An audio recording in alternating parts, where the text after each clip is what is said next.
Alrighty, looks like we might be live and alive. Hello, everybody, and welcome. I am Professor Empty Keyboard, and I do believe we are doing good work right now, and we're back in. So, I did a tiny bit of playing off stream, not a lot. I played for maybe like an hour or so off stream, just checking a couple of things. I think I got one or two more pieces of Rathalos real quick, just to kind of round it out. Because it felt right. It felt right to round it out, you know? Those would take a while to finish on those. I'd rather just do the honey here.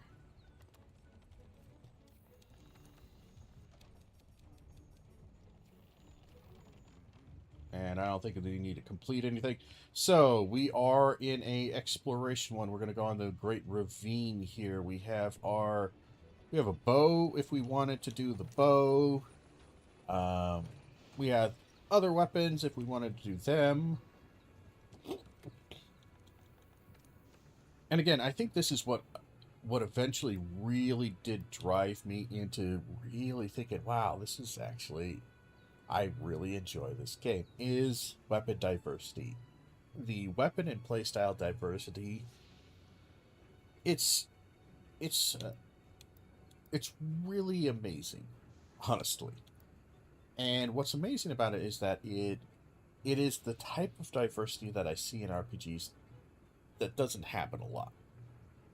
It is genuine gameplay, like buttons and what you do. It's not just necessarily output that has changed. Because, again, Diablo, you're doing a melee build, like a barbarian, or you're doing the sorcerer or whatever, but, like, the output just changed. The visuals are changed, and all that's good. But realistically, what you do isn't changed that much, like at all. And even in turn bases, there's some change in that, but not a lot.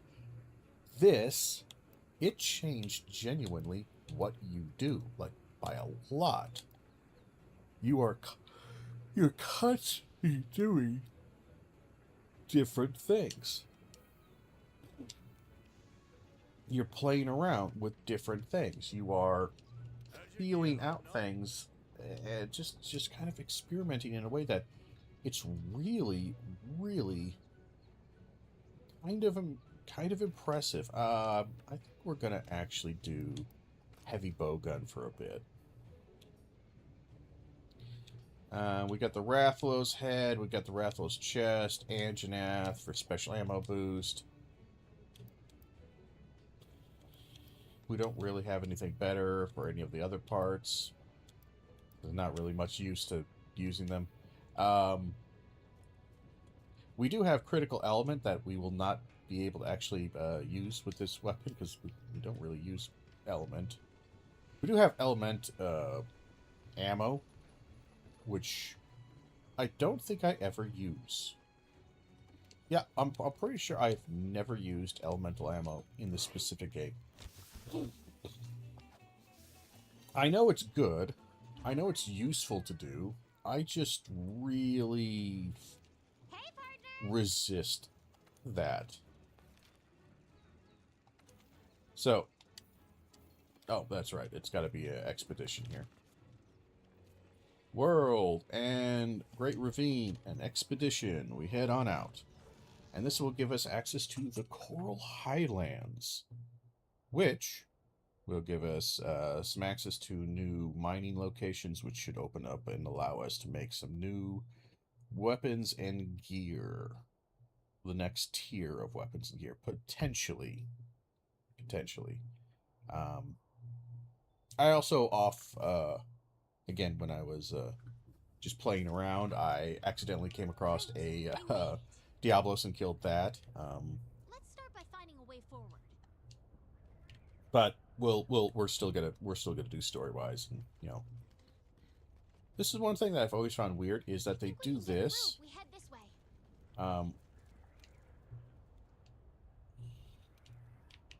Is they give you like a, oh, you use the left stick to move.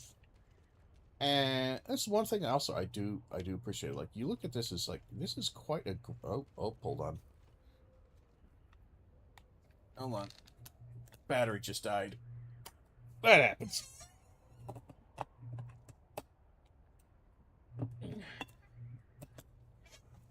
Give me a second. Gotta hot swap them out. And then we're in. And we're back. But yeah, the kind of grand nature of Monster Hunter with these big monsters, whatever. This is cool. You know, this does a decent job with storytelling of, like, again, as they say, the power of a elder dragon. Well, specifically the power of. Magdaros went straight through. We didn't even slow it down. I'm guessing there's something pretty important on the other side. And I'm pretty sure, like, the implication of this is that Zora Magdaros carved, at least partially, cutting through and Look at chomping this through. massive fissure it made. This is the power of an elder dragon. Yeah, see, he's basically smashed into this mountain range area. That is just north of the Wildspire Wastes. On his way. We gotta be careful not to fall here. Not to the Coral Highlands, which is where we're going to go first. It's to the other area of the Coral Highlands. It's near the Coral Highlands. Think we're getting close? Or on its way there. We now in cutscene territory. Oh.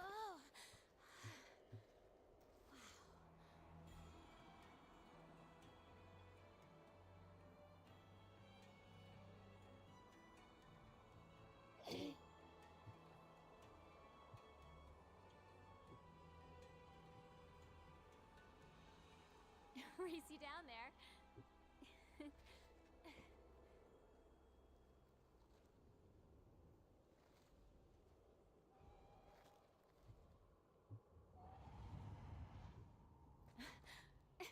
Come on, this way.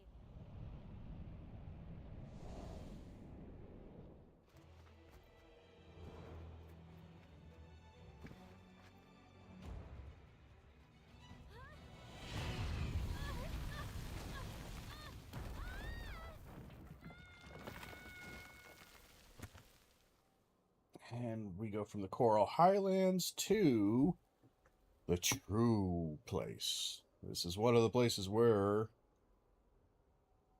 Zora Bagnaros is sort of heading. I believe technically he is heading partly to the Elder's Recess. And partly here. He seems a little bit lost. I'm not sure how he missed the Rotten Vale. I feel like he could have gotten here. Because this is where you go to die. This is where elders go to die. And hey, we fell down, had a massive concussion, and now we are in the research base of the 3rd Fleet, which is such a fun, again, You awake? this is one of those things where I really think Monster Hunter kind of shows its strength is kind of the fun lived-in design of their fantasy world. I think they do a really good job. I think that's something that many JRPGs and even a lot of Western RPGs, certainly, many of them kind of miss, is that it's not necessarily that this place is cluttered. It's that it's cluttered in a unique way. Like, there is a design here, in a sense, and there's a feeling of, even if it's cluttered, there's a collection to it. There's a chaos to it. There is a feeling of things are wonky and weird as far as like design, and you got these staircases running from here to there, but it feels like it was done purposefully and from a necessity standpoint. And again, one of the features of this is that this is actually a giant ship if you look at it, it's a giant ship that is somewhat crash landed here, an airship, and this is part of it. Part of the massive airship that they had. And that is actually the opening, like the top deck of the ship is there on the other side. And these are all the pillars that were holding it together. This is the inside cargo hold of this. But because it kind of crashed an oblong thing, instead of just living, you know, at a slant, like the bottom there, they created these little platforms so you can see that these planks are kind of offset slightly. They are painted with color to kind of show you, to kind of give a visual thing to somebody so that they don't accidentally step off and, you know, fall, breaking a goddamn leg. You got these light fixtures set up that are somewhat ad hoc. You have, again, the things are stacked up because before they would have had a lot more space. Things would have been spaced out better, but now, because the ship crashed, and you can see right there, those were cargo holds, but now it's now the setup has changed a little bit. I don't know.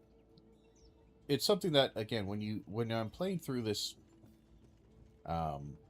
just casually, I oftentimes miss these things, or I forget about them, like, because I'll see them and I'll appreciate them, and they kind of feed into my general enjoyment of being around in this game. But I'll kind of like, I won't appreciate them at the time because I'll kind of forget about them, or they become normalized. And one thing that I'm doing with this deep kind of playthrough is trying to pay attention to all that stuff that has now become so normal to me. Just like, well, yeah, no, that's there, and try to point it out and kind of making it myself aware of it. And it's actually making the game, again, really enjoyable, because you look at this design here, because, you know, it just looks really interesting.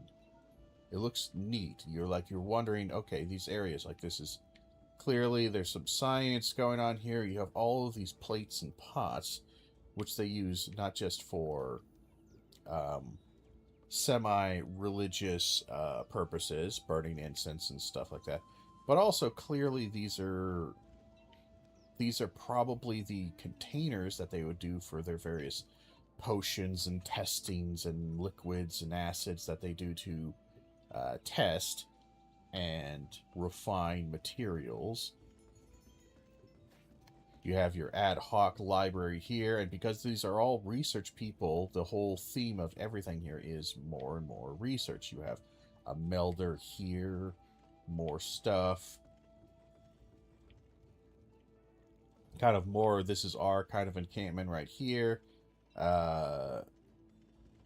Again, everything about this is very research-orientated and/or development here. There's your food and stockpile area. I don't know. The whole thing just feels... it just looks cool. It visually is pleasing. They are trying to make it visually pleasing. And then we have the third fleet person, who is always smoking. Again, another Wyverian, a different type of Wyverian. The more humanoid shaped, tall ones. And she is kind of more of a relaxed kind of, I wouldn't say hippie, but very, very much kind of a mystical, reserved individual, it seems, from the story standpoint. But here we are. Oh, hello. Third Fleet Master, she's taking her time. You're awake. Do you remember your fall? A friend of ours found you napping in the Vale and carried you here. But more to the point, congratulations, you found the Third Fleet. I am their leader, and to the extent that still means something. And this is our research base. Our fleet consists entirely of scholars. Which fleet are you with? And how did you get here? What happened in the Great Ravine? Fade to black, we tell the story, apparently. Because we don't talk in this one. We talk in Wilds, but we don't talk in this one. I see. So this Zora Magdaros was the latest Elder Dragon to make the crossing, and it breached the Great Ravine when you tried to capture it. Well, I suppose after all this time, you may get to finally do what we came here for. I must say I am stimulated. Well then, let's not waste any time. We need to pick up Zora Magdaros' trail. An expedition into the Coral Highlands might be fruitful, wouldn't you agree? For obvious reasons, this is what we call the surrounding area. A nice, thorough expedition should reveal the Highlands' secrets. It's a good idea, is it not? I know it's a good idea. I came up with it. Now go, quickly. Doing a careful expedition into the Coral Highlands sounds like a good idea to me.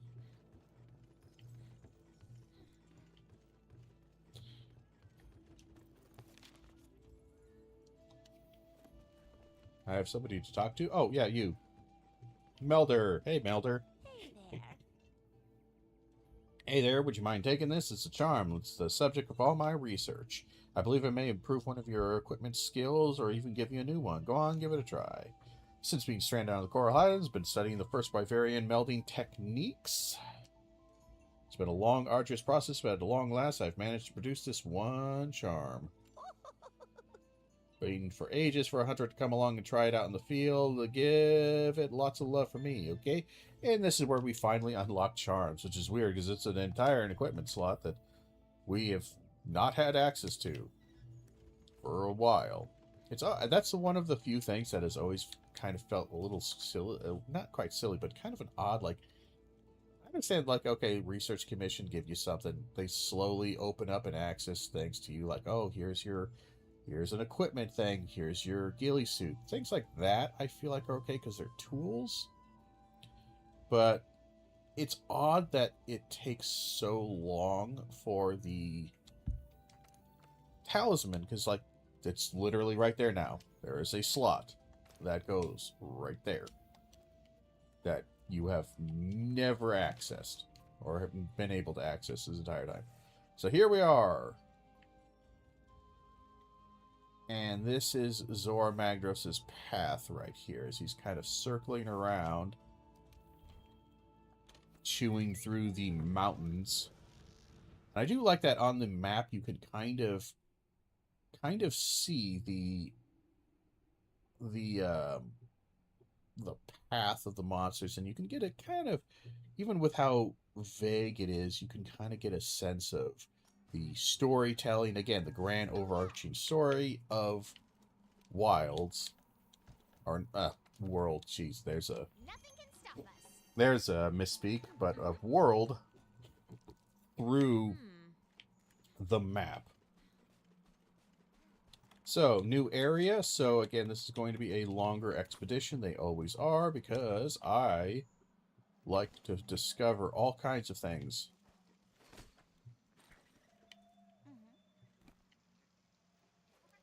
So one of the things I am going to do is I'm going to capture everything that I can.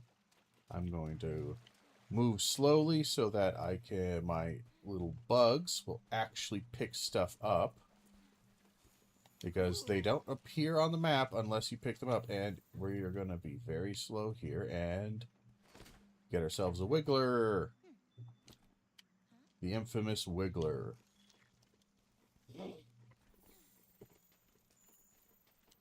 We'll grab a bunch of footprints while we're here.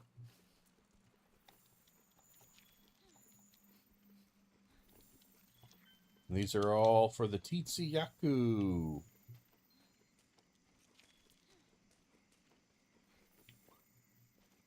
I believe I already have these guys, but I'll go ahead and capture one. Oh, hey, that was a gold crown. That's nice. So we got some bones in here. Again, we want to get as much of this stuff as possible because, again, we don't have them. We don't have any of this stuff here. So we don't have those types of bones.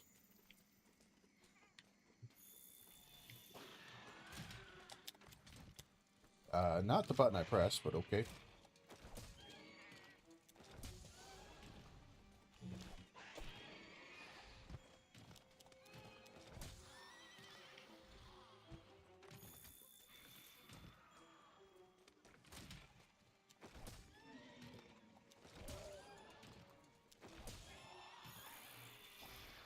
Trust me, I know it seems slow. This is the fastest way to kill these things.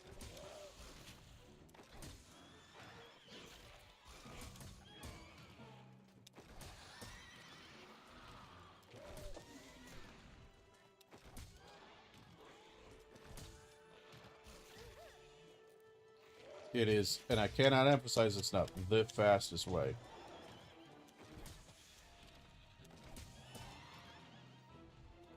And yeah, you have to kill a lot of them.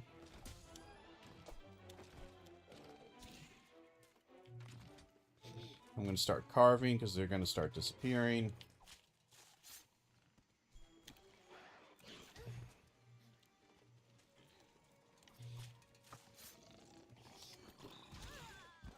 Boy, I kind of wish you would just go away here, buddy. I know you're one hit away from dying, but you just don't want to do it. So yeah, carve these guys, more pieces, more Shamos pieces. You get hide. I think you can also get a claw from them, a type of claw. Yeah, there it is, sharp claw.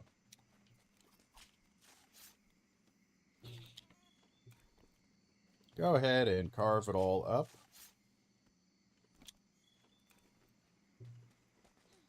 We got bugs in here. More bugs. Herbs. There's an herb and a bone over here.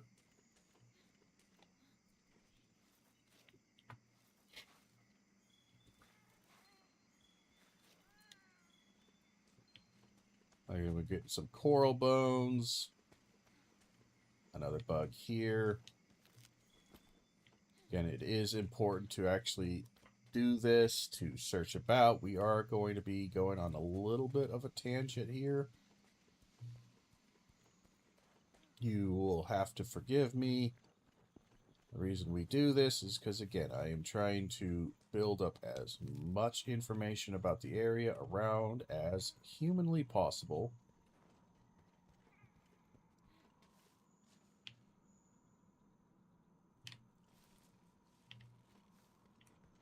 That area we can leave off, actually. There's nothing too interesting over there. I can find the campsite pretty easily. I know where it is. I'm just waiting for my bugs to find things on the map so that we can actually see them on the map. Because that helps out so much. What an incredible ecosystem. Have you ever seen anything like this? And again, Anyone? this is the Come on, next let's thing go that explore. Monster Hunter really does well, and the semi-open world segmented nature of Monster Hunter World kind of allows it to have this sort of open world aspect, but also the map. And this is what Monster Hunter has always kind of done a little bit, is that they have these larger multi-area maps. Hence why the area has like 5, 9. It has this kind of design like this. Oh, this is area 5, it's 9, like you would in the older games, like a transition area, like let's say something like this, would just be kind of like a semi-dead end to where you would hit it, you'd hit a loading screen, and then all of a sudden you'd be in a new area.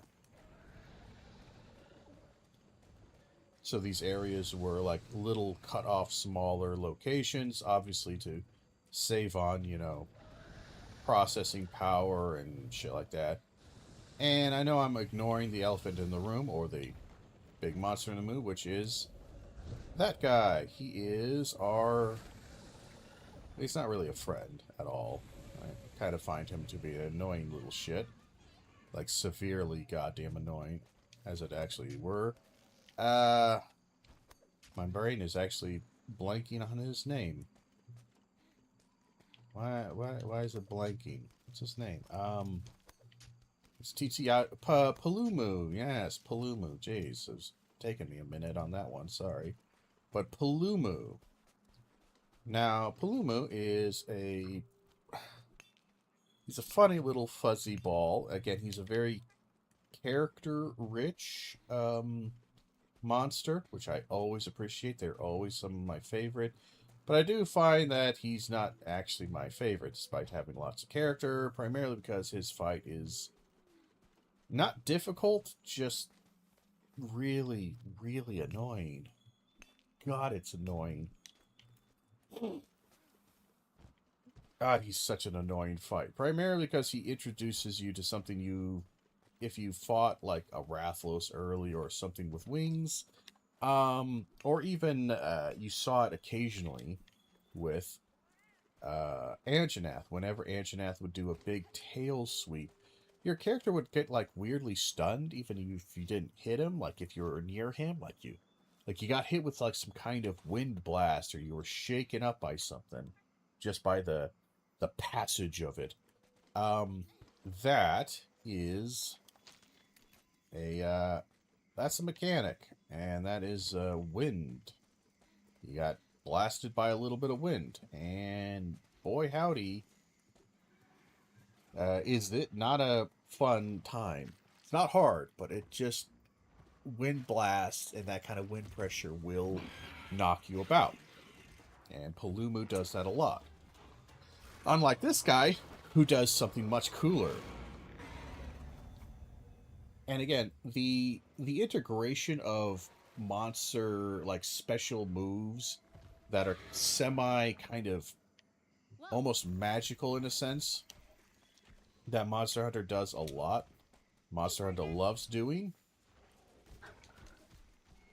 That is something that I really appreciate, is how they try to give kind of a decently thought out ecological and biological explanation for it. So this guy has extremely highly photosensitive and shiny like scales, inner scales,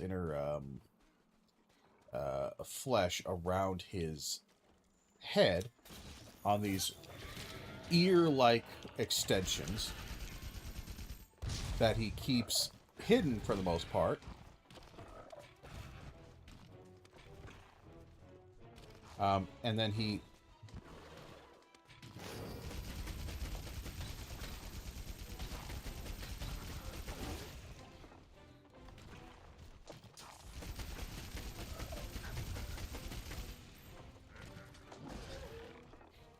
We're fine, by the way. I just need to actually wound this guy. There we are. Sorry, it took me a second.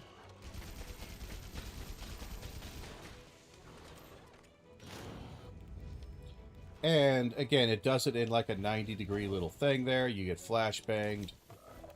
You get blinded for a second. I need my spread ammo, I think.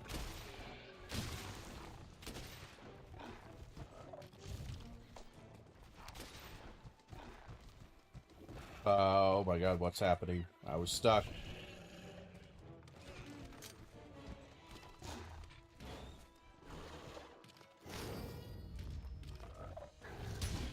And the one thing nice about this shield is that I'm trying to get a mount on him. There we are. And I do love him, kind of like Hulu Yaku. He's got a lot of like chicken sounds. But he is actually, I really like him as a monster. He's one of my favorite monsters. I know it sounds silly to say because he's not really good.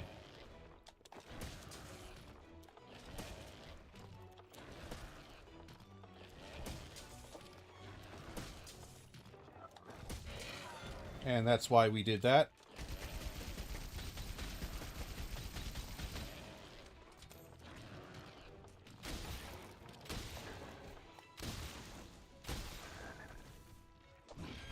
And it's funny, you can actually break his head, which, especially on this guy, I feel like actually displays one of those things that's really fun about this game, is, again, not just the dismemberment or the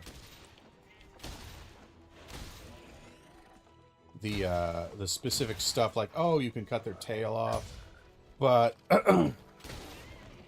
you can actually change the fight mechanic by doing damage. Again, like his eyes, his head is broken. For a while at least, I think it does recover even after you break it. But for a while now, he will not be able to do his flash, which for Kulu, or I'm sorry, Titsi, is kind of a huge thing, because that's his whole deal, is that he flashes people.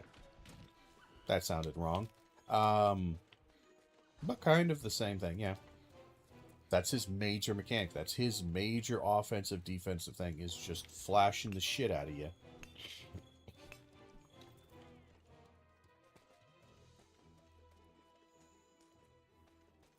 I think we're good. So yeah, he is limping. He is very damaged. He is very beat up. We're going to grab some more bones. We know where he goes, so it's not that big of a deal.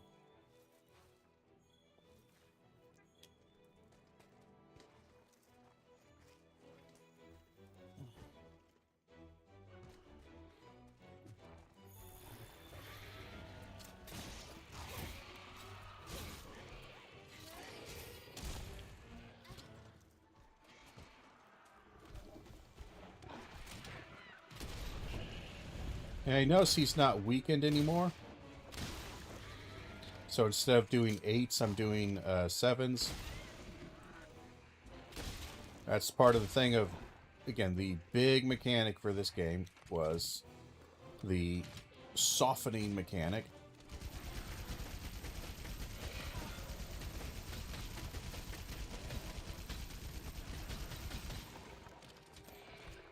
Kind of bad hits right there. We can make him go dead, I think. But I would probably prefer to capture him.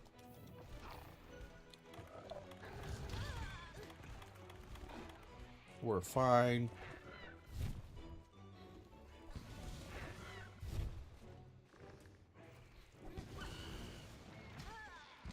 God damn it, would you get the fuck up?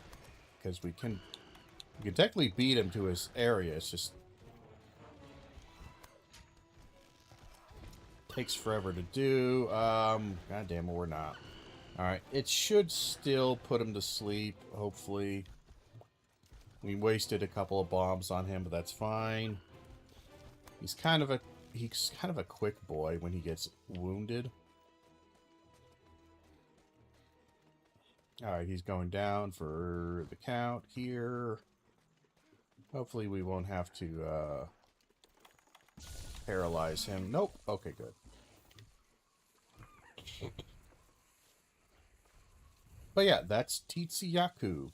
A relatively easy fight, but it does also kind of introduce you to, okay, monsters are not just going to increase the difficulty through bigness.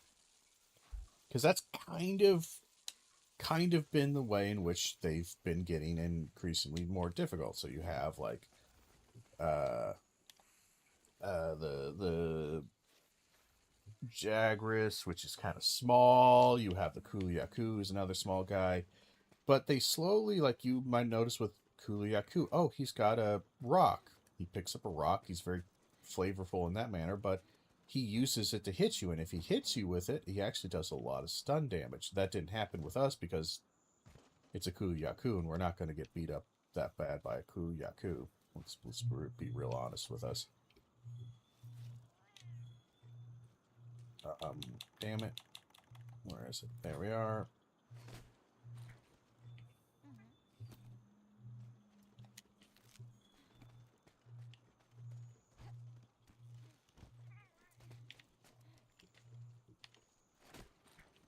Grab a couple of, ooh.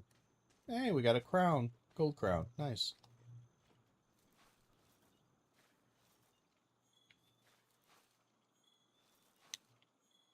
Now, sadly, we're getting just a lot of very basic stuff right here. A lot of bone piles in that area. I actually didn't realize how many bone piles there were. But But yeah, no, this is kind of when they start doing more magic things, in a sense. You've had a little bit with that. You had the mud and water blight with Baroth and with Giratotus. So that's kind of a semi-stat. That's a status condition. But this right here, again, with the flashing, the blinding, that's showing kind of more advanced, stranger behavior, stuff that's going to be, again, harder or more unique to play around with. You'll have to change tactics and be aware of. And I think it does a pretty decent job as far as, like, difficulty. There's some, obviously, lulls. You usually start out the newest area you end up in. Usually the first monster or so you have to fight is probably one of the easier ones, so it always kind of backtracks a little bit as far as difficulty. Like if you go from one area, it starts at a 1, then ends at a 4 difficulty. Hey, The new area might be something to where like, oh, it starts at a 3, then goes to a 4, then a 5, and then maybe like a 6. Maybe 7, depending on how many creatures there are. And then the new area after that goes down to maybe like a 5, and then you get a 6, a 7, an 8, so on and so forth. Right now, again, we are just finding stuff. The whole purpose of me running around like this is just to put stuff on the map. Not doing an amazing job with it, we're doing an okay job.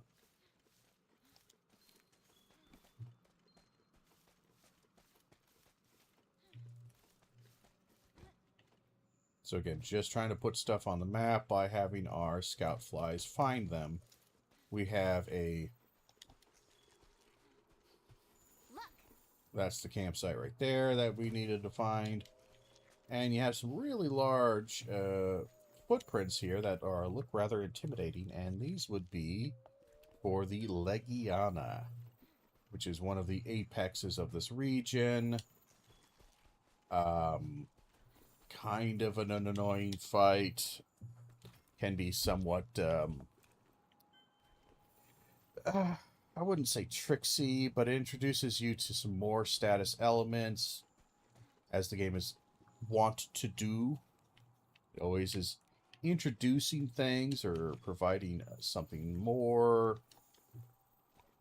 And I think it does. I think World, even though World is a bit slow, really admit World is a bit slow, I think it does a really good job introducing, even in a very game-like thing, but it does introduce it in a very emphasized manner, the newest mechanics. Let's ask the head honcho. To the point where, again, it feels a Sounds little like the bit research gamey, base has a new certainly, guest. Wanna go back and check in? and you might be kind of like Grab something to eat?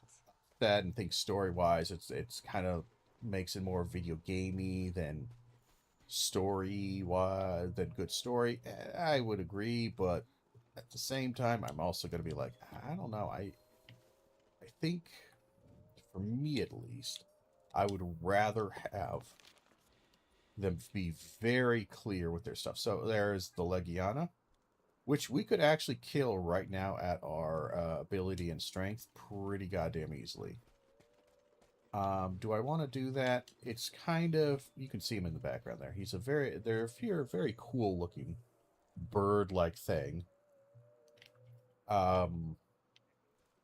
We will eventually kill the Legiana. So I won't jump the story quite yet.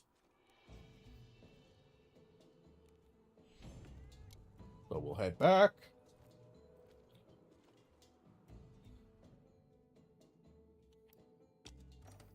Got some basic teetsy parts. Some basic other stuff. We didn't discover the entire map, but we discovered a good little chunk of it. Again, more thorough 100% playthrough will see us capturing more stuff, which we will eventually. But hey, there's Third Fleet, and there is, hey, Team Leader. I see that you returned empty-handed. A shame. More pausing. Anyway, you have a visitor. Well, look who it is. My two favorite hard workers. The third fleet master here tells me you went out on an expedition in the Coral Highlands searching for Zorg Madras clues. She also tells me that there is this rotten veil way down beneath us, which gives me an idea. If we want to be able to access the veil, we'll need a means of get down there, so I propose we resurrect the wrecked base. As in rigging it with balloons to recover it into an airship, and the leaders here are all for it. Oh yes, rig to your heart's content. From the air, we'll be able to survey the rotten veil unimpeded, and hopefully that's where we pick up Zora's trail. The airship engineer said he'll take care of the airship construction. All we needed to do is deliver the goods. According to scholars, materials for a monster called a Palumu are just the ticket. If you take care of the Palumu hunt, that'll free me up to go look for some secondary materials. Deal? Oops. Oh, and here, the old man said to give you this. It's a specialized tool made using materials from local monsters. They had a handful of biosamples kicking around in Astera, so they decided to put them to use. The old man said he hopes the new gear helps you out in the field. You'll put it to good use, I'm sure. Well, let's get to it. Good luck. The glider mantle. All of this is amazing. We now visit the smithy. We got a couple of places to do. One is, aha, this guy who is now the smithy. For this particular region.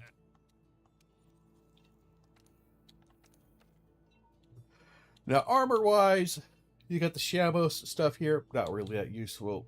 Tsetse doesn't have much for us. It looks good.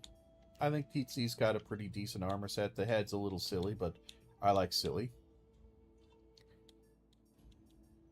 I do want to make this, even though it uses up all of my coral crystal. Yeah, this is stuff we got. We killed the Diablos. Sorry. But now we have charms. Now, charms are things that we're going to want to make a lot of. There is a charm for basically every skill in the game, I do believe, or damn near everything. And there's a few things that we definitely want to get for us that would be super useful. So, things like Quick Sheath, maybe. Capacity Boost, probably. Capacity Boost is nice for, again, our Charge Blade build, which we haven't actually used any Charge Blade so far. I think I made a Charge Blade just to have, but it's fine.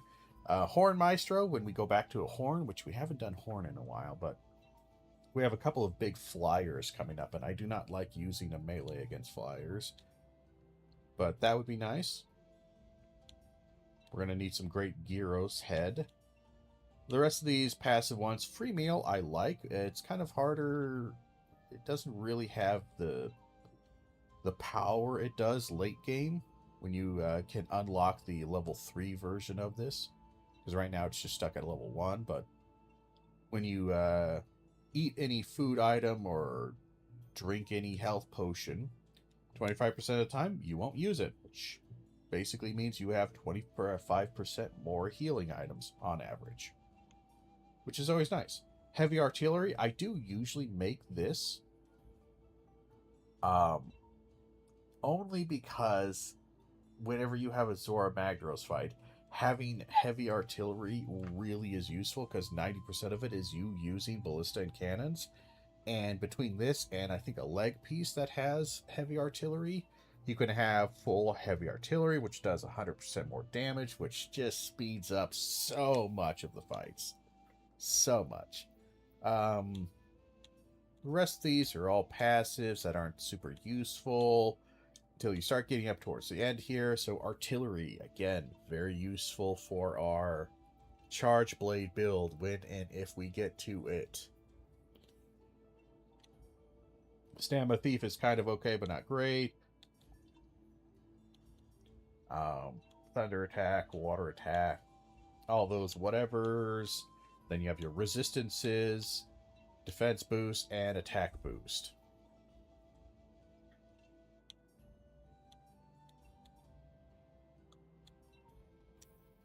So, nothing too fancy there.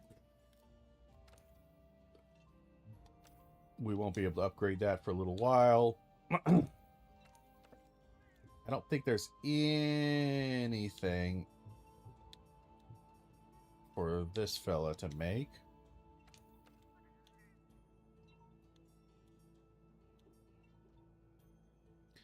Could have sworn I made some armor for you that's better.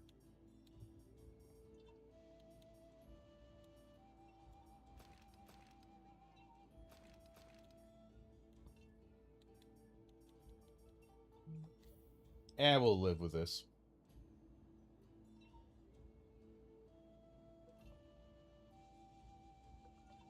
But no, we're doing good. Alright, we are going to change our equipment. For Palumu, do we want to do heavy bowgun? I don't think it's a bad idea to do that. I think it's fine. We have the resource center up here, which gets us access to our bounties. Excuse me. Gotta clear my throat here.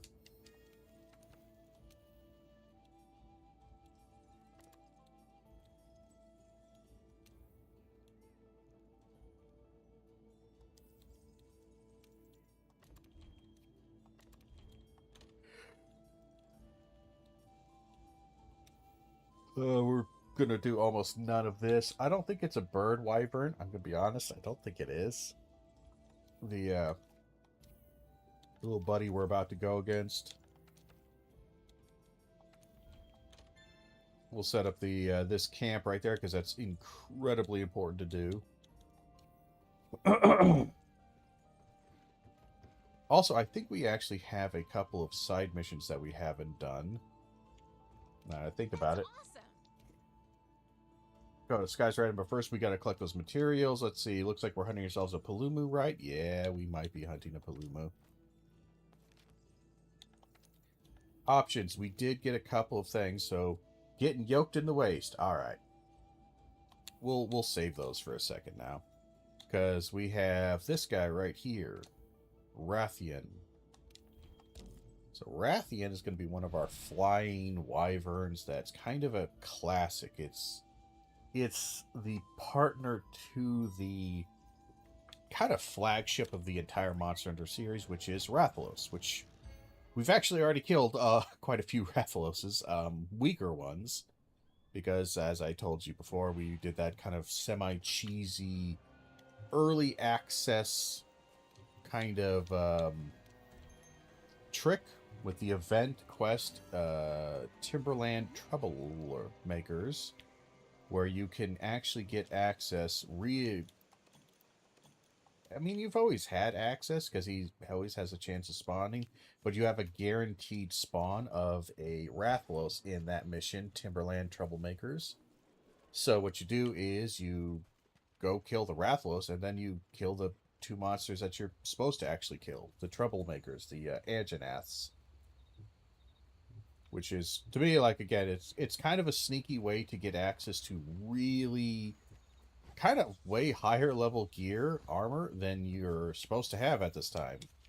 Because you don't, again, I don't think you get access for Rathalos until, at that point in time, your access to, it's like 7 monsters? It's a lot of monsters.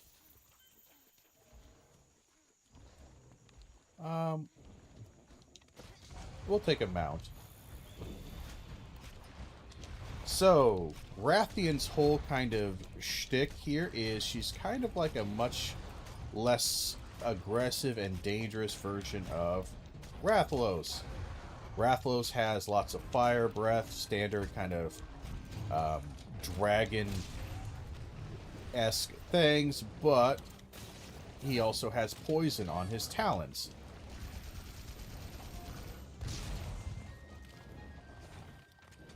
We're going to put this in here.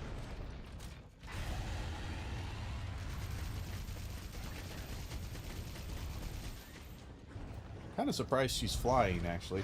Whereas Rathian's big business is Rathian has her poison on her tail, which she likes to do flippy things with it.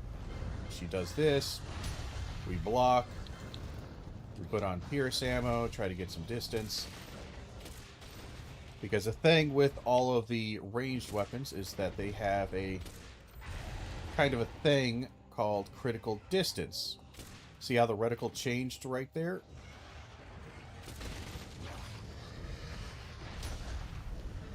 Now she's in the air and enraged. That means she will do 2.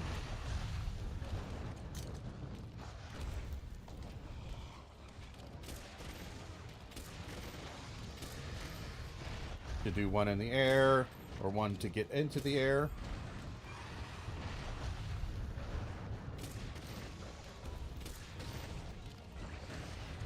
Oh, chicken run.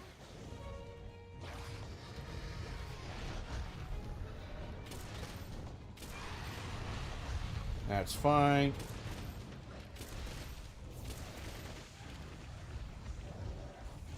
Now she's angry. She's got fire breath. Just try to block it as best as possible. Tail swipe. Tail swipe.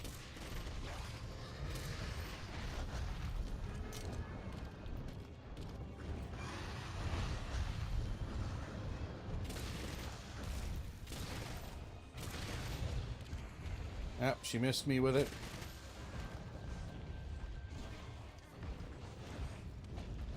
Sometimes it's kind of hard to get distance away from here.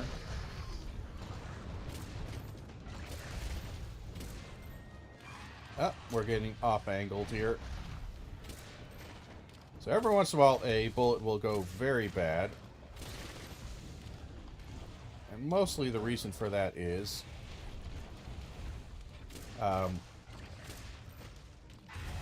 there's just kind of an odd auto-aim or auto-tracking to bullets when you fire them. Because they're supposed to come out, but if there's something too close... it'll go wrong. So you saw that kind of went around there. But yeah, there's critical distance with ammo types. So different ammo types have different critical distance. Normal has kind of a medium range distance to close range. Pierce is your long range one. So it's a little bit less... it's kind of harder to deal with. In many ways you would say, oh, it's safer, but it's kind of not safer because... you have to spend quite a while getting to critical distance, because if you're not at critical distance, you lose a lot of damage. You lose a fair amount of damage. And again, you should be softening parts up, which I was doing a little bit, but not as effectively as I could.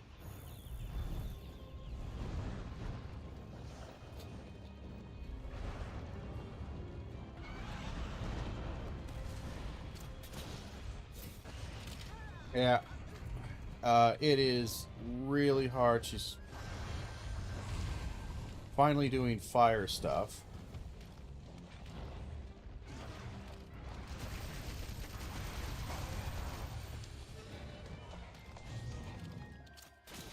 We're going to try to weaken her tail. It's not really a weak point for my specific damage type. But, I like taking it.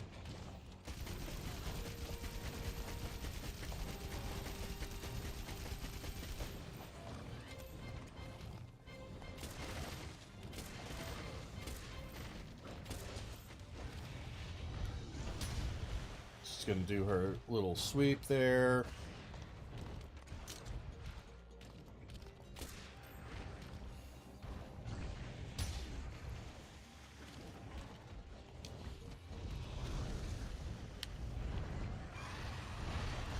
Goes up in the air.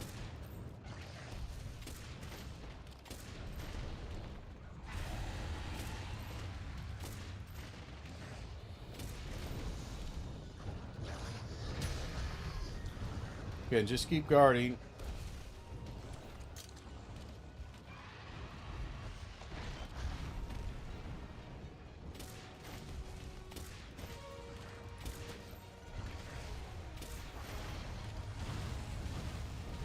She does the triple right there.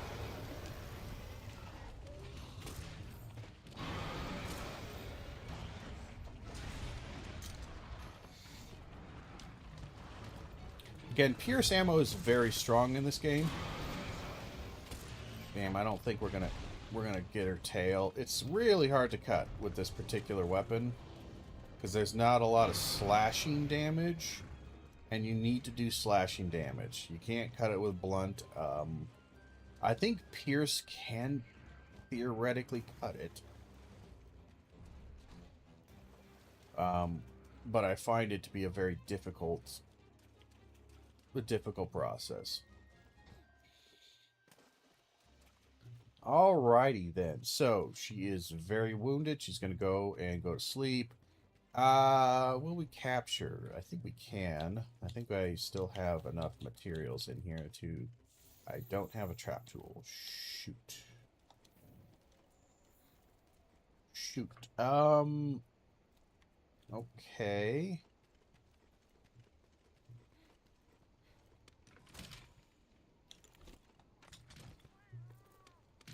Kind of puts a damper on what I wanted to do, but okay.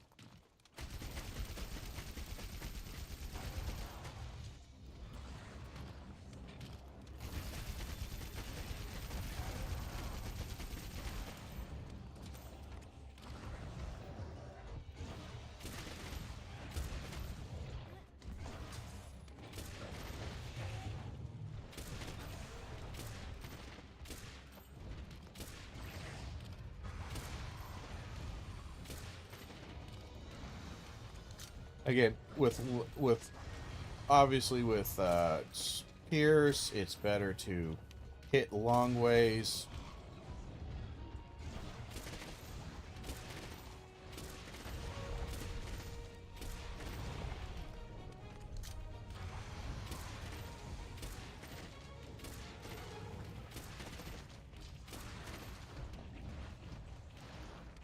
Just trying to get some goddamn... No! God damn it. I fucking hate ledges.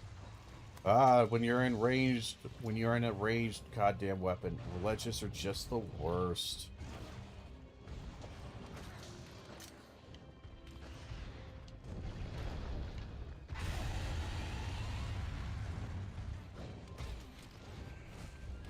Doing chicken run. I kind of figured I would have cut the tail by now. I really honestly thought I would have cut the tail. It's the only reason I was really attacking anymore is because I wanted to cut the tail, but god damn, you were just not going to give it to me. That's alright. There's our first Rathian.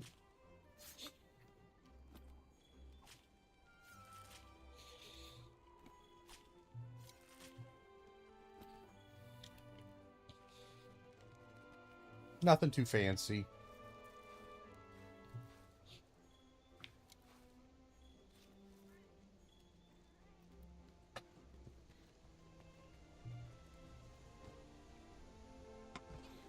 Get some water here. But yeah, a pretty stable standard fight. And again, the kind of mechanic that you will find out in high rank is that the high rank version of the monsters, the way they kind of increase the difficulty is not just through life and damage, but they also do it through moves. Rathian and every monster gains like a move or two, or most of the monsters I think gain a move or two.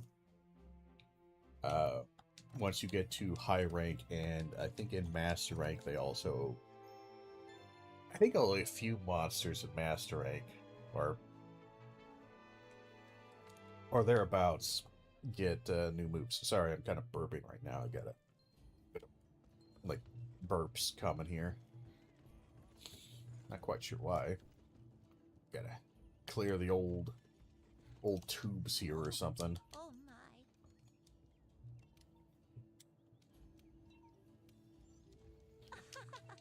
I thought I could meld something, but I guess I gotta wait a little time for you to open up your chance to meld. That's alright. What's up, Blair? Now, I'm trying to remember, I don't know if that opened up a charm that I actually care about. It did, yes. It is the Rathian, the health boost. This is probably your most useful charm for a really long time. Because health boost is genuinely, like everything else for damage and stuff, that's all great. Damage is great. We love damage. We all love damage.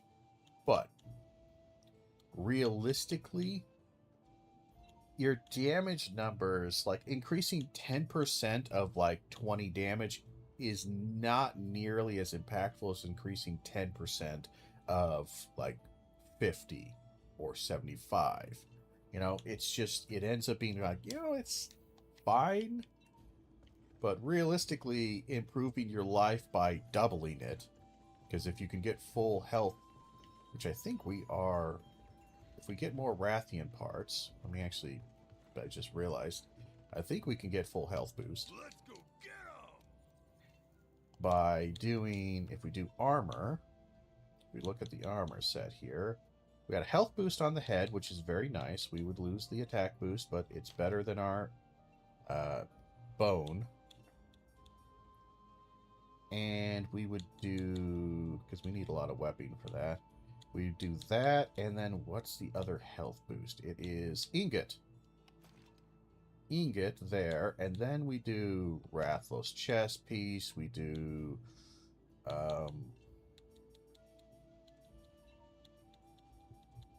I don't think there's much anything else. We could actually do this and then do the artillery of that, and that would be a 3 health boost, weakness exploit, a little bit of artillery, a little bit of capacity. That's actually not a terrible setup right there. We're going to make ingot. It's too bad about the webbing.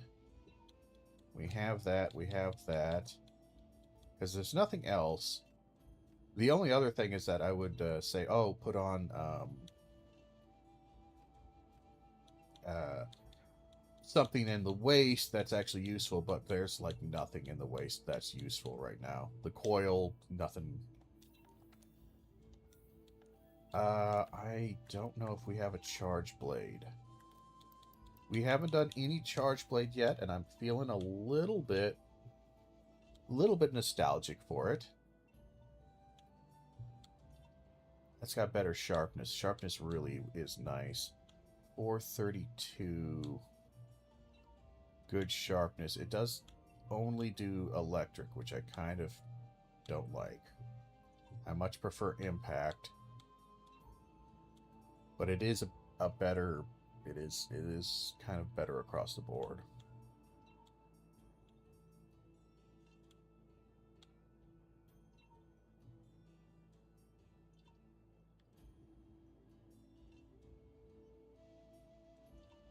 I think the Jagras one has the best sharpness of all of them.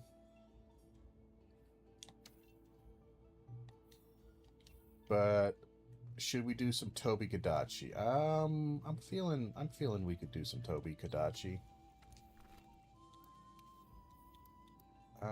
Let's put away some crap here.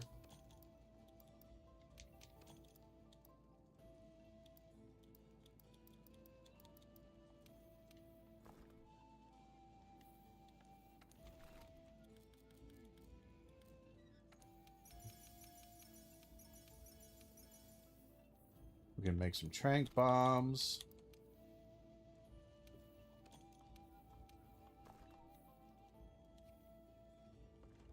Oh, hold on.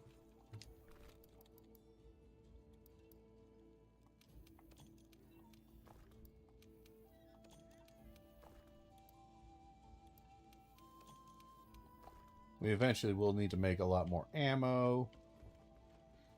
But let's make a charge blade. We haven't done any charge blade yet. I'm feeling a little bit like I am underperforming on the charge blade.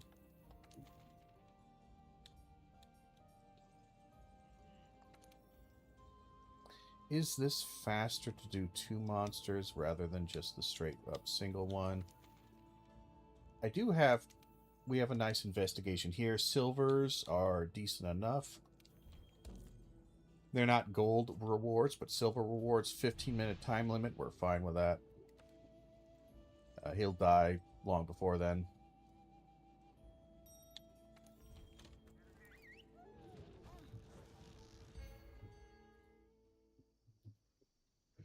We will find him, and we will beat the absolute piss off him. We are going to eat because our health is desperately low. You see how tiny it is, but like 30 health, we had 30 health, and it's almost doubled. So again, when you have full health boost, without eating, your health is actually almost as long as this is. There's the Pookie Pookie right there. We don't need Pookie Pookie. Not quite sure where Toby is currently right now. I'm going to take a guess and say Toby is in his usual haunt, which is right around this area. Kind of need to be speedy. We don't have a ton of time.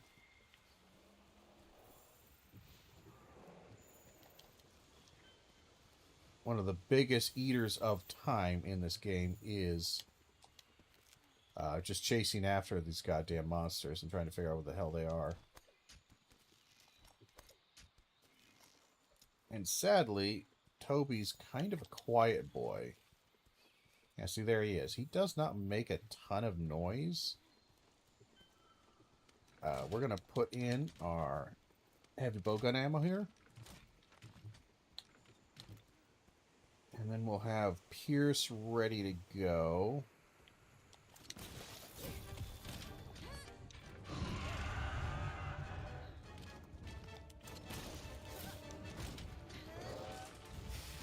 And of course, he does the only attack that can actually hit me, because, again, I'm impatient, and I don't like waiting for him to get set on his bullshit.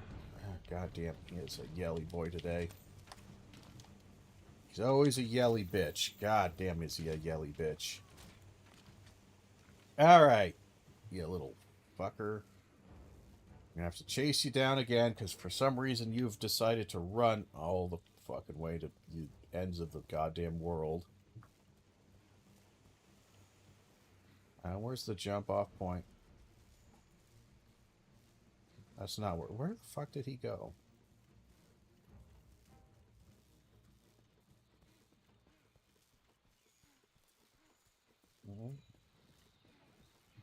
Why did you go here? What a weird place to go. God damn you, you fucking trolly bitch.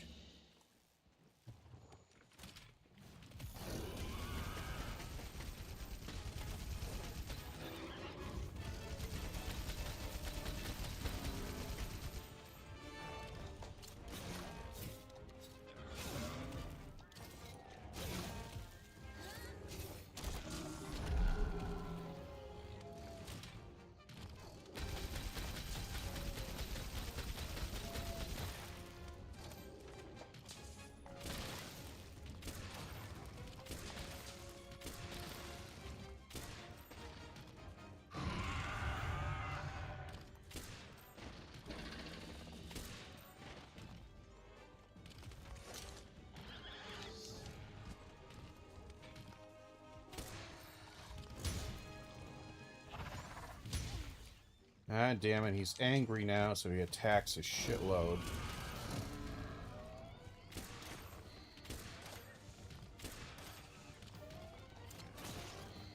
Fuck it, we'll weaken his head, because we're not doing any damage to him.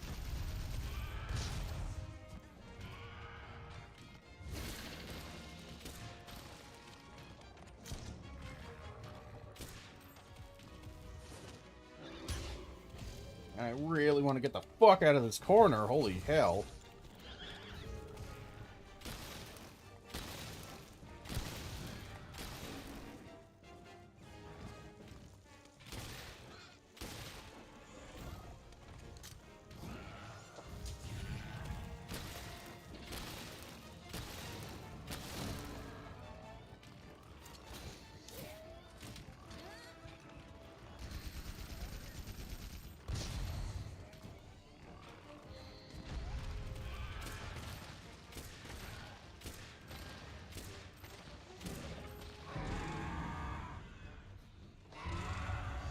Ah, you're such a yelly fucker, aren't you? Yeah, let's grab the stuff on the ground.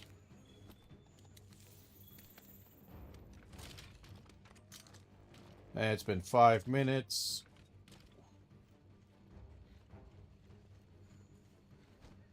He is very unhappy right now, which, good for him. Hope the little fucker stays unhappy. I'm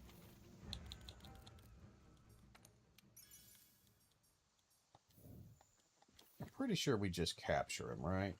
I don't think we have to do anything special to him, like kill him.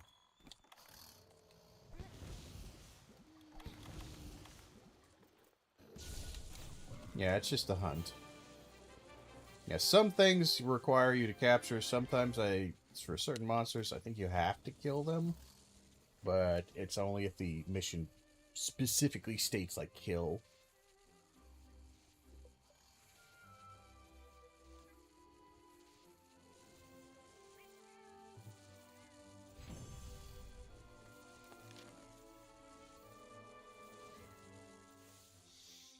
Let's see. Did we get anything good? We got a fair bit of stuff here. Some basic pelt and... I think we need webbing, actually. I think he has webbing, and I don't think we got any of that, but that's okay. It's kind of not, but it's fine. We're fine.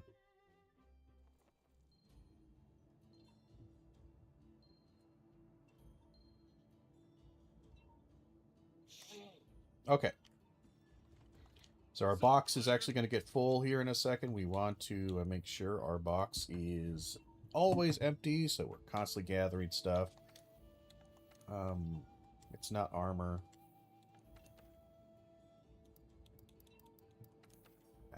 He is a bone weapon, and...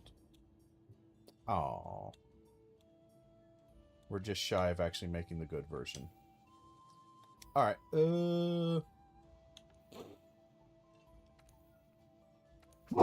excuse me. Jesus. Shit. We also make Dear Loot Miss, actually, now that I think about it. Dear Loot Miss is actually... hold on. I just realized. Dear Loot Miss. 468 with poison or 432. The sharpness is about the same. Its impact. I actually might go Dear Loot Miss. I kind of don't want to fight around, you know, who's a Jew? What's his face? What's the Jibba Jabba Toby Gadachi? I don't really want to fight that guy. I don't really want to fight him. Dear Loot Miss is kind of more of an interesting... Rathian is a more interesting fight to me. I will change my equipment. Or, you know what? Because we have it made...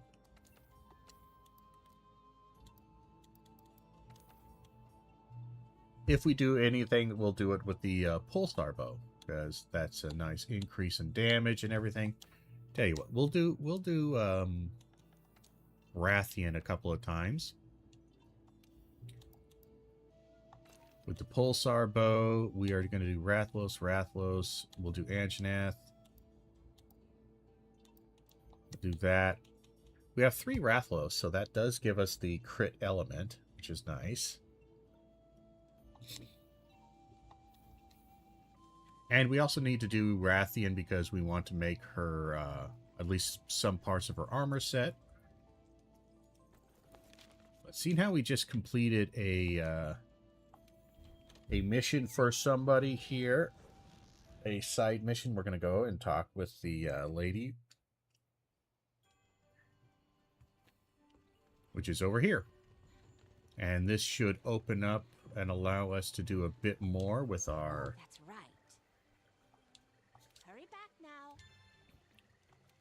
now. somebody here Oh, it's you. gave me that Rathian quest, and I guess it doesn't want to tell me about it. We'll go ahead and collect those. Cultivate. We can now cultivate quite a bit more. And all these things are useful to various degrees. For my purposes, I think I'll do Flame Nut for a while. And we have a couple of side quests here. Most of them are going to be like, accept the, go get me some piece of meat, or hey, can you go grab me some of these or that and those. Standard fetch quests. Fire Bro! Hey, working hard. What's up? You heard me mumbling. The chef asked me to rustle up some ingredients for him. This guy just likes to eat, and all he does is eat, and he passes off his all his work to us. In this case, it's stuff we already have, the Gachu skins. Hey, bulking up the canteen.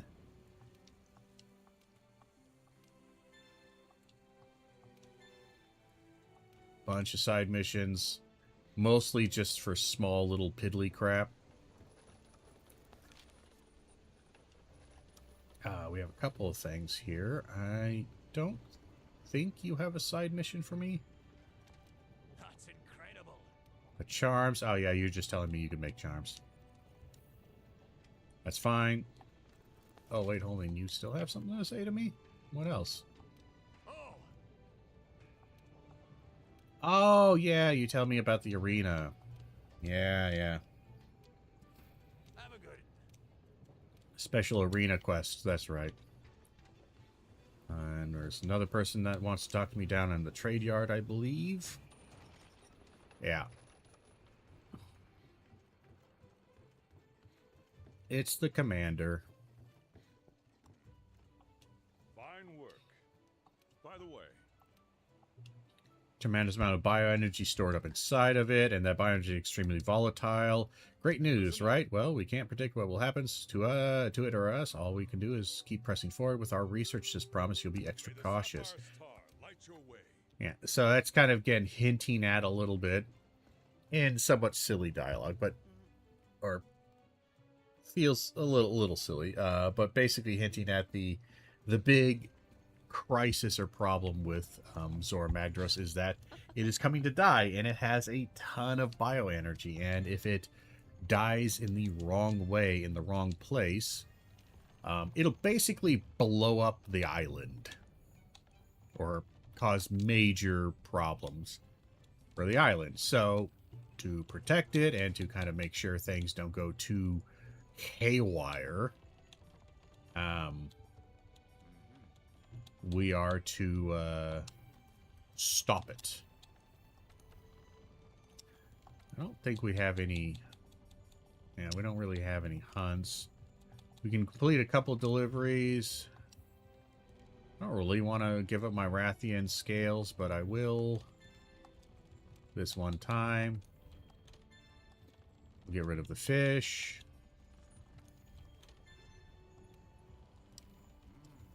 Harvest box upgrade, and what that did is we come over here. Oh, it's you. Did it unlock stuff? I thought it gave me... Huh. I thought it gave me an extra... box location, but I guess not. Well, either way, we will go. And... we don't really want to do the Toby right now. I don't think there's anything here. We do have the Gold Star treatment, which gets us access to nothing really important. So it would be the optionals we would be wanting to go for. We have all of those guys, but really what we want is the Rathian.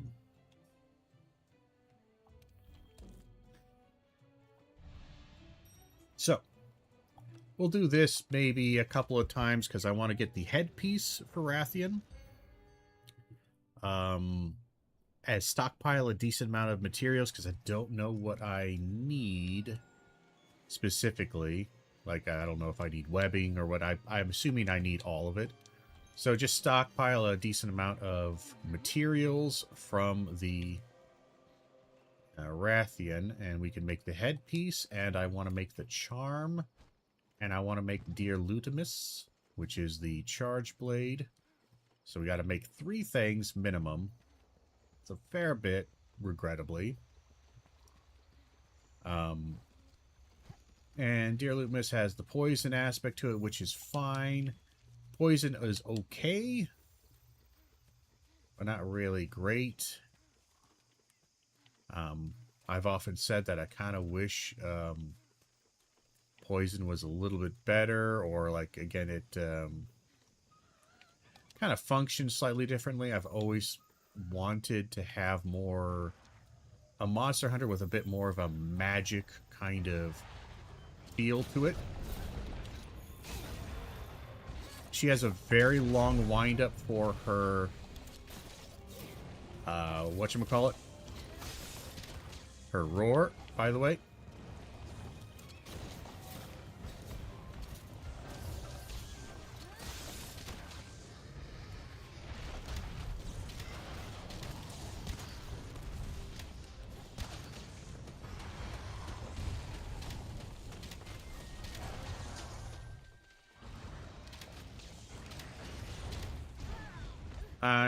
Oh, God, these fucking ledges. God, there's so many ledges around me for some reason. Damn it. God damn it. I just want to pick things up!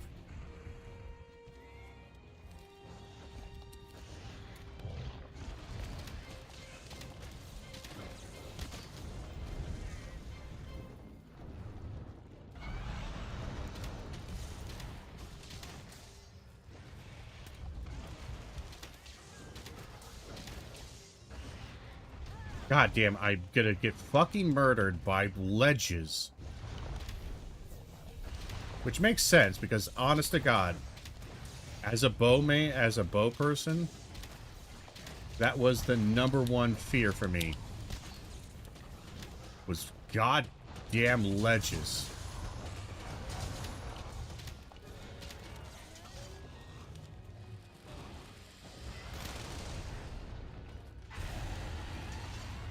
Risky.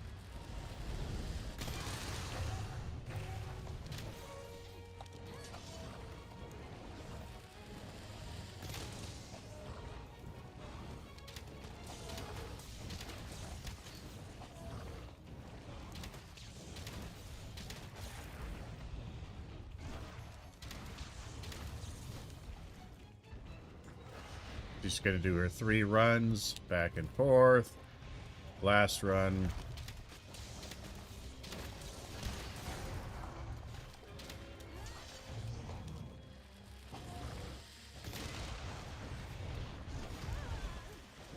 Kind of know where to go on that one, by the way. Let her do her thing. She's going to land.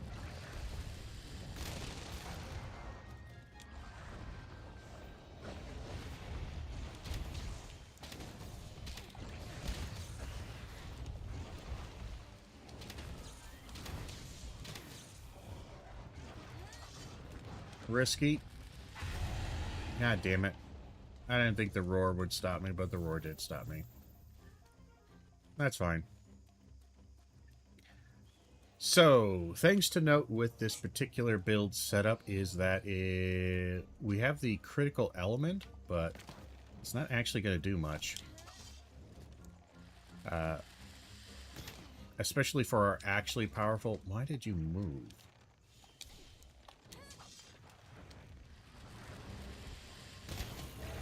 There's the tail. So, normally, you cannot really cut the tail with bow and pierce damage. It's not very good. But Dragon Piercer does do it.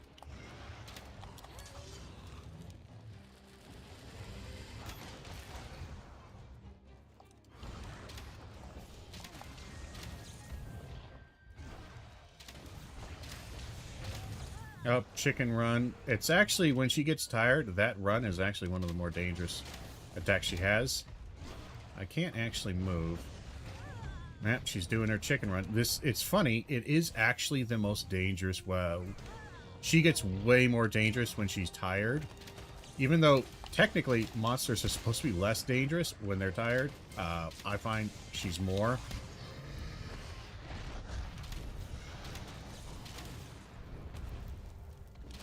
Just because she has that move set right there. She's going to do 2.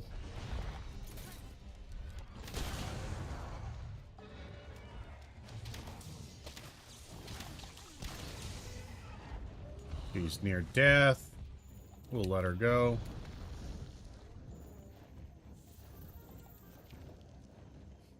We're going to gather up as much as we can from here because we can get investigations from this, which is important.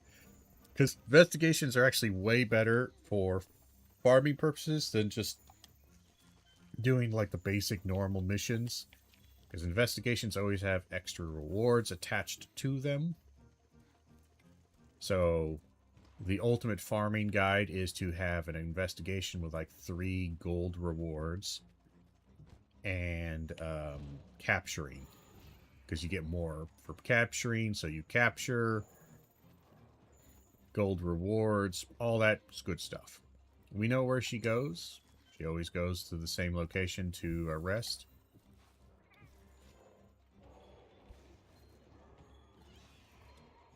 And we haven't done an expedition here, which we actually probably should, because we have some fishing we can do. Oh, damn it.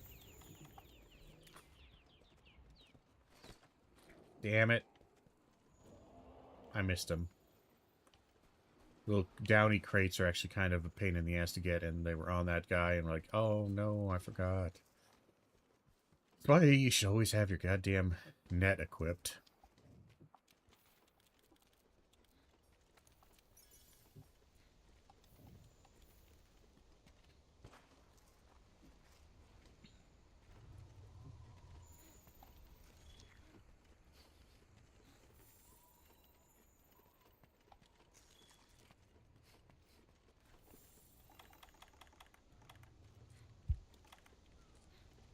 One, 2, capture,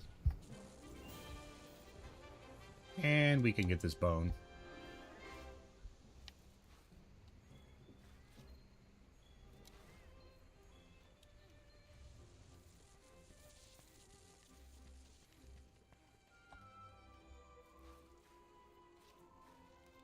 Yeah, we couldn't finish the animation, so we didn't get the item.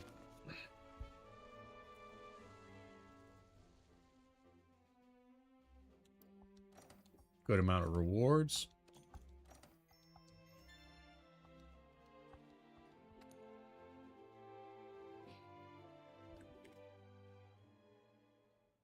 Probably don't have enough to make what I want.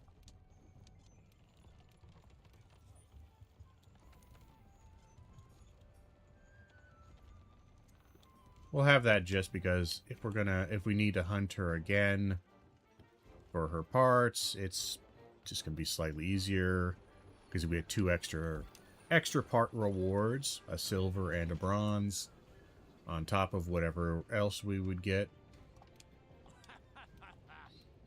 Did I carve her tail? Goddamn, did I forget that? I think I did. Shit. That's kind of a bit of a tilter. Do we have enough to craft her? No, we need a shitload of spikes and scales. Okay. What about headpiece? We can do the headpiece. Just barely. Okay. Okay. Hold on. What was the new thing? Butterfly. Oh, that's right, butterfly.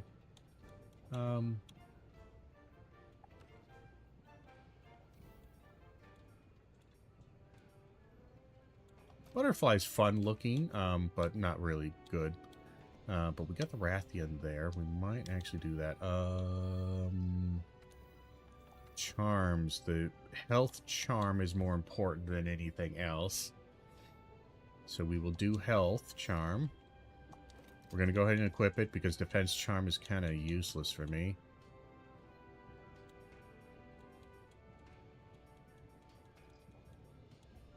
Where's the artillery charm? It's warped bone. Okay, so we can't get that for a little while. We need to get to the Rotten Veil.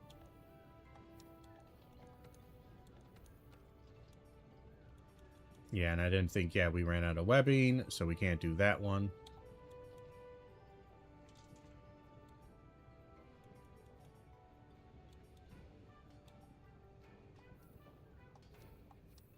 Okay.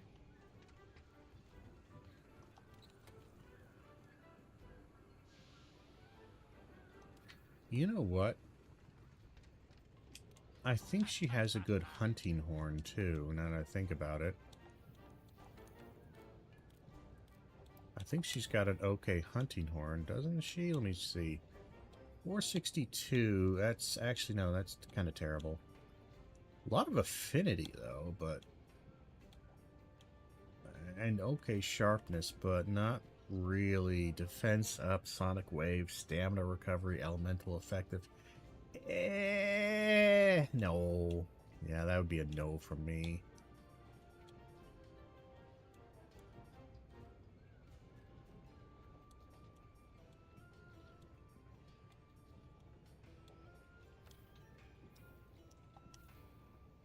Okay. Well,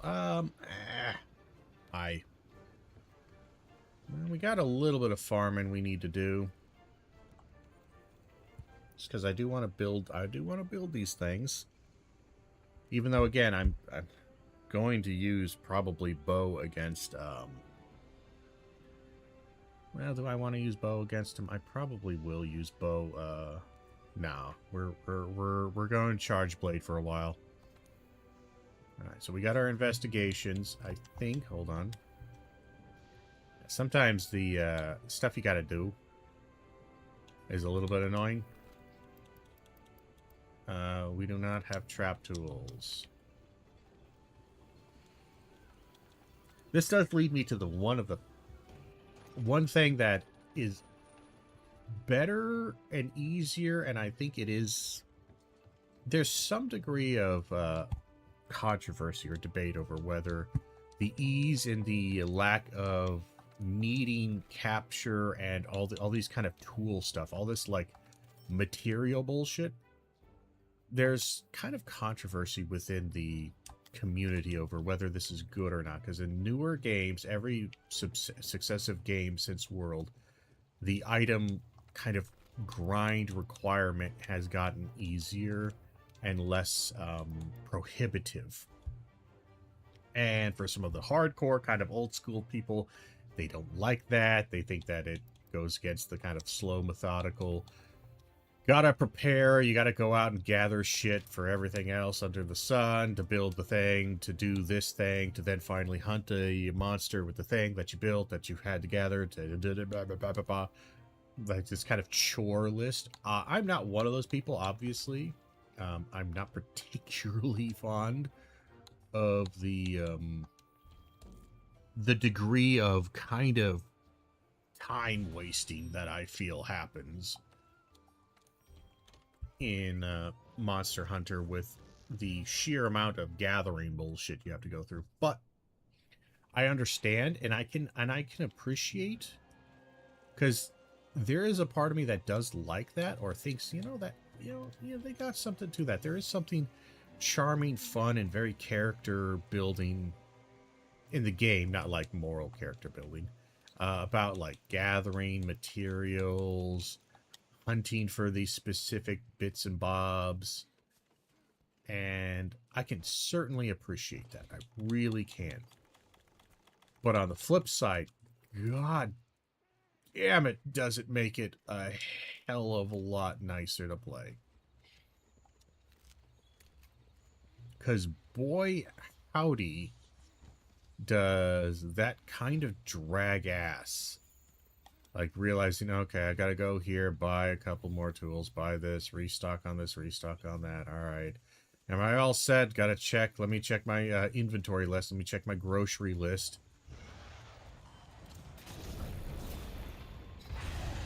No point in doing anything else except that. Really? You got one attack that you can do to me.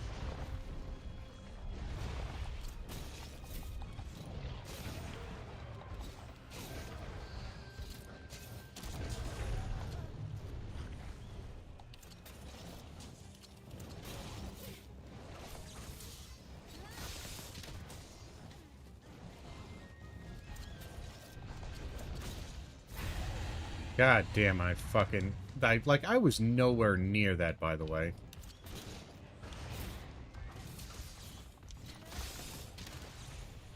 Like, I was just nowhere near any of that wing, but alright, fine.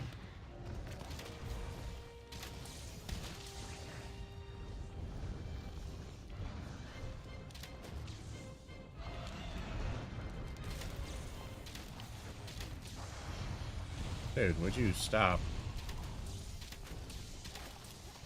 Kinda annoying how you immediately went enraged here.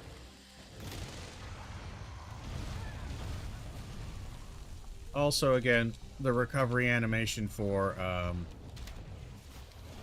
Dragon Piercer remains one of this worst aspects.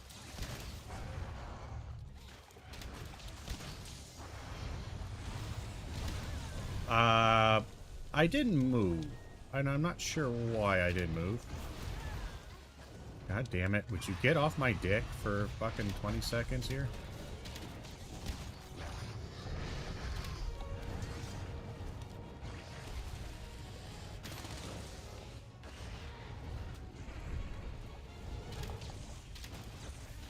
It's weird how you immediately enraged.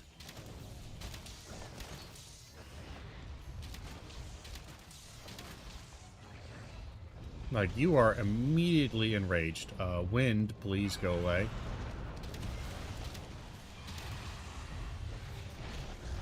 God damn, you are a ragey bitch today. Holy hell.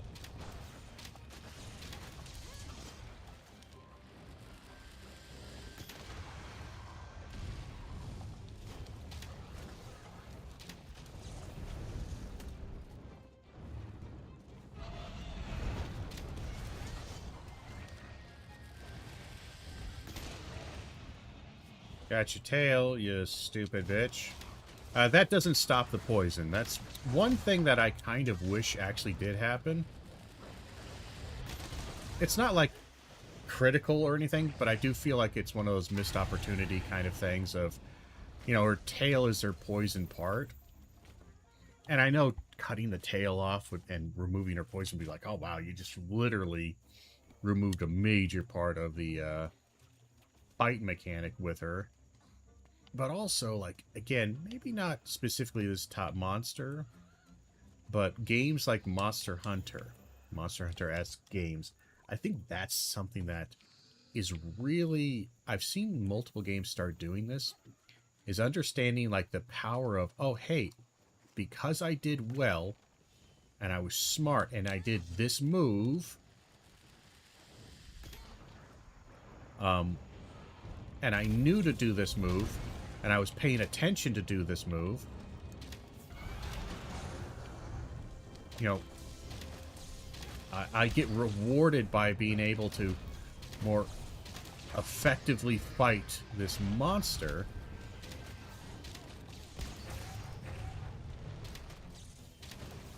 And I think that's really, it's hard to underestimate, it's hard to underestimate the power that has as far as the feel of a game.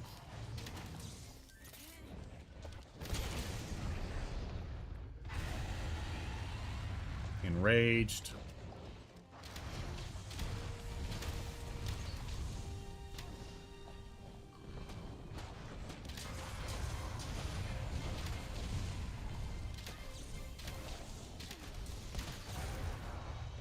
I wanted to break her wings here. Didn't break her wing. But she's near death. Again, the damage output from bow is really, really good. The damage reduction of bow is very, very bad. I've always found bow to be really strong, but also really risky. It's always been one of the riskier weapons because, you know, you can stay distant and you can stay kind of safe in a way. Like, oh, wow, you know, I can stay far away. I'm doing good damage. All that's great. 100% true. Problem is that again, you take full damage, you have 0 damage reduction with any of your stuff. Any attacks that hit you. So, you take full damage, and boy howdy, you are always two-shot, I feel like. Being a bow person, you are basically constantly glass cannon. I am one good mistake away from total and complete death. And that does kind of also play into the diversity that this game offers as far as gameplay style and kind of feel. Which could be to its detriment to certain degrees. I could see an argument for that, because again, you're like, oh well, if especially for a new player, not quite so much in Wilds, because I think Wilds is objectively an easier game starting out by a lot, like a crazy amount. But something like in World, and to somewhat of a lesser extent Rise, if you pick a weapon like bow, you think, oh, I want to do bow, I like ranger shit, and you do bow, and I'll be honest, if you start playing bow as a fresh newbie to Monster Hunter, you probably will hate Monster Hunter. Like, it's almost a guarantee you will hate it, because God damn, are you gonna die all the time. And you're gonna feel terrible. It's gonna feel so terrible, and you're gonna wonder, what am I doing wrong? What the hell is happening? Why can I not get anything going? And it's because, again, you don't know the monsters. You don't know their attack patterns. You don't know when it's safe or not safe, so you are going to be getting hit. And sadly, bow does not give you a lot of room for mistakes. And that's I think something that this game does a decent enough job with, because again, most weapons, the vast majority of them, especially all the melee ones, they give you a lot of damage reduction for the most part, and that allows you to get hit 2, 3, maybe 4 times, which you might go, well, why is that good? Well, because it allows you to kind of make mistakes and feel like there's a give and take, and more importantly, you can take a lot of abuse as you're learning the feel of the weapon. You don't have to disengage. A lot of times in games like this, or especially Souls, for people who want to really master them, like the speedrunners or runners or whatever, or the no-hitters, what they'll do is, for their practice especially, is they'll just sit in the arena and only focus on dodging. They will never attack it. Their whole point is not to beat the monster, but just to watch every single move that has, and to test out every single range. And they'll do it hundreds of times, all to just see, is this actually, what's the range on this thing? Can I dodge it here? Can I dodge it there? I'm not sure if I want to spend a Rathian plate on that. I think upgrading would be much, much cheaper. Still need spikes, though. That's a lot of spikes. That's kind of annoying that we don't have the spikes. Okay. Well, I guess we'll fight him again.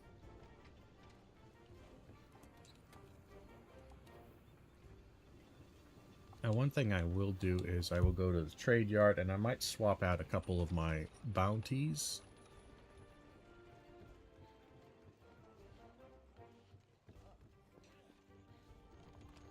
Hello, Fiver.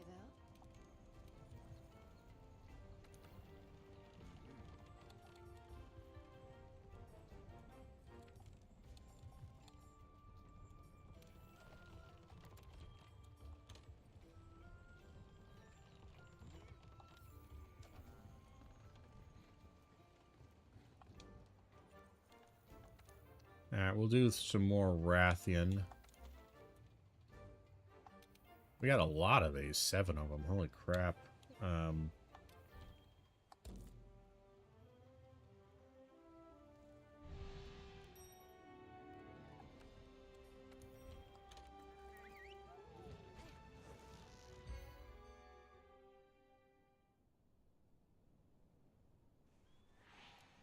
Yeah, there is a bit of kind of pain with this weapon, specifically in that it is like many of the smaller weapons, it weakens. You have to get on it twice to weaken a point.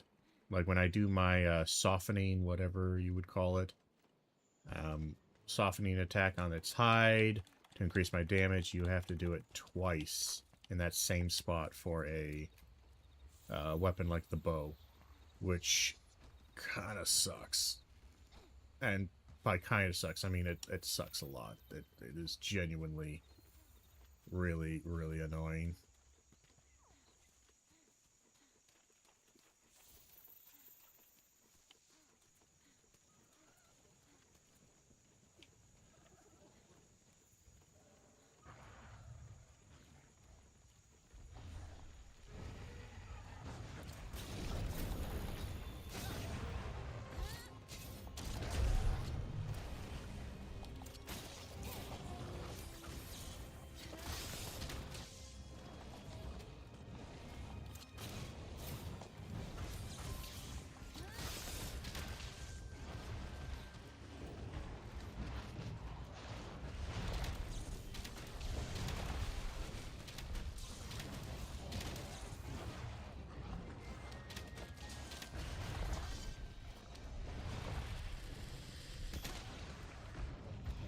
Ah, we only got like 2 hits with that. That kind of sucks.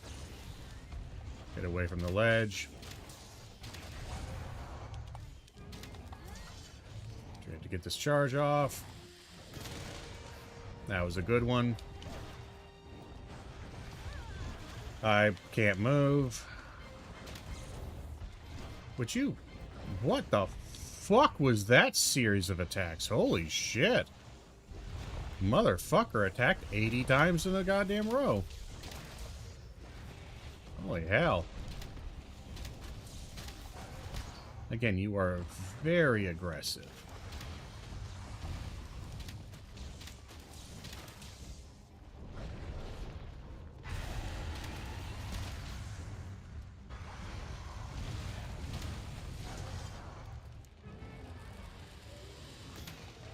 There's the tail.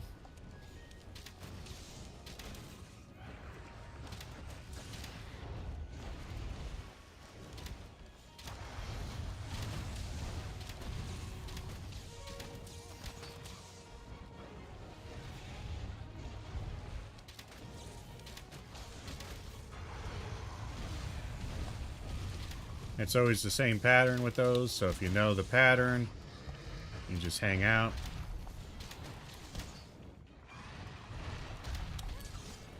This is kind of not a very big charge, but we missed by a lot, actually.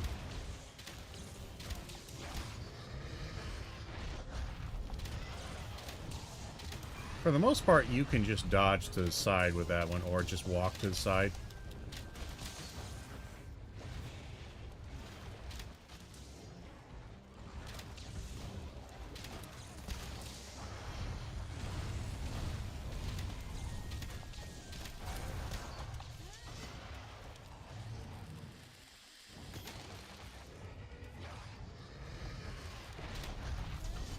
He should attack my buddy twice. Oh, he didn't this time. Gonna fly away. I'm gonna go pick up this. Because I think you can get spikes from the tail. Yeah, I thought so. Alright, the beginning, there's a little bit of a messy part right there, but overall I think we're doing good. Oh, we don't have a close range coating. Close range coating increases your damage, I think by like 10% or something like that when you're within range. Critical range. Which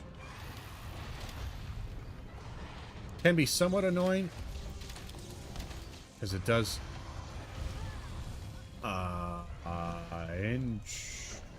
Interesting.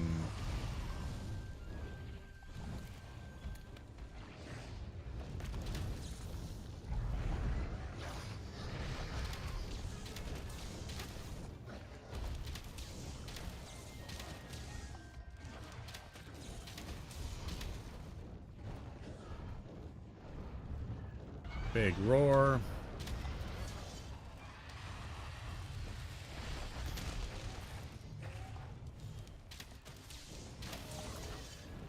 And we'll do one of these. This will be a lot of damage. A lot of damage. You're knocked down for a while. Wow. She's definitely near death.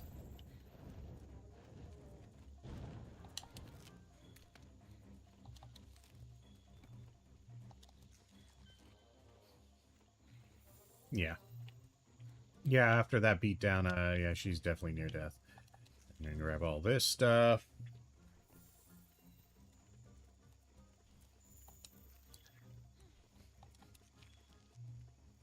Never hurts to grab these things.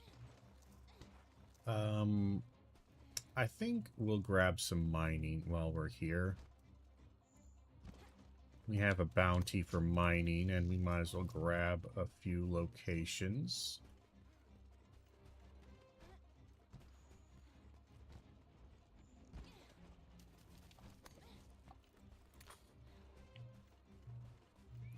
Got one right here.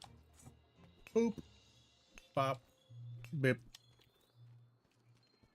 Got another one down here.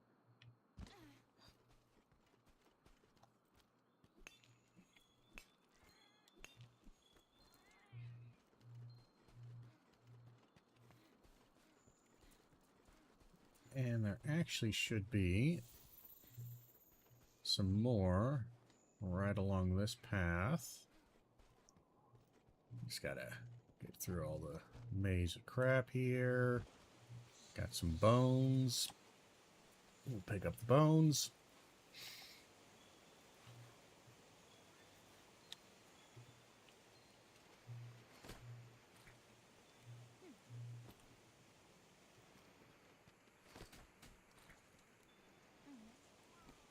Get some geckos. More mining. Ooh, a rare. Light crystal, and our quarry should just be around the corner.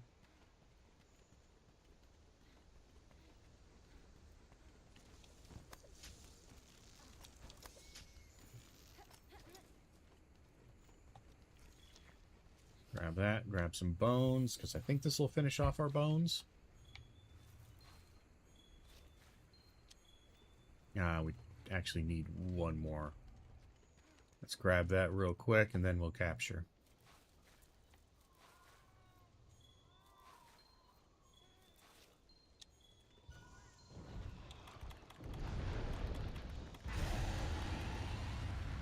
Why? Why?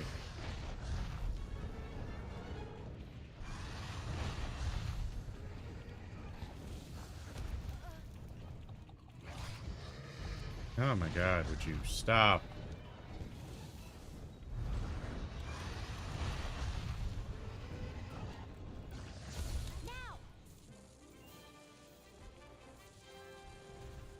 Wonder why you woke up. I suppose I was walking about you, but normally you guys are pretty dead to the world for a while.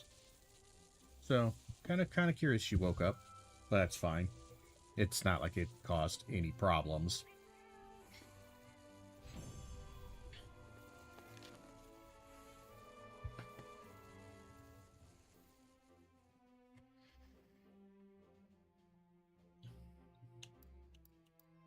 Got some more spikes. That's nice. We got one from also a car. We also got another plate. Or we're swimming in plates, apparently.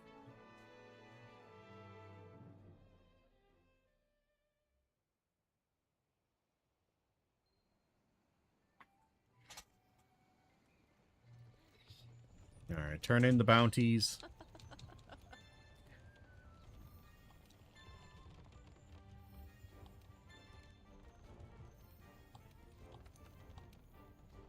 Large monster capture. We'll do some mining. We'll do some that sure, why not? And I wonder, do we have any actual investigations? We got a gold. Ooh, that's much better. It's shorter, but 2 silvers and 2 golds? Much better. Much, much, much better. Yeah, we have a much stricter time limit, but I think we're taking like, what, 7, 8 minutes, maybe 9 minutes to hunt, so it's plenty of time. Even with a cart, 15 minutes should be plenty of time to kill that. But we might have just enough to finish off this little build here. Yes. We do need Giratotus. I always end up needing Giratotus, isn't it? That's always the thing, isn't it? Yeah, damn it. God damn it, now I gotta go kill a Giratotus. God damn, this build is killing me. Alright, how about the headpiece? We can make the headpiece with 2 webbing. How much webbing do I need for the weapon? Do I need any webbing for that? I don't. I do need spikes. 3 out of 4. What do I need for the headpiece? No spikes. Awesome. No spikes.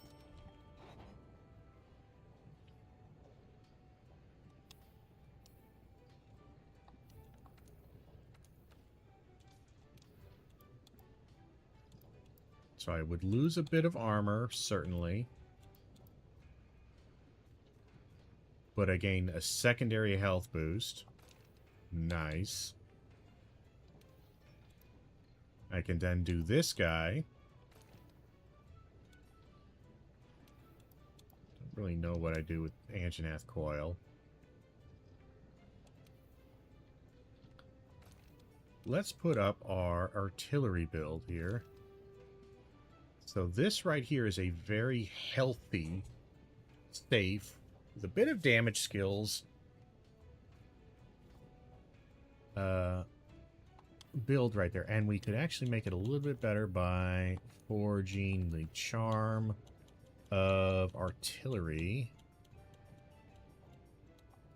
which we need warp bones. But once we had that, 2 artillery capacity boost, 2 health, plus a little will of weakness. That's not a bad build for early on stuff.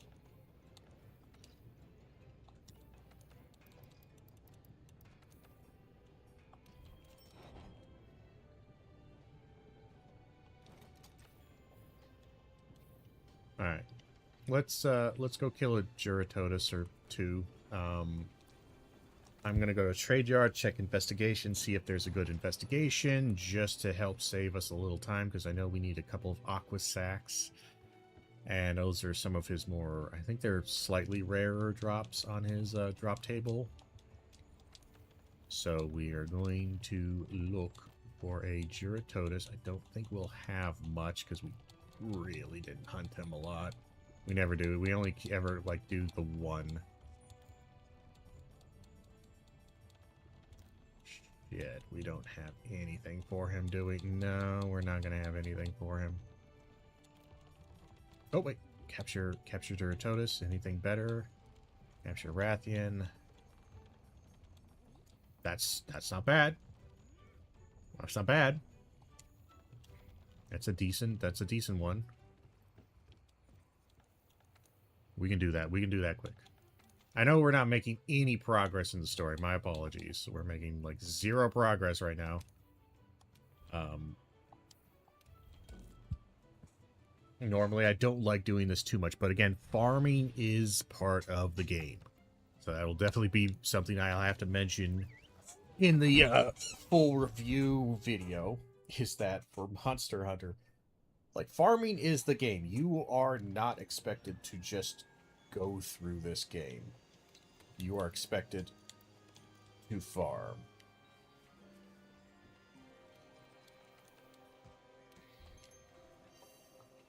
But it's funny, we have, I think, full health boost. Look how long my health is. Look at that. Look how healthy I am. That's so much more comfortable. We're basically got double life. Which when you think about it, it's just like that's a super, super powerful thing.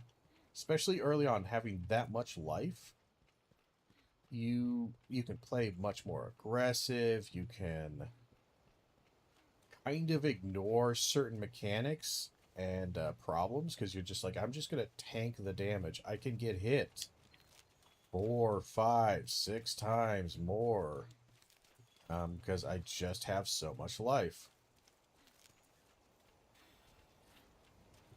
That is in many ways a power that should not be underestimated. Oh, hey, there's a ancient Wyverian. These guys don't appear everywhere. Let's talk to him. Hunter, this is not the right time. You'll know when the right time is. You can have this. They usually give you something good, like a, yeah, first Wyverian print, or sometimes they'll even give you like an ancient potion, which is pretty good. Alright, so we have Charge Blade. We haven't shown you the Charge Blade at all yet. Charge Blade, as he says, has 2 modes.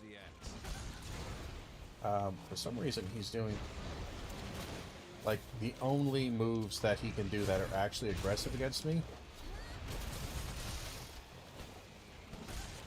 But we have 2 modes. We have Sword and Shield mode, which is pretty defensive, lower on the damage scale. God damn, he is fucking aggressive. Holy hell, dude.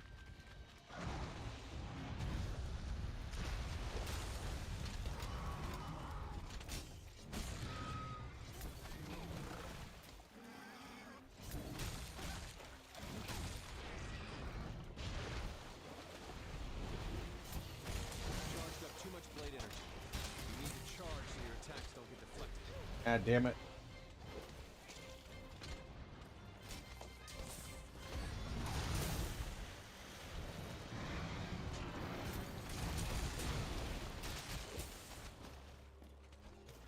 And the big thing for this guy is doing this attack, which didn't seem like it did a lot of damage, but it did. Don't worry. Again, this is a very low... God damn it. Taking 45 minutes to do. Oh, I forgot this was a different...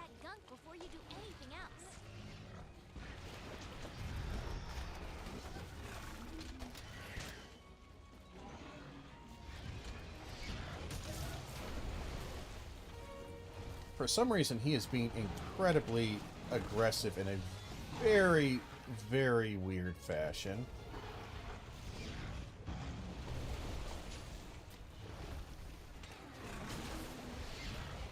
God damn, would you stop doing the charge forward move? God, he is being weird. Why are you being weird? Just so weird. You're weird, motherfucker.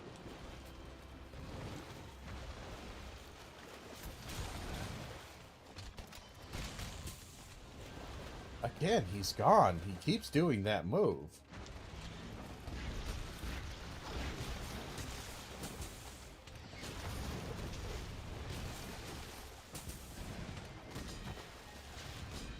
God damn it.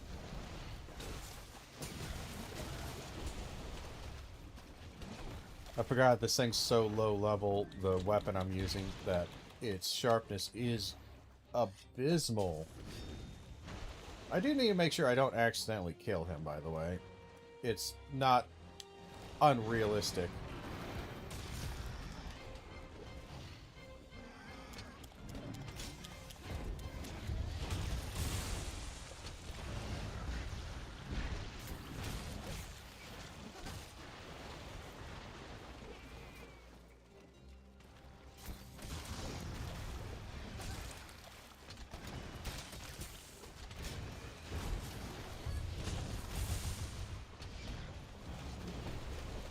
Alright.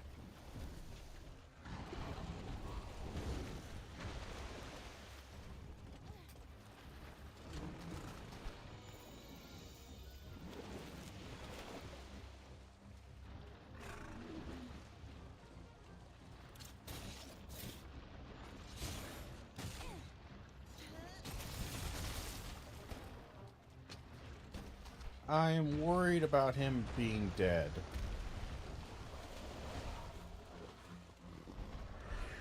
I thought so. Okay, alright. I thought we were close. I was just like, you know what? I've been doing a decent amount of damage to him, even with this very low tier weapon right now. I am a little bit concerned.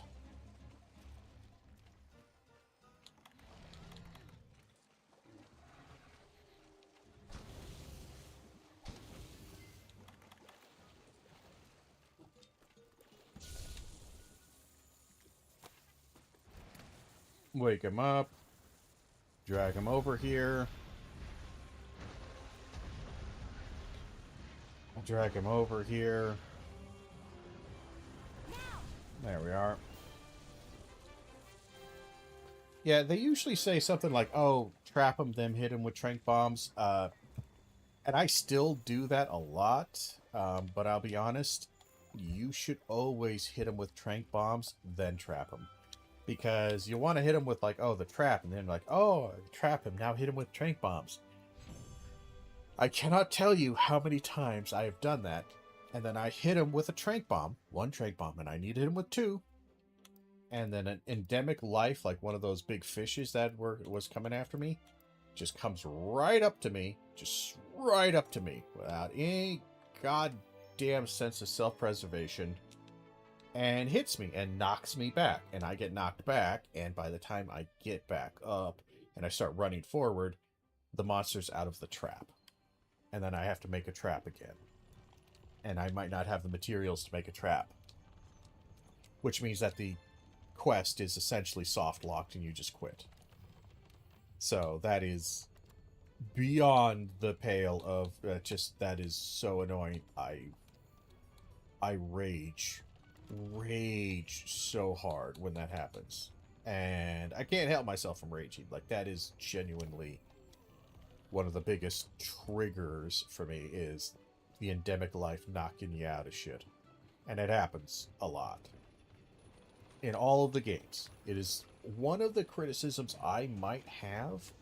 Like, I like the fact that they are aggressive, that the endemic life has their personalities, that they'll attack you, because these things are the size of, like, fucking cheetahs and tigers and like rhinos. So the fact that they might be aggressive, it makes sense. Like, well, rhino's aggressive.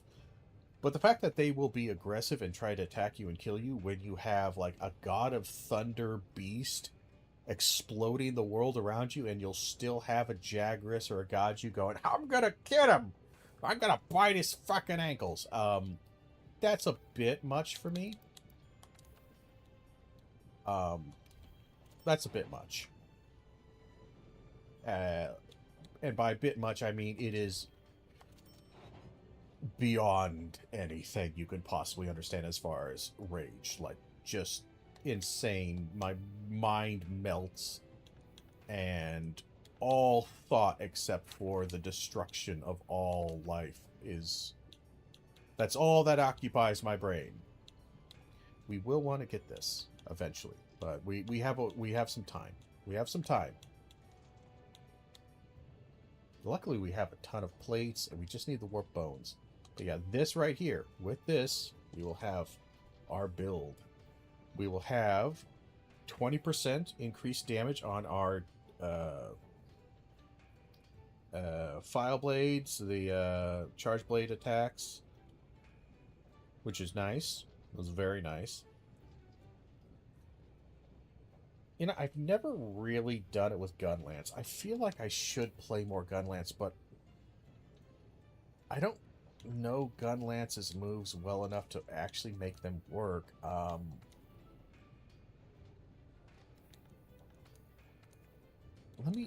Let me take a look. I know I said I wasn't going to do Gunlance, and I kind of want to keep to that, but I feel bad. I feel bad not doing that. Lance, I don't care for. I'm just never going to play it. Sorry. It's never going to happen.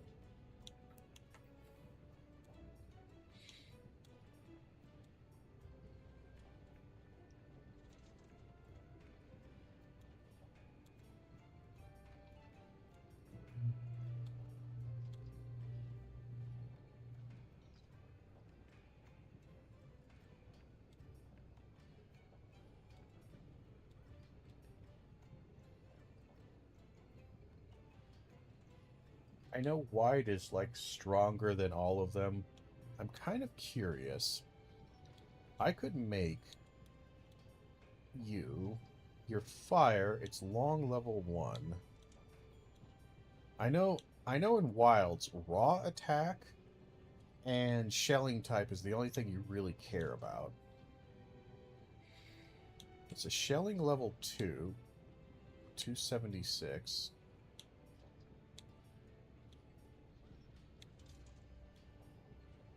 The Baroth doesn't seem terrible at 299. Okay, sharpness. It's wide level 1. Maybe we'll do that. Maybe we'll try one hunt with Gunlance. We'll try it. I know we just made our dear loot miss, but we'll try it.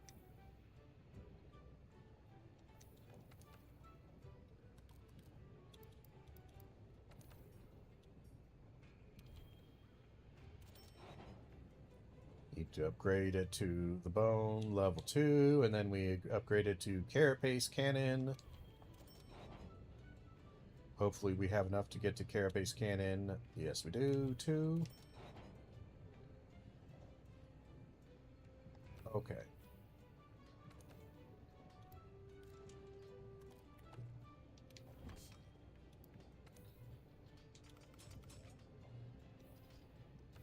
Gain 6 from doing that one. 6 from doing that.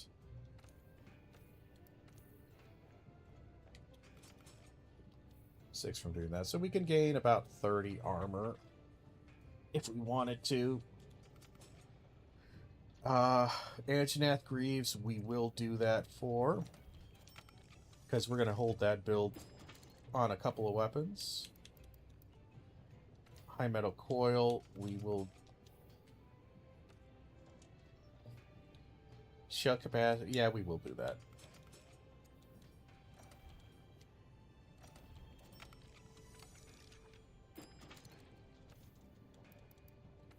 And the Rathian helmet, sure.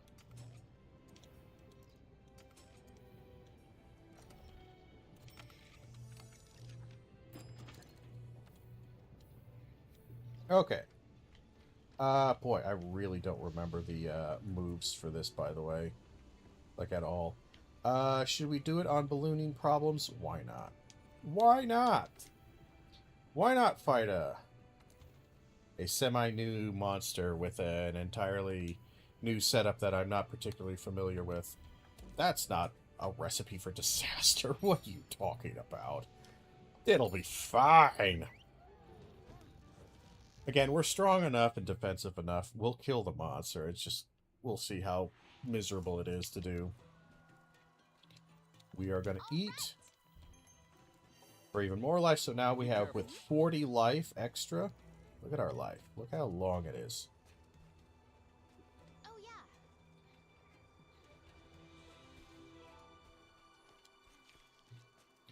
Gather up some more Legiana stuff, because why not?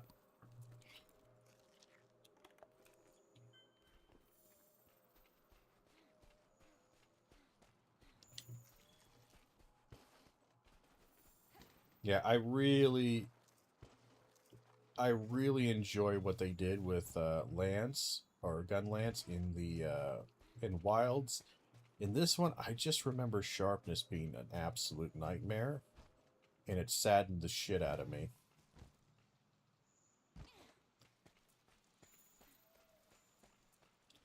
But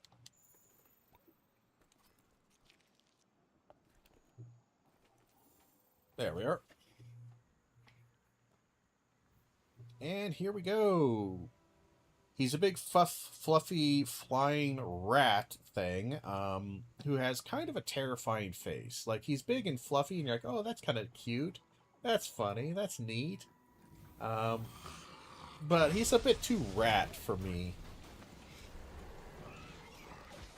That's a bit too rat. You know?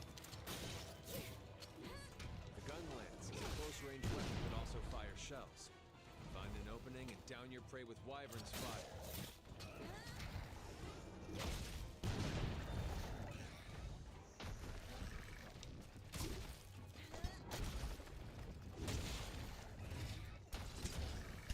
Damn it.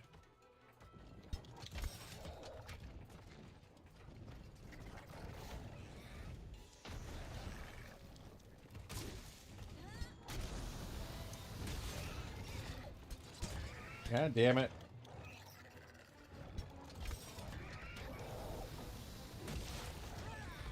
Ah, fine.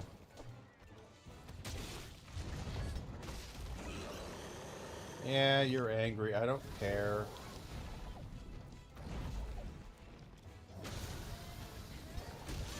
God damn, I just want to stab you with the stake once, but I don't remember how to get speedy to it.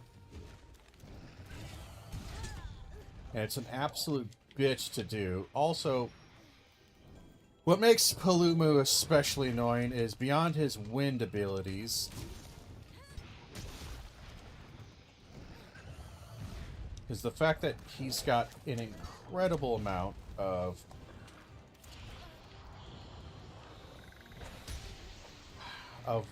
not just wind, but stun. For some reason, his attacks have some of the highest stun in the game. I actually don't remember what's going on. Wyvern Fire Guard Thrust, Reload Backstep.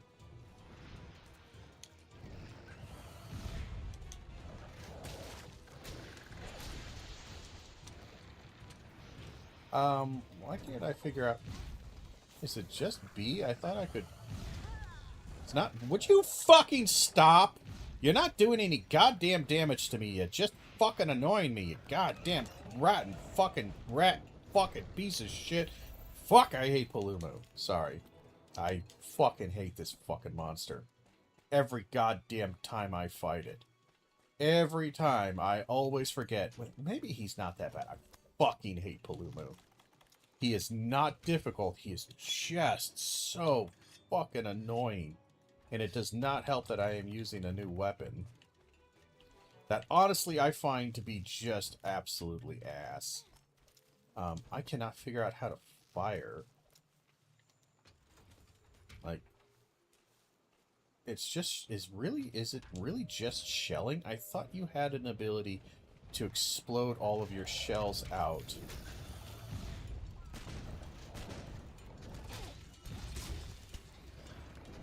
Nope, apparently not. Oh my god, would you fucking stop fucking attacking and stop knocking me and stop boring me? You fucking pain in the ass.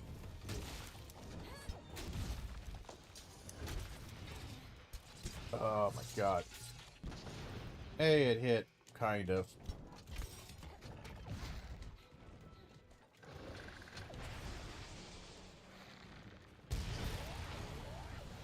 That's the only thing we care to do, by the way.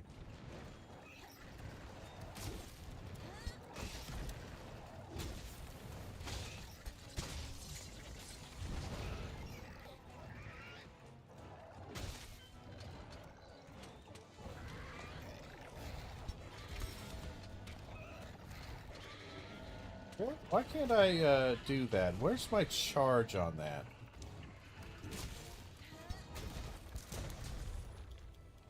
There it is. I was trying to remember. Ah.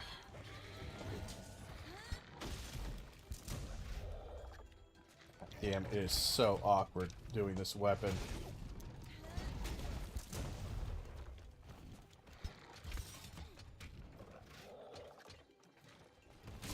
When do I have...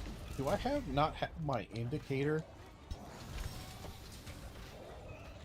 I feel like I should have an indicator for my Wyvern Fire, but apparently I don't. Oh, the chicken run. Any monster that has a chicken run, kind of... It's like it's my least favorite attack in this game. And I cannot emphasize this enough. Like a fucking metric ton.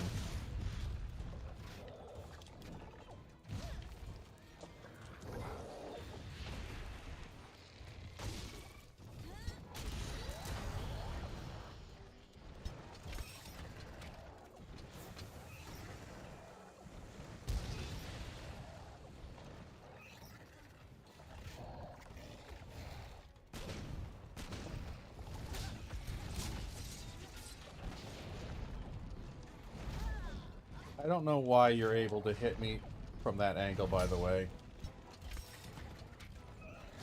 I just... Stop, please. What? Thank you. God, it's awkward. It's such an awkward weapon. It is so much smoother and faster and more pleasant to use in Wilds. Like, I almost want to, like, maybe towards the end of the stream, boot up Wilds, throw on the gun lance, and just show you how much smoother and easier and more fulfilling that combo system is. At least to me, intuitive. I feel like this one, World, some of the weapons in World are still in that awkward phase to where, like, well, I mean, this is kind of how it was back in, you know, for you and the other games, so like we're not going to change it too much.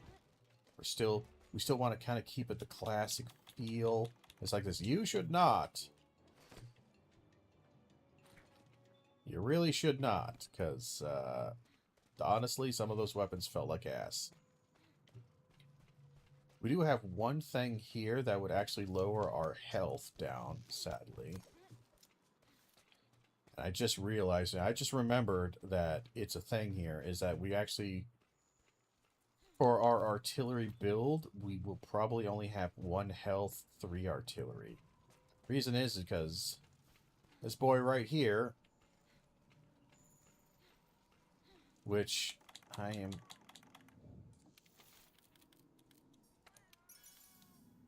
Yeah, we're going to capture, because screw it.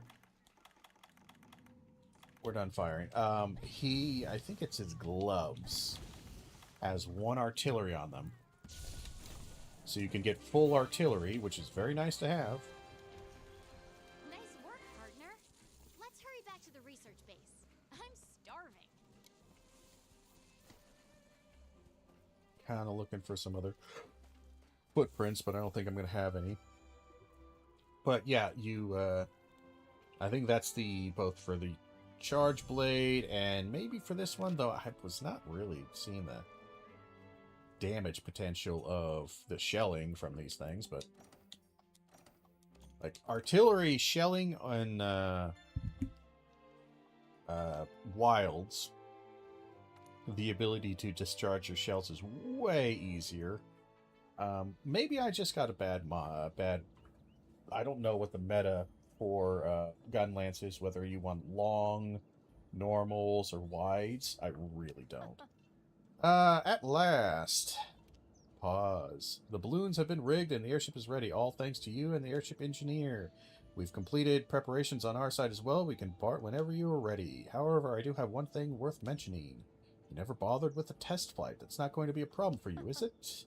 When you're ready, just say the word and we'll make our descent into the Rotten Vale. Shouldn't you prepare before you head down to the Rotten Vale? Put together rope lifts on a crest source. Oh yeah, that's right. You want me to give you some Shamos hides and bullshit for the resource center, which we might just do, because we're doing a nice thorough playthrough.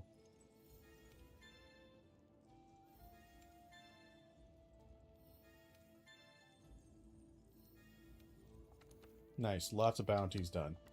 We do that. We'll have that available because why not?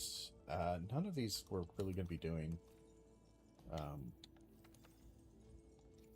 Yeah, we don't have any Palumu investigations, I don't think. But yeah, the one thing you would want from Palumu, I don't think his gear, I don't think really he's got anything good I want.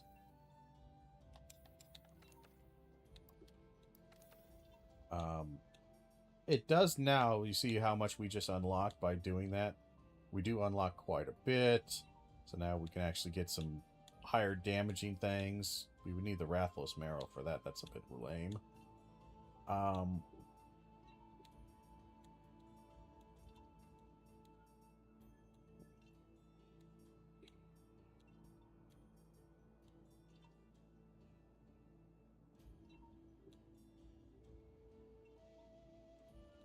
Yeah, but normal level 2s would be nice. Longs, I suppose, are fine. But level 2 would be nice. That would increase our damage by quite a bit. Not a lot of level 2s here, I'm going to be honest. Looks like Great Jagras, 330, 322. Great Jagras is actually kind of looking pretty good. Normal level 2s, better affinity.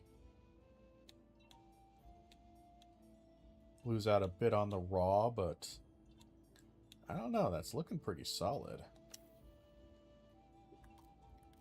But you can also look at stuff like this. Dear Ludimus, 468. I would probably go with... I'd stick with the Dear Ludimus for a little bit, but I'd probably go with Hard Bone, Strong Arm. The Gyros is fine. Good paralysis, though, and impact. I might actually go... Gyros isn't too bad. You're not losing out on too much damage. The sharpness of the Tobigadachi is actually looking rather spanky.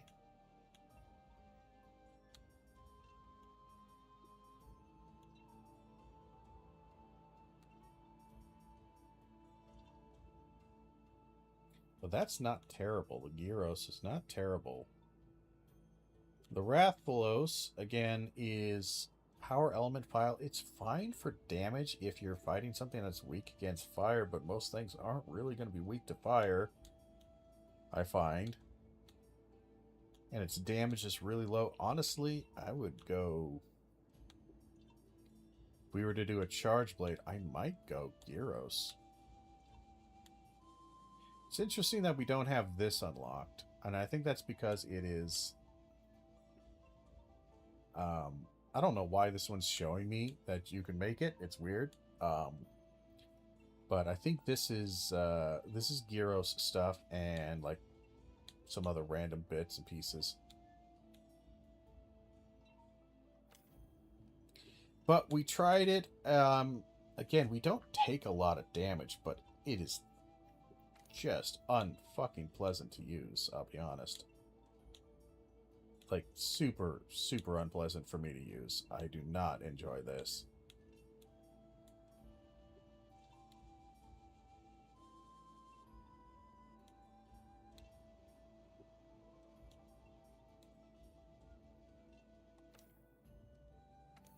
What would we have to hunt for the Jagras? We'd have to hunt a Tsetse. And then we'd have to hunt something that gives Monster Bone Plus.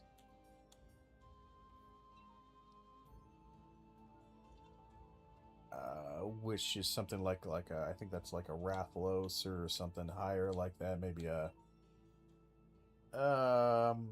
maybe a Rathian.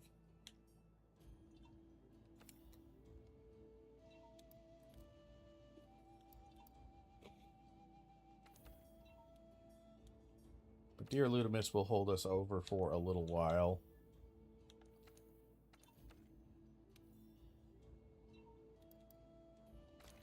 We are going to use Dear Ludimus. We can't do the charm until we get Warped Bones. Divine Blessing is actually super goated. It's genuinely like a really amazing skill. It doesn't become like super good and super necessary until something like more like late high rank and master rank, but right around then is when like you desperately need. You're gonna want the Divine Blessing. And if we do this, we can actually get Artillery up to level 3, which is a pretty big power creep. It's 30% on your attacks. Reduce Wyvern Fire's cooldown by 50%.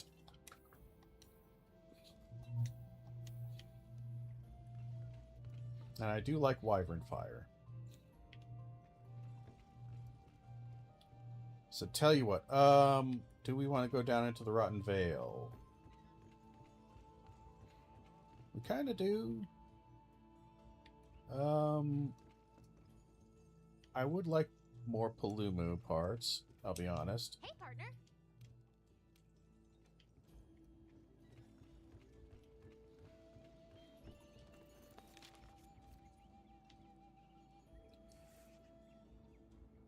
And Teetsy's there, and we do need some Teetsy parts eventually, I think. We also haven't been doing any of the... We need the endemic life researcher here. The Linian researcher, I don't know why he's in the ancient forest. I feel like I've already completed him, but okay.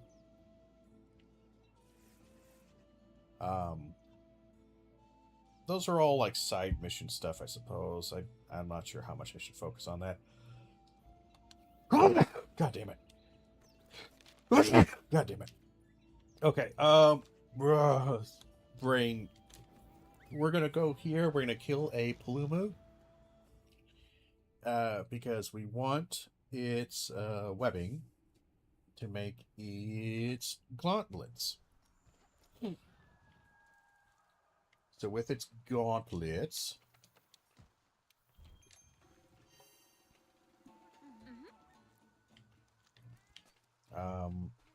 I think we'll be in good shape.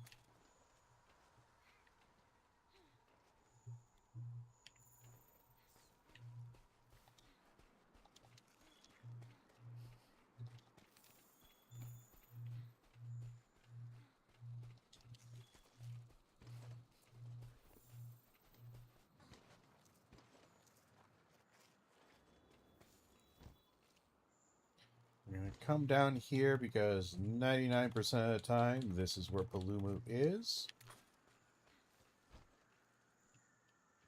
This is the 1% time he is not here.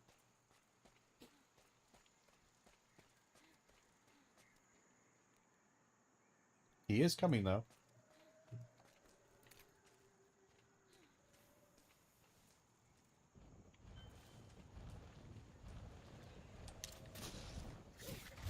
Not even close to where I wanted you, but okay, sure. Put me on the farthest fucking object from me.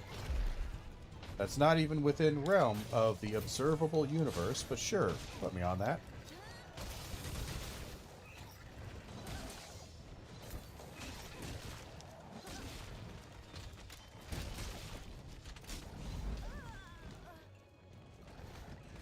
At least we're charged. We're going to go ahead and pick this up. We should be safe here.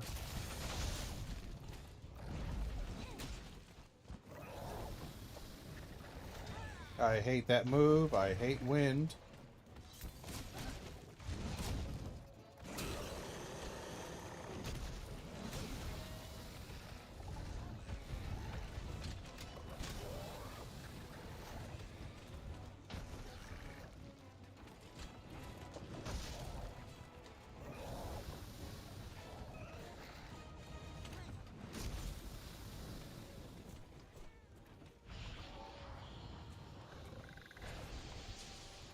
Come on.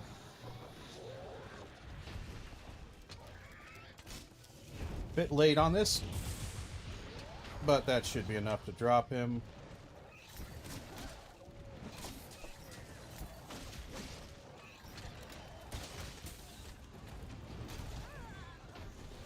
I don't agree with that hit, but sure. And see, this is all he does, realistically.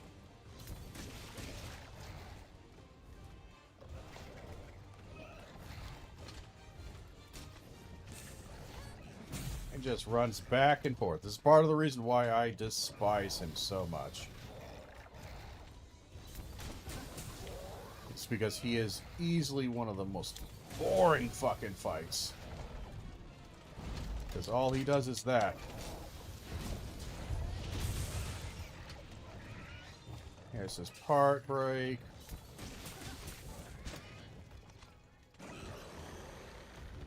He wants to run. That's fine. He can run.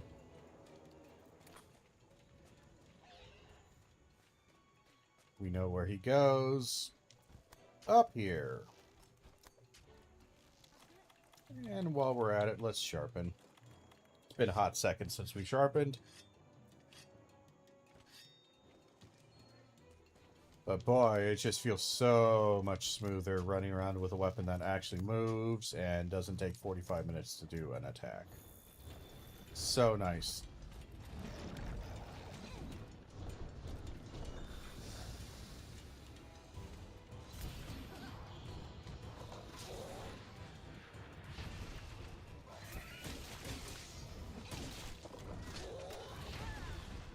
Interesting, he did 2 in a row, but okay.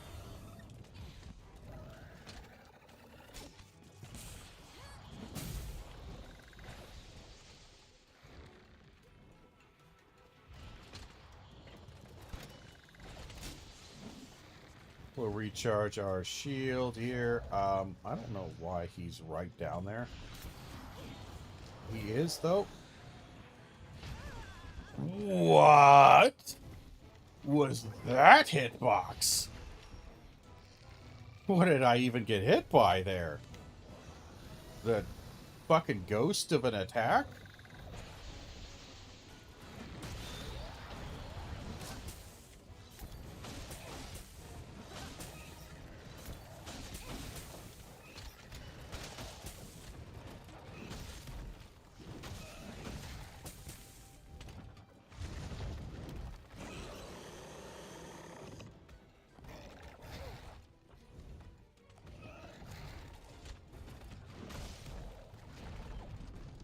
God damn it. I rolled into it.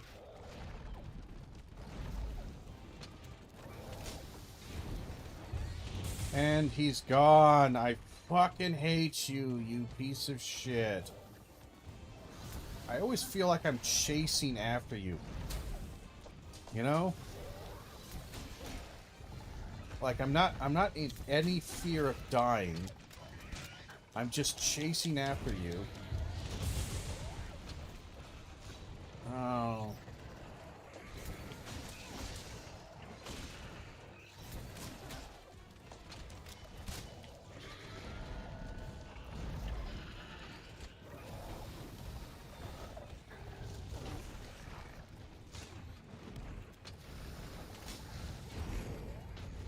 I was not looking at Yaku, and that should not have blinded me, but okay.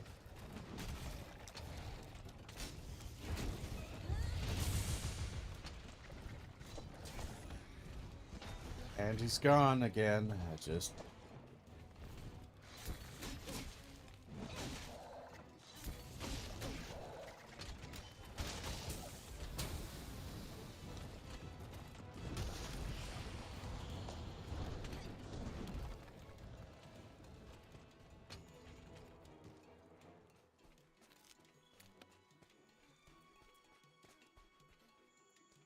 Alright, he's near death. I thought he would be.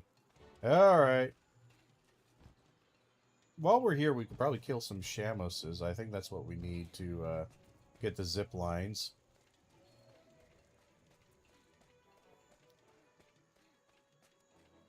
Not that I really care for the zip lines. I don't really need them. But, you know, they're here. Might as well. We're here. Might as well. Mr. Taco Dudes, hello to yourself. Yes, we're doing a nice, thorough, deep playthrough / review, overview, idea, analysis of Monster Hunter. A game we've played many times before, but I'm going to start a new kind of video series doing deep dive analysis of games like this, kind of these game series. Older, new ones, newer ones, and in this case, we are starting with Monster Hunter. So we don't have a great wake-up with this weapon in the sense that we don't have any charges right now, any files, so the best one I find is this guy. You get a charge on your sword.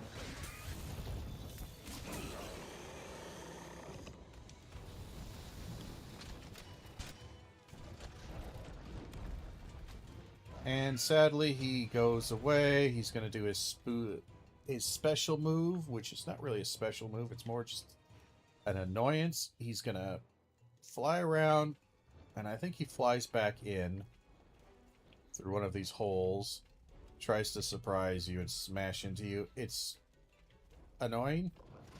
Yeah, there it is. Like, it's strong.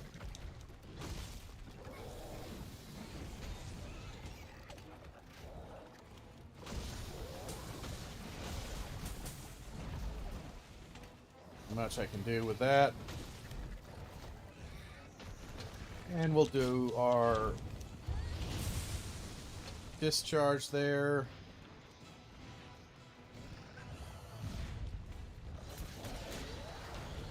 There we are. I knew he had to be close. He is very dead. And that's Paluma.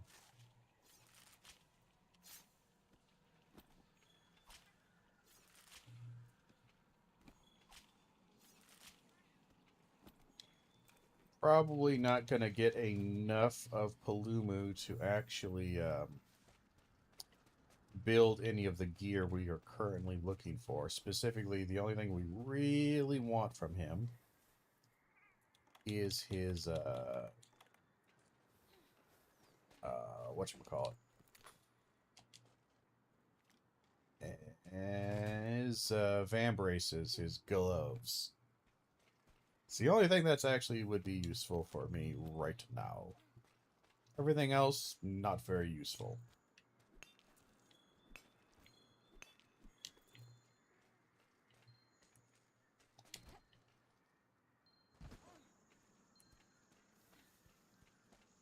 Now, we're down here because I'm pretty sure, yep, there's a big squad of Shamooses that are over here.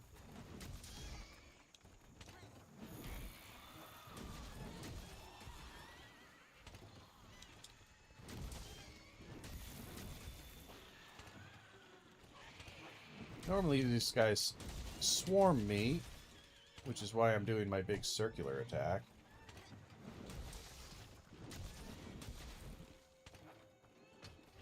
But we need a few pieces of this.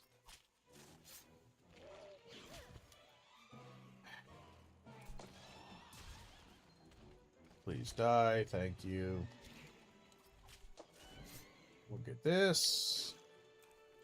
We'll get this. I know you're 2 inches from death, but for some reason you just won't die. Alright, carve them both. Pick up the bug. Grab this. Hopefully that's enough. Hide. I don't know if we need any teensy parts. I kind of don't think so. At least not for that. I think we do need it for the artillery charm when we do get access to it. So...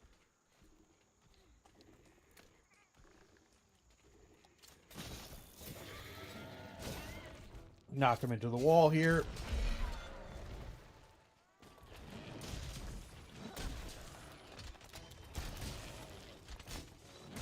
We're building up some stun on him.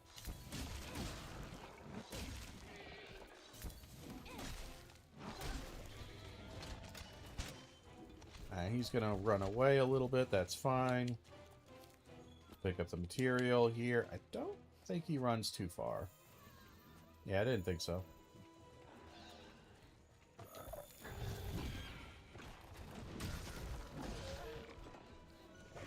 Alright, Teetsy. Let's just pretend for a second that you're not one of the easiest monsters to kill.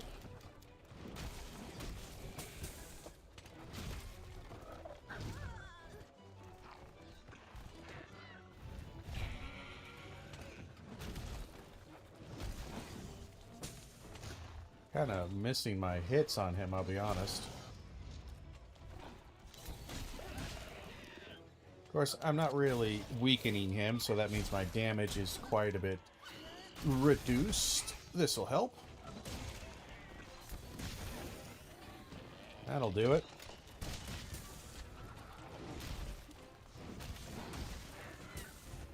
Can't really move out of that maneuver. It takes a very long time to get out of it.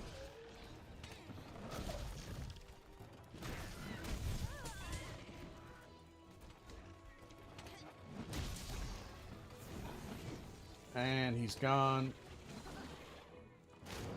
We'll block that. He comes in with a little hit. Sadly, Sadly, he's just doing all of his big sweeping moves, which means that it's hard to get close to him.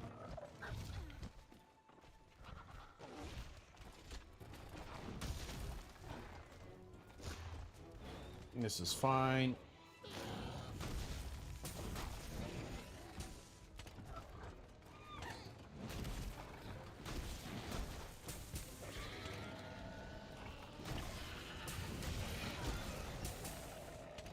There's another Palumu here? Already? What are you doing here, Palumu? Why are you here?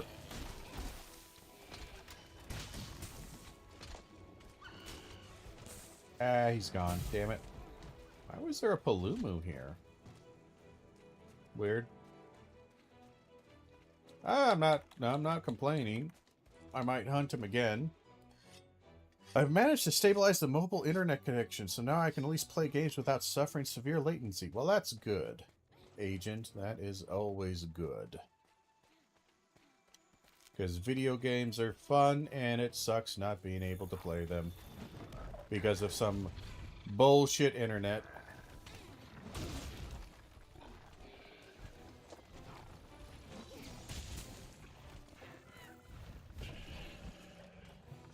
I can't remember. I think Palumu might, or TC might be immune to flashes. I genuinely think he might be. Oh, did the wrong move. I mean, he'll be dead here in a second. Yeah, he's not happy. He's not doing well. In this case, unlucky lightning strike. Yeah, I remember you saying that.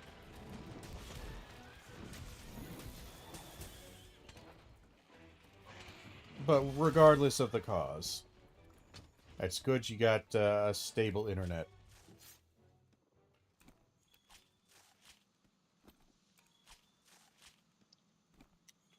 All right, we're doing okay here. I'm not sure how much farming I really want to do in this playthrough because it is more of a review. But I did say deep, thorough playthrough, so I want to try to explore all the mechanics, obviously. This is a bit far. Oh, we got it. Just barely. Good damage on that, actually.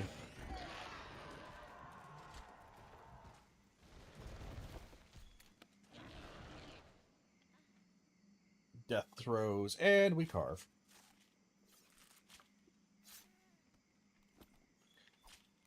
You know, maybe it's as unpopular, but I really like Yaku. I actually like all of the, most of the coups. I like Kulu Yaku, Yaku. Yi Uncut Ku can go suck a goddamn egg. I hate that little bastard. But I actually really enjoy them. I think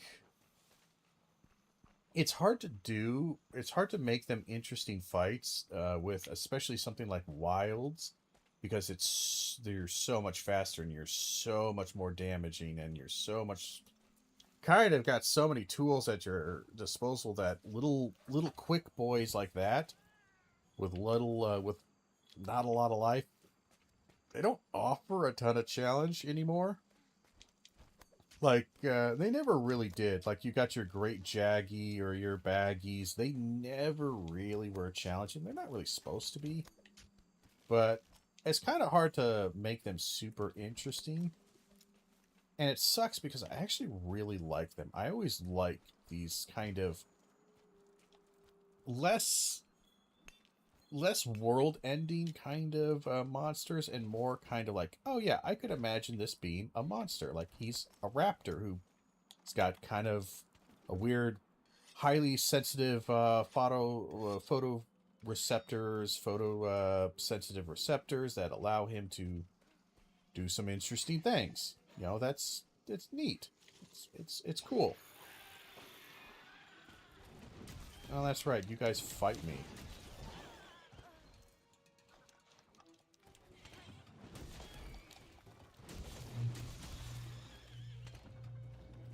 I think I have to kill all of you. And then you run away. Ah!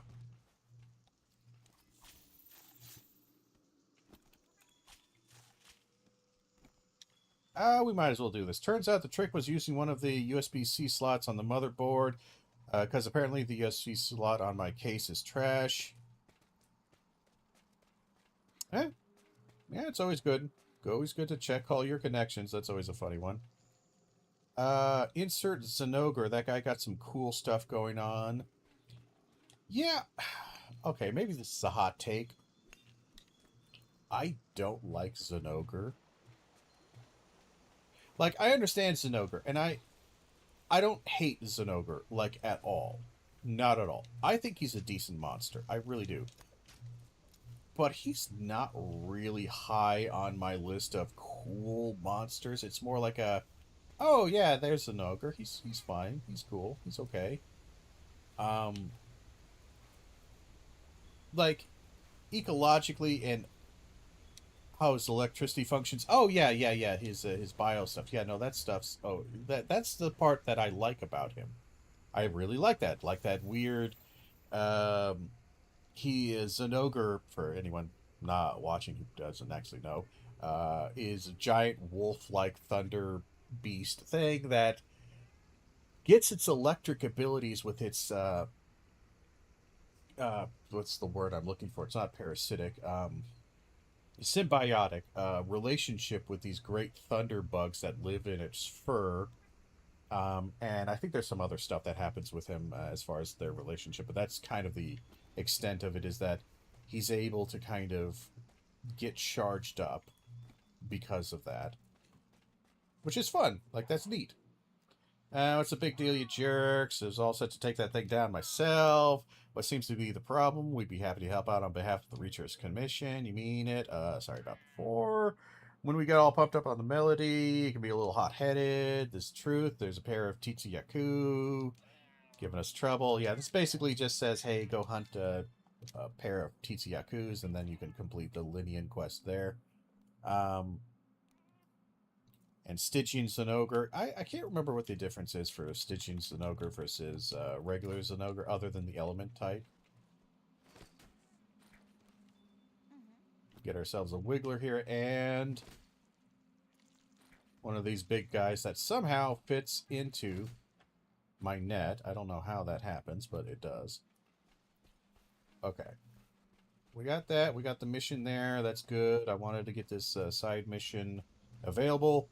Soul Steer, Mrs. Suni is also really cool in that regard. Can't see shit, but will detect you if you so much as brush one of those bubbles. Yeah. I remember the blind, angry Mizitsune. But, I don't know. I like some of the, it's not necessarily grounded, but I like some of the kind of more underpowered monsters. Like monsters like in, I love, Toad Boy from, Monster Hunter Wilds, whose name, for some reason, has literally escaped me. Hold on, it'll come to me. It's the frog. I love him. He's such a fun little monster. Why can't I remember his name? Frog. It's the first monster you fight. It's not Chemitris. That's the big chicken, which I actually do like too. I like the big chicken. The hell's his name? That's literally gone from my brain. Chotacabra, thank you. Yes, Chotacabra. God, I was trying to remember. Like, why can't I not remember his name? I like Chotacabra. I think he's got a lot of personality. I think instead of... I like monsters that focus first and foremost on personality, character, and ecological kind of fit over the actual, like, fight. Like, the fight's important, don't get me wrong. Fight's super important.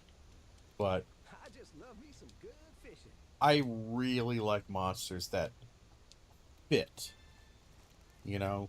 And I feel like I feel like monsters like Chotacabra and even Chemitris fit really well. Monsters like Zinogre, to me, don't really fit. Like, he's not bad. He's not bad. Malzeno, I mean, it fits for that style, for that particular aesthetic of the game. But Magnum Mallow, I hate Magnum Mallow. Like, the fight's good. Don't get me wrong. The fight of Magnum Mallow in Monster Hunter Rise is great. He's hard. He's very fast, difficult, all that going for him. Uh, but from his looks and his overall kind of theme and style, I really am not a big fan of him. And I think World has some of the most grounded monsters outside of Elder Dragons, obviously. The Elder Dragons are pretty goddamn off the wall, but they're supposed to be. I don't think there's any gunpowder fish in here, actually. He asked me to capture a gunpowder fish, and I don't think I can actually get one in here.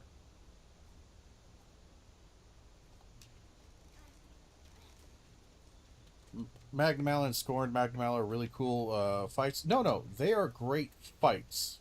Don't get me wrong. Great fights. Little bit frustrating here and there, but I mean, they're kind of supposed to be. They're supposed to be hard, challenging fights. But, and I suppose that's why I didn't resonate quite as strongly with Rise as I did with World. I find the design of Magnum Mallow off-putting. It's hard for me to articulate. Really, I think it's just way too arcadey and kind of... It feels very anime, and I'm not a huge fan of anime aesthetics. I like anime when it's anime, but I don't like anime aesthetics in a game that it just feels like it's got other aesthetics going for it and has stronger aesthetics, in my opinion. That might be a hot take. I don't know. That's alright. I don't think there's anything on the map that I care to... I really do need Palumu parts, so I might go kill this Palumu real quick. But alright, we have that mission there. We have our gunpowder fish mission. We picked up some Shamos parts, which is probably enough to satisfy our purposes. We might have enough Teetsy parts to satisfy them. I think after this Palumu hunt, we will move on to the Rotten Vale, or continue the story. And from there, we will, see what we have to see. I can't remember. I think we end up in the Rotten Vale. And we don't have to fight Legiana yet. I think Legiana is another... We're like 1 or 2 monsters away from Legiana.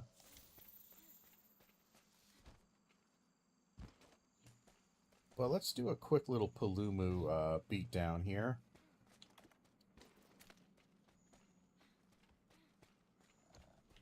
Hey, Palumu. Where are you going, Palumu? Get back here. Too slow.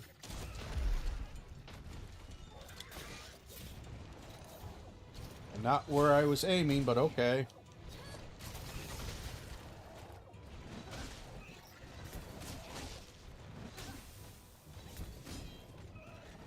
Yep. Forgot to...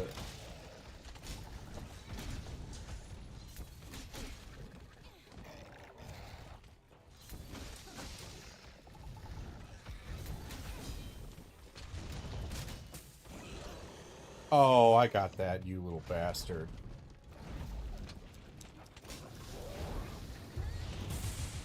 Of course. Of course, of course.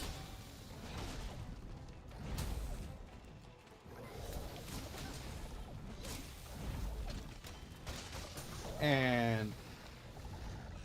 with the wind, please. With the... Oh my god, with the wind. God, I hate you. You're such an unpleasant fight. For such a weak monster, you are such an unpleasant fight. Leave me alone, you little fucker. I just want to sharpen. Let's see. Let's see. I see your messages right there. Read them in just a second. Currently focusing on fight. Don't move. Thank you. I'm surprised you're still in the air, actually.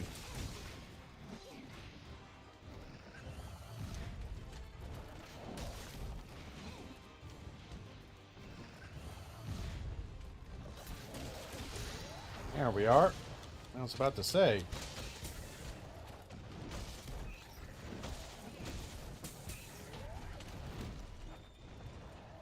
Please turn, thank you.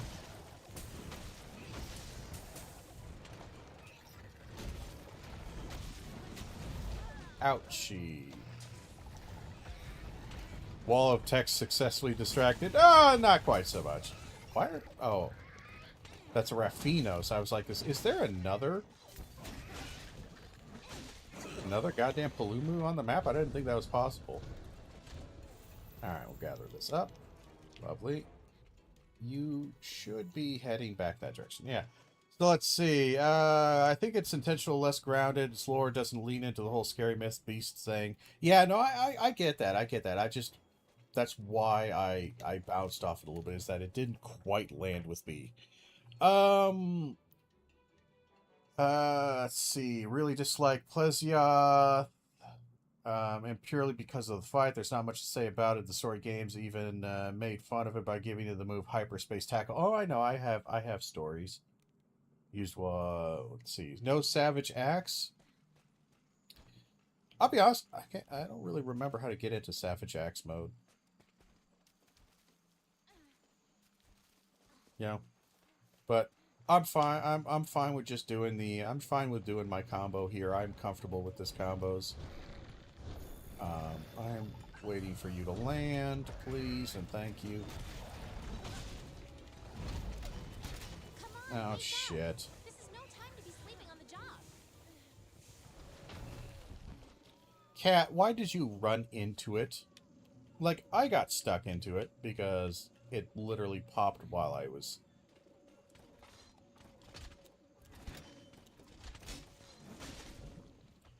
I was here, but... I was thinking we would do the SAD, do clutch claw move and startup animation. Yeah, I need to look it up because I can't remember. I can't remember the exact combo. Would you stop with the wind?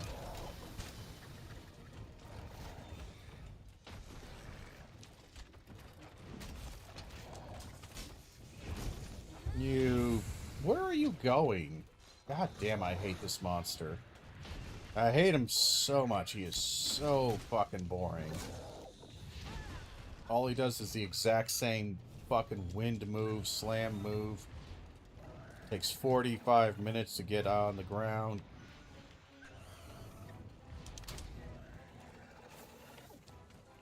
I'm bored already, motherfucker. That's why I usually actually prefer to fight him with a ranged weapon, just so I can get him out of the sky easier. Oh, come on.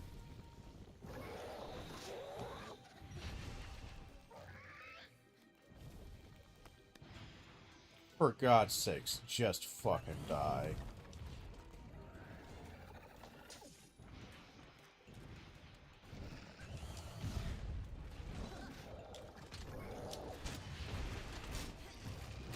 There it is. Okay, yeah, that makes sense.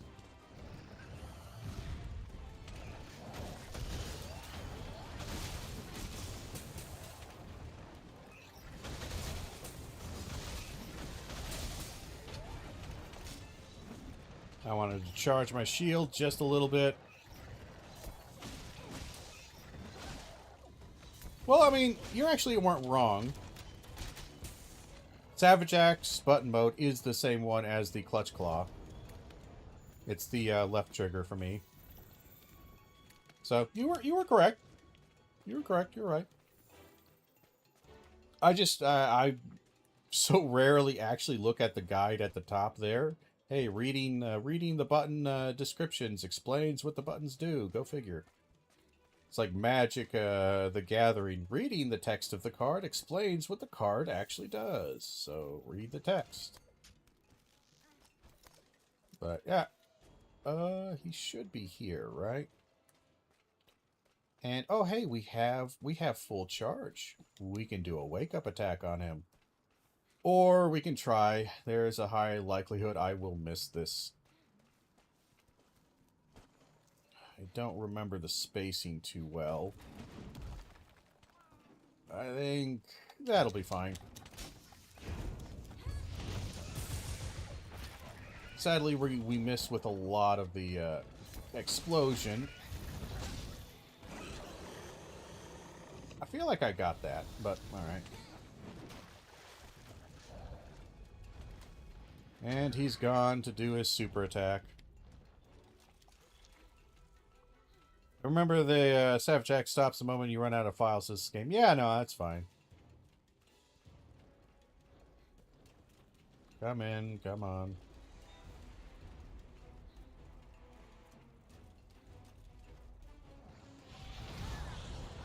I was just waiting. I don't care that you hit me. I just want you to come in.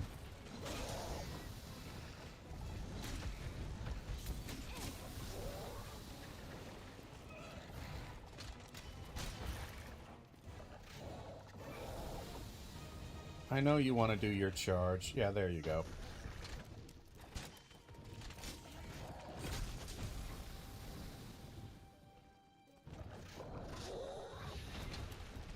Screw it, we'll do this. That kills him. Let's see. Facing the wrong way. World monsters have their roar epicenter in front of their mouths. Yeah. Nah, it's fine. It's fine. We're good. We're good. Nice, quick, easy hunt. It's just a Paluma. I just find the wind blast and stun is annoying. He's never really a threat. I don't mind him. I should say I don't hate really any of these monsters because I do find that they do work well. Even with stuff like Magnamallow. I was talking shit about Magnamallow. I think Magnamallow is a fine monster, good hunt, and he matches the aesthetic. There's just something, for my personal tastes, that there's some that I'm just kind of like, I'm a little iffy on. But, alright, well, we got pretty terrible drops, but it was an expedition. It wasn't supposed to be amazing.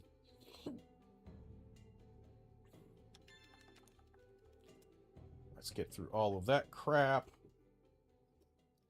We sadly have lots of... Shouldn't you prepare before you head down to the Rotten Vale? Lots and lots of side missions that we need to complete. Come here, kid. With quick little hunts that will sadly take time to do. We might do that off stream. Let's register a few bounties here. We got some of that. We'll do a brute wyvern. We'll do a couple honeys. Why not? Need to do a gunpowder fish. That's fine.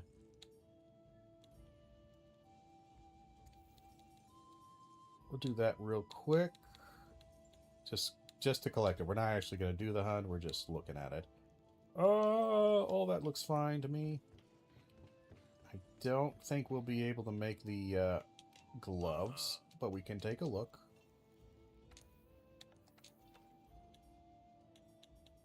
Hey, we could do it.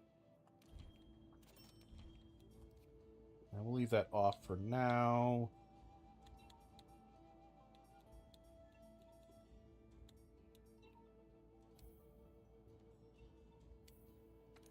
And then we would want the charm for artillery, which we have to get down to the Rotten Vale for, so we will do that eventually with the Warped Bones.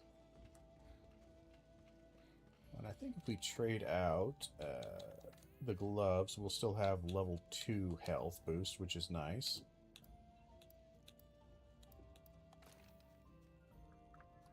Yeah. That's an okay build.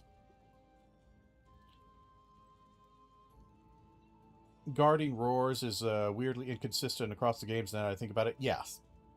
I've noticed. I think it's because the roar hitbox is inconsistent on it.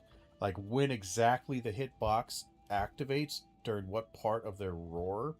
It's usually like right at the start of the noise, but I think there's small variations, and the hitbox on it is not 100% the same size for some of them, that it gets a little bit weird. Beyond obviously earplugs and all that other shit that you need, I just find it, yeah, it is somewhat inconsistent, I would say, yeah. Not enough in the way that matters, like, you know, it's not super terrible to miss a roar. You just miss out on a little bit of DPS window. Alright, so we're good on all of that. Got rid of all those things. We got some capture things. I put away the bugs for the capture. Nope, no, we still have the bugs. Sort them so we got bugs. Trap tool, we could use a little bit more trap tool. We got our flashes if we need them for whatever reason. We got that stuff. You could just roll the roars. I can never. You might be able to do that. I cannot. I can never get that roll right. It's like a 10% chance that I'll ever get that goddamn roll right. I'm always rolling at the wrong moment. Usually I think I'm rolling way too early. Way too early or way too late. I'm super far off. So I don't bother. I just accept the roar, accept that I'm going to get, you know, stunned by it, I suppose. Alright, let's go down. Doing story here. Pay close attention. What is the Rotten Vale? What does it connect to? How does it connect to the Coral Highlands? Well, then off we go. Yeah, I like how you have to you tell me this. Instead of just telling me what you do, you tell me to think about it. Why don't you just tell me, you're the researcher, just tell me what you learned. The fact that it's possible is still interesting. World has a surprisingly high amount of iframes on the roll. For a Monster Hunter, yeah, I suppose. It's not like a lot of iframes, like when you compare it to like a Dark Souls-like game or something like that.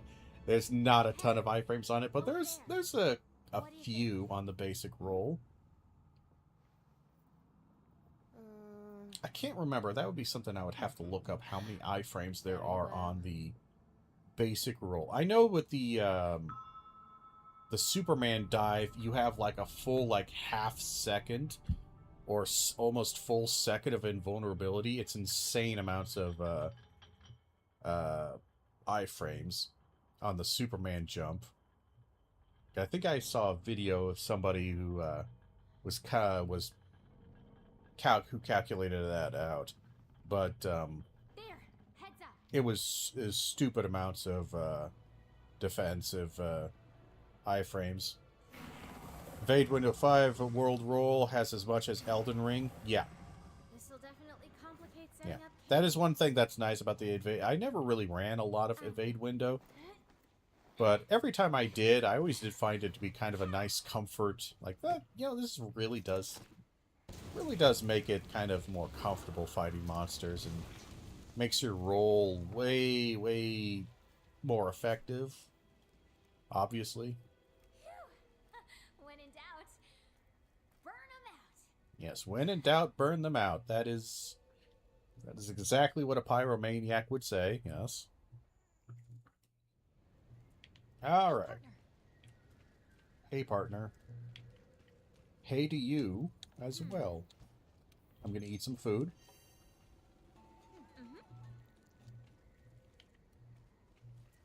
And let's go explore.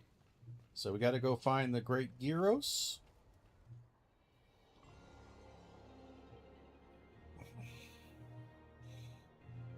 I really hope they bring Dalamadur into Wilds. I know it's like, that's just so unlikely, I think, at this point, but it would be kind of neat to bring back a Dalamadur. Oh yeah. Because the Rotten Vale being just a dead Dalamadur is just so goddamn cool. Like, that is definitely an example of environmental storytelling that Monster Hunter Wilds just excels at. Because it's something you wouldn't notice, like, oh, it's just all rotten, whatever, until all of a sudden you look around and you realize, wait a second.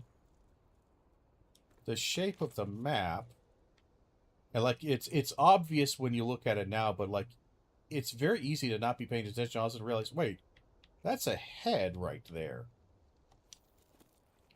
And it's literally on the map. It's right there. There he is.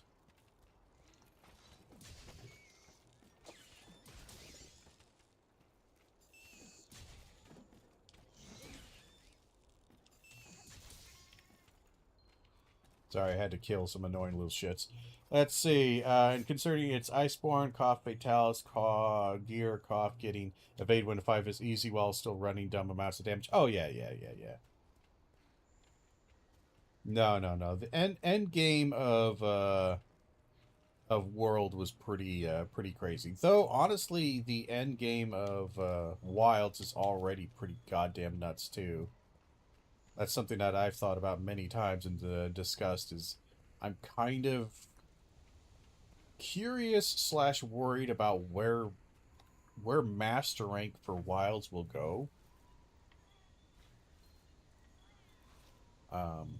Has such a boring fighting 4U, but such a cool monster. I never played 4U far enough to get to him. I have it, and I've been meaning to play through it, but I figured I would do that whenever I'm ready to do a video on, 4U. I would give a nice thorough playthrough of that, but for now we're kind of good. I'm gonna just gather up some basic stuff here, and then we're gonna go down and take a look at our Great Gyros, which should be just down here. Is this the effluvium? Be careful not to touch it.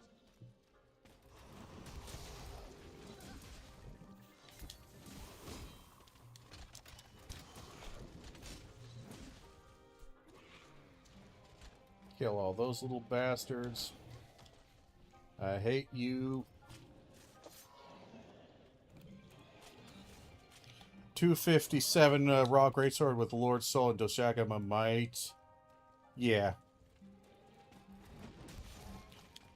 Guess a better example of Wilds of being broken is Element Charge Blade. I never did a lot of Element Charge Blade. I know it's super strong. Like, Element is crazy strong. I just never...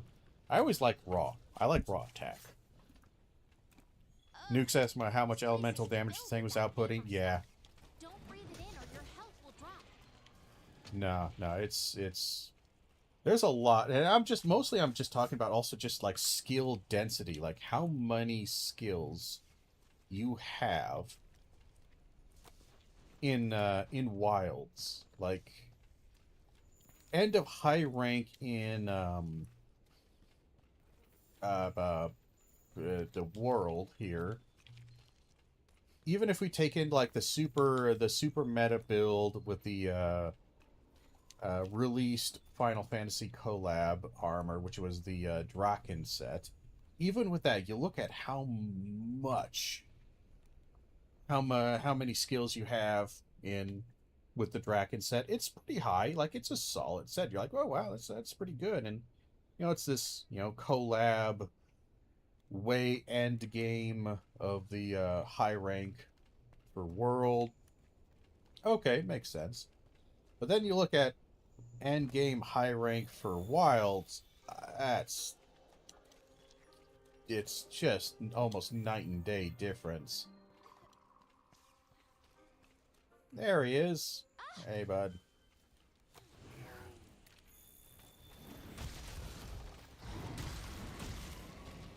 Nothing can stop us.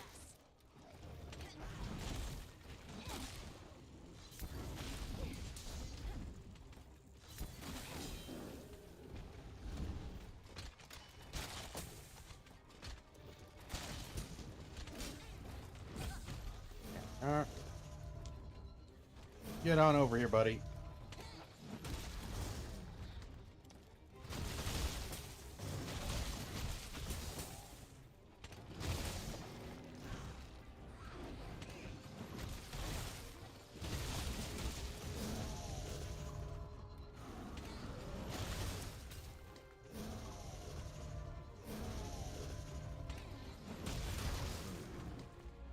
Ouch.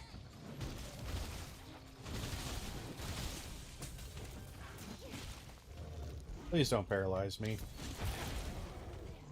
Thank you.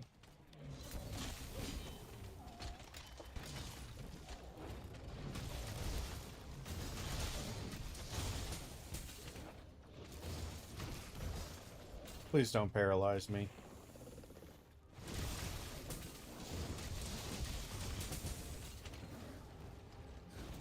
Please don't paralyze me. I'm paralyzed. You'll have to wait for it to wear off. Not that you have a choice. Come on, get the fuck back up. Wilds does have a bit of HP sponge problem. Oh yeah, no, like you need the skills. You need those skills because the health of those late game monsters in high rank, crazy. Crazy when you compare, like, I think, what was it, end game? I'm trying to remember. There's a comparison here, is that end game Fatalis had, what was it, 80,000 life? I need to look this up. Because I do not remember what it was, but it was not a lot.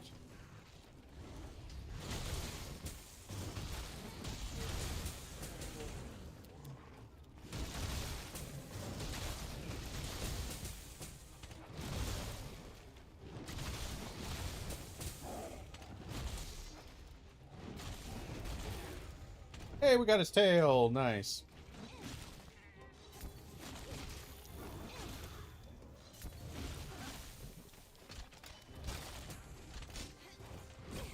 Don't try to engage a monster when your health is Nope. low. Don't want to It's do smarter that. to focus on healing. Alright, we'll heal. Fine. We'll heal. I've been doing nothing for a while. Let's just heal.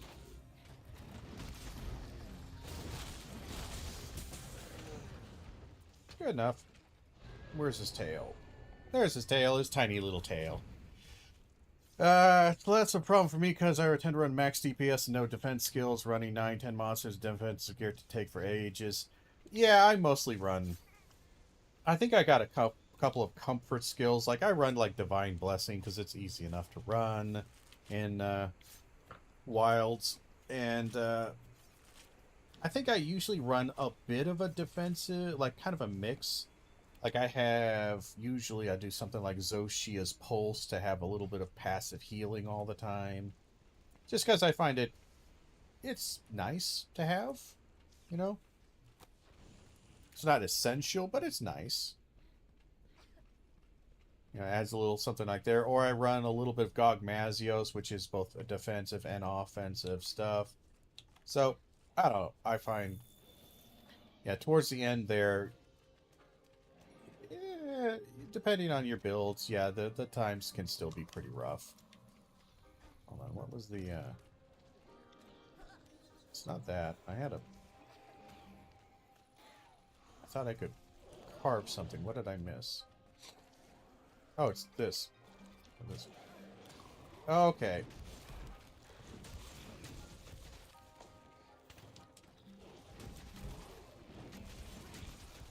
We all need to just die here. I'm not really sure what corpse I'm carving here. It takes me 15-20 minutes to kill something on max damage gear. How much longer will it take on less offensive builds? Oh, yeah. It's like, it's not that much, because I've run some defensive builds. It's not that bad, but it's also not very good. It is noticeable. Don't attempt to engage a monster when your weapon has lost its sharpness. Your attacks will be weak. And It is definitely noticeable. And yeah, the HP, like, I might look that up here just because I'm kind of curious. But no, the HP is definitely something that's kind of a holy shit, is it really that high kind of feel? Because yeah, I think endgame, I think it's like double or triple for some of these endgame monsters. Like, I think the 10-star or 9-star, 10-star arc failed has like 50% or double the life of Fatalis, or the exact same health, which again, Fatalis was literally the end of master rank. Like, you can't get any more harder and health than that bullshit outside of siege quests. And that's a fucking siege quest, for God's sakes. Yeah, phase 75, I think that sounds about right. And that's master rank, which nuts. So yeah, no, there is definitely a massive, and I would not mind. I know people might find this really controversial. I would not mind a major restructuring on the health and damage output. To the point where, again, you have all the same monsters, but like with the master rank expansion, the health and your damage just kind of gets cut in half. I would not mind that at all. Because I do feel like it has hit that point where it is Hey, partner. kind of hard, especially for new players, Watch yourself. to kind of deal with the HP bloat. And hell, I am not a new player. I would not consider myself a new player at this point.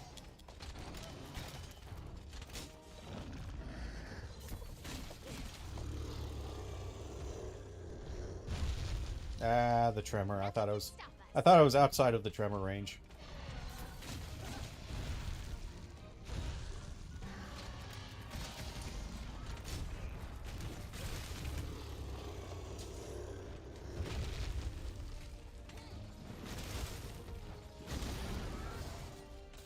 God damn it. Get back within range. Damn you. Am I dull already? I thought I sharpened. God damn it, I think I am dull. For fuck's sake. Go away! Stop attacking me. I need you to attack somebody else. Thank you. Attack my cat.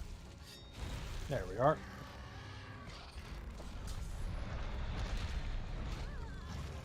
I was kind of hoping I could race around it. Screw it. Block that shit. Bang, bang. Now your face isn't happy. I could have thought I could roll around it.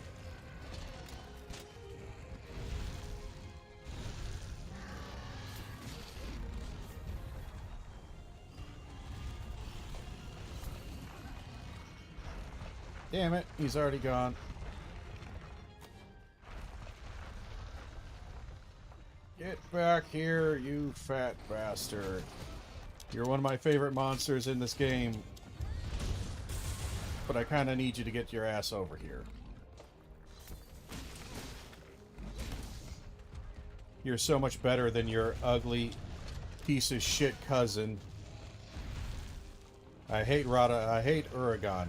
Radabon's my boy. I love Radabon, but Uragan can suck a...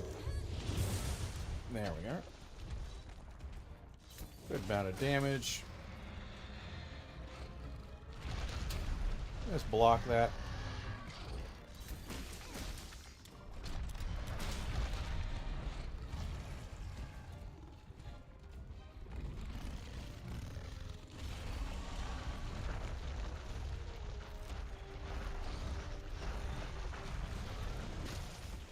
Oh, buddy. Can I cut his tail? I think that's... it didn't do quite enough damage. I know I can cut his tail, but I kind of need a little bit more on it. A little bit more spice.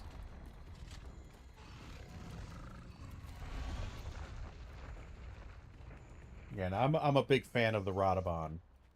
Not a big fan of the Uragan. Uragan...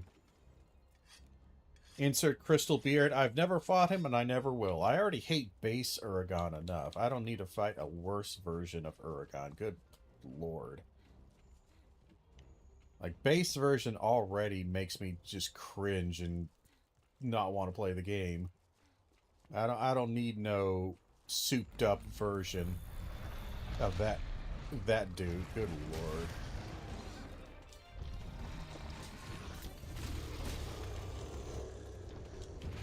Damn it. Almost got to his ass.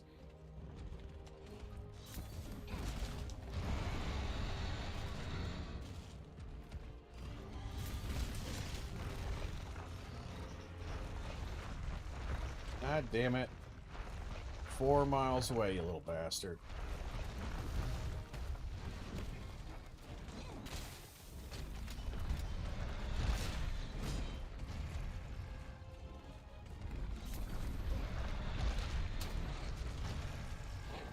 Kind of want to cut your tail, but you're not giving me a lot of space to do that, are you? Do we want to go for a mount? Ah, sure. That was a very tiny jump.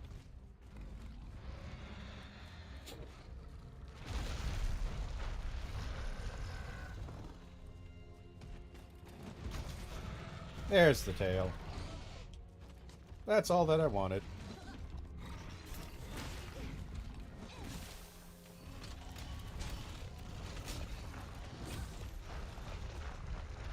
Damn it, he's gone again. 40 miles away. Screw it. Okay, I'll take it. Not exactly what I was aiming for, but sure. And he's limping. Lovely. We'll let him leave. Not that we could actually stopped him there, but it's the thought that counts. Grab the tail, and we will capture Radabon, because I like Radabon. And I think we have a couple of things over here we can gather up. Hold on.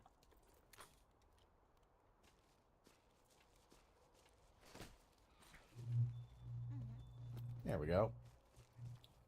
For the collection log. Got some ancient fossils. Lovely.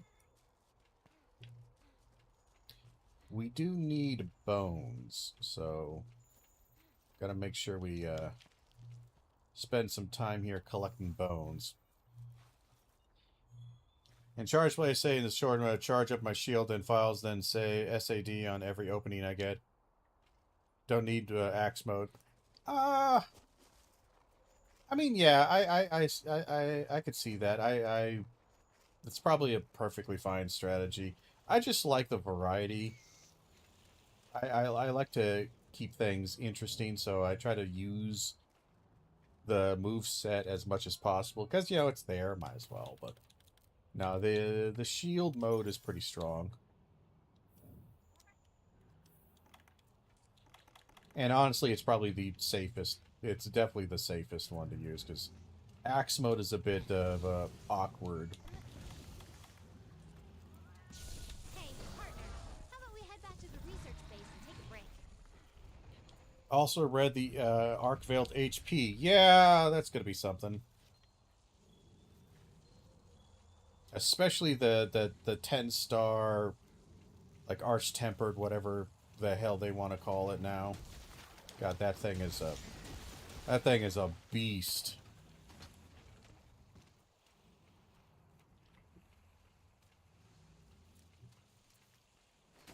Get a tarantula. There's another bone here.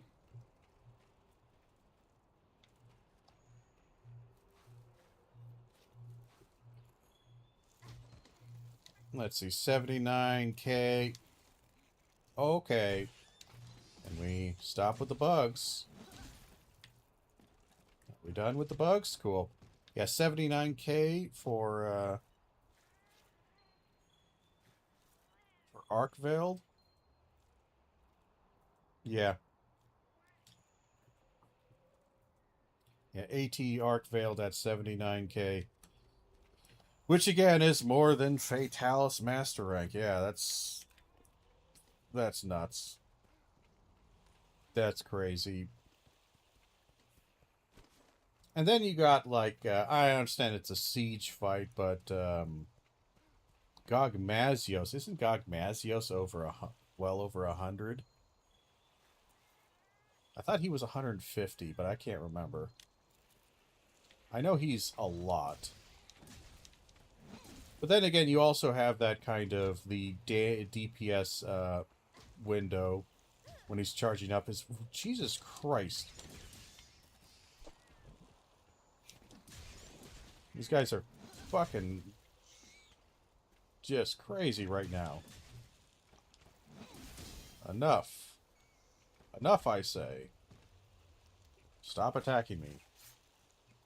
Leave me be. I just want to gather bones. I think I gathered up all the bones here. I think there's a couple down here that I missed. I know I'm going to need many bones.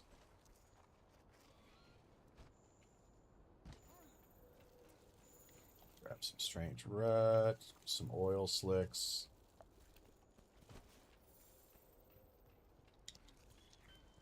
Go.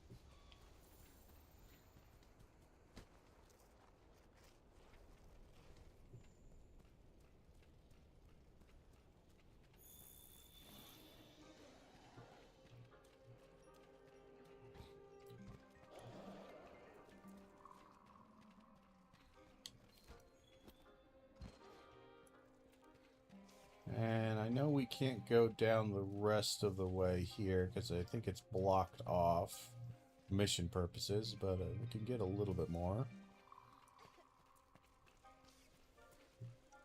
Get the cactuses here. Lovely.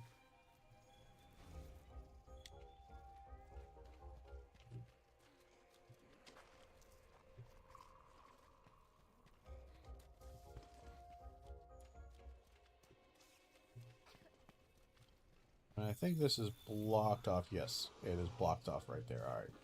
Just making sure.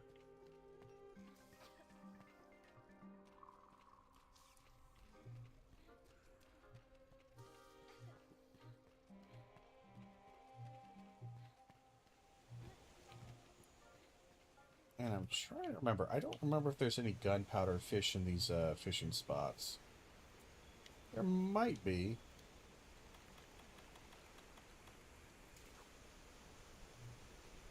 Let me take a quick gander in here.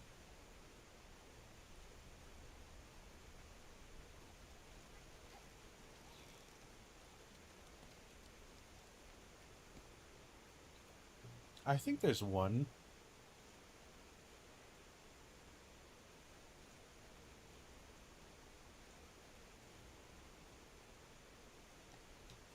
Damn it. He juked me out. He juked me.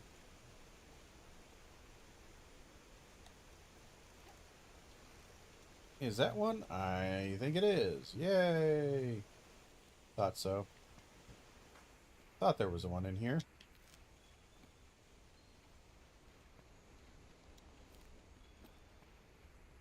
Alright, so we completed a decent number of little quests here.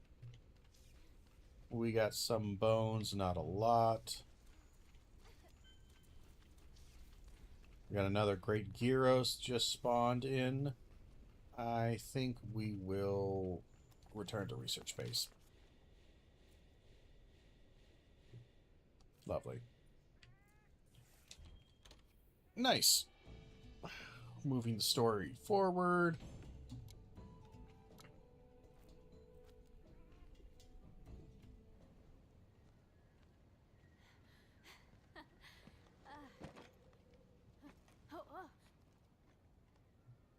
Huh? It's you two. Have we met? Sorry, I forgot. You were out cold when I found you.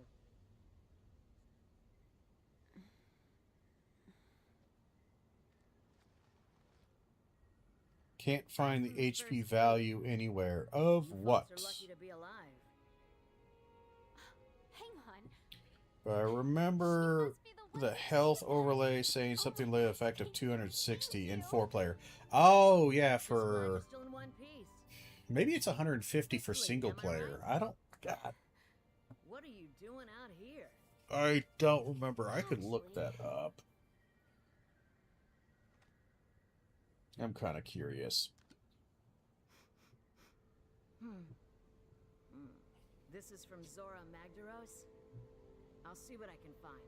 I've spent years delving into this valley's secrets, and I'm starting to understand a thing or two. Now it's your turn. Learn all that you can about this place. Next time we meet, we can compare notes. Sound good? Yes. We're on the job. See, I'm finding... I'm finding 410 HP. 1,000, obviously. Well, let me see. I didn't mean to go all the way back on this, but, well. Which, considering... the fact that the... whatchamacallit, the super big mega death gun, the ancient Wyverian laser blaster, doesn't that do 75,000 or so? The 10-star one probably, maybe. Doesn't it do, like, when it's fully charged, 75,000, which is 20%? Isn't that like 25% of fixed damage of 25%?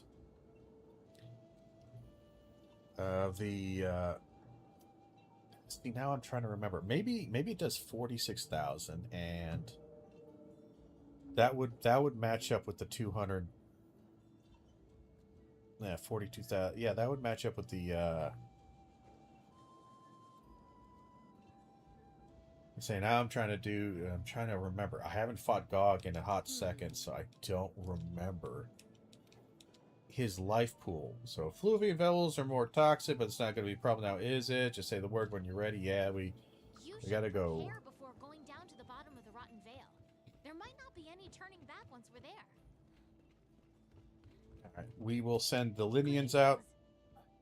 I think it literally just deletes 30% of the fight. Yeah, it does something like that.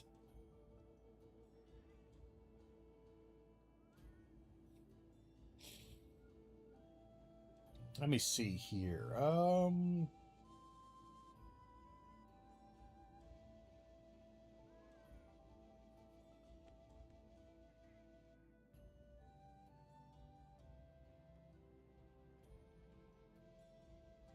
I keep seeing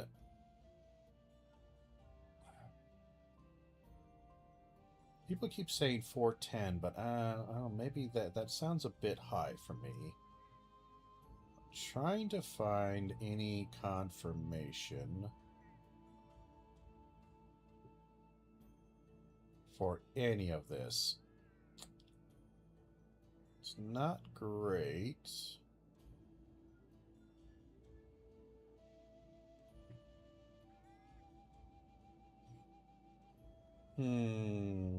Looking.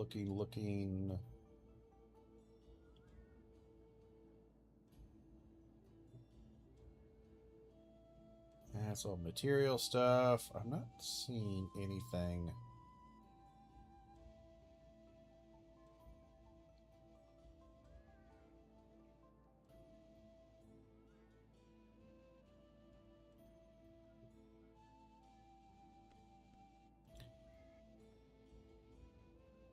The 410 seems to be for the 10-star, which sounds accurate.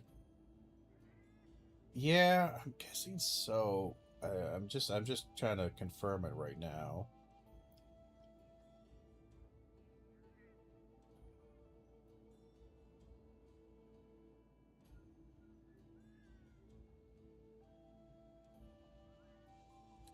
And this is always one of the things that's always kind of hard to tell because there is the range on there, and I don't think I'm kind of disappointed in some of the websites, that normally track this kind of information, because I feel like they kind of let me down. I feel like for World and Rise, you had a pretty good, like, okay, here's the life scaling. You know, it's going to be within this range or that range, depending on whether it's a, you know, a miniature crown or a large crown, blah, blah, blah. But I'm not finding a lot of good confirmation on some of these HP values.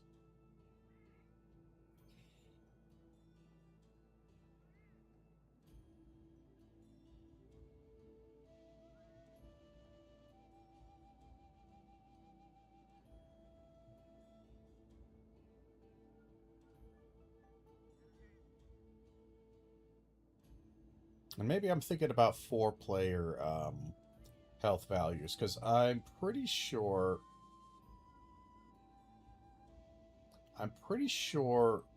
4-player for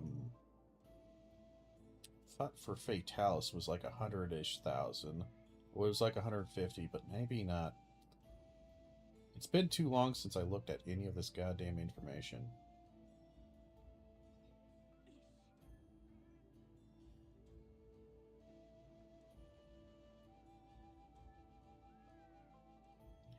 And sadly, just nobody seems to have a solid confirmation on hit points for any monster.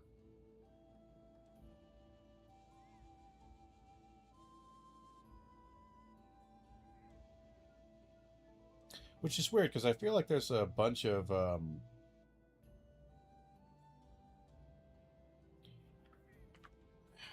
there's a bunch of overlays that you can have and mods that you could put in that can track damage. So I'm wondering if we just haven't had a good amount of that. But no, definitely, it's definitely bloated. We'll just leave it at that. We know the health values are insane for this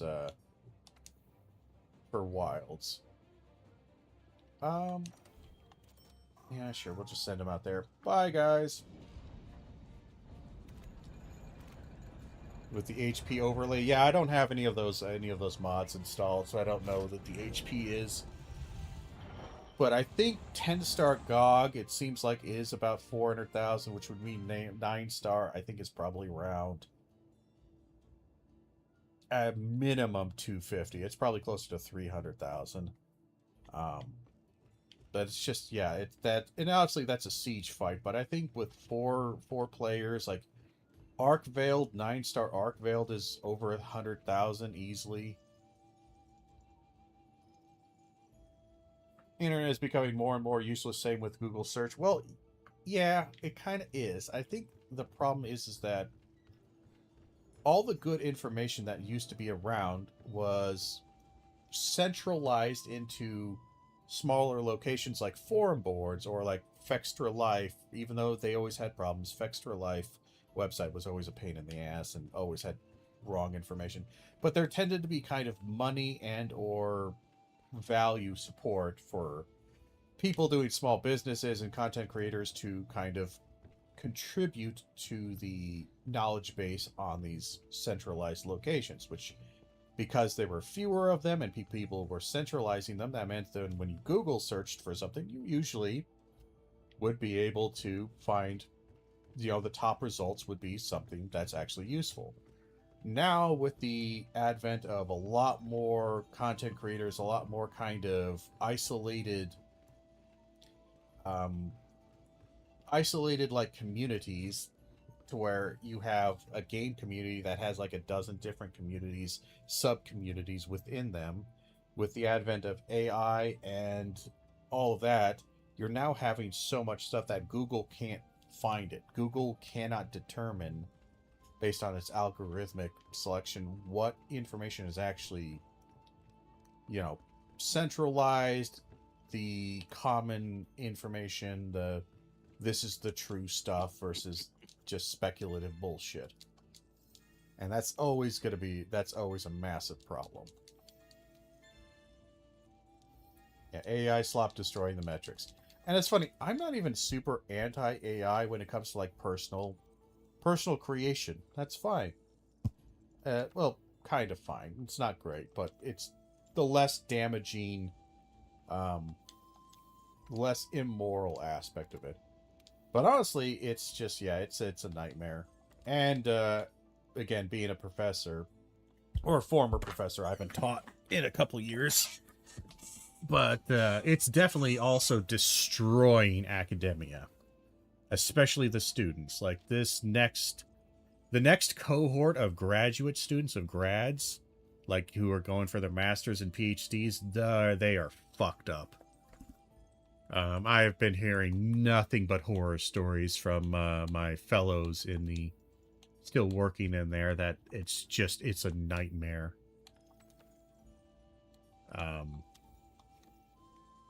And again, that's at grad school, graduate student level. So it's getting rough. I don't know.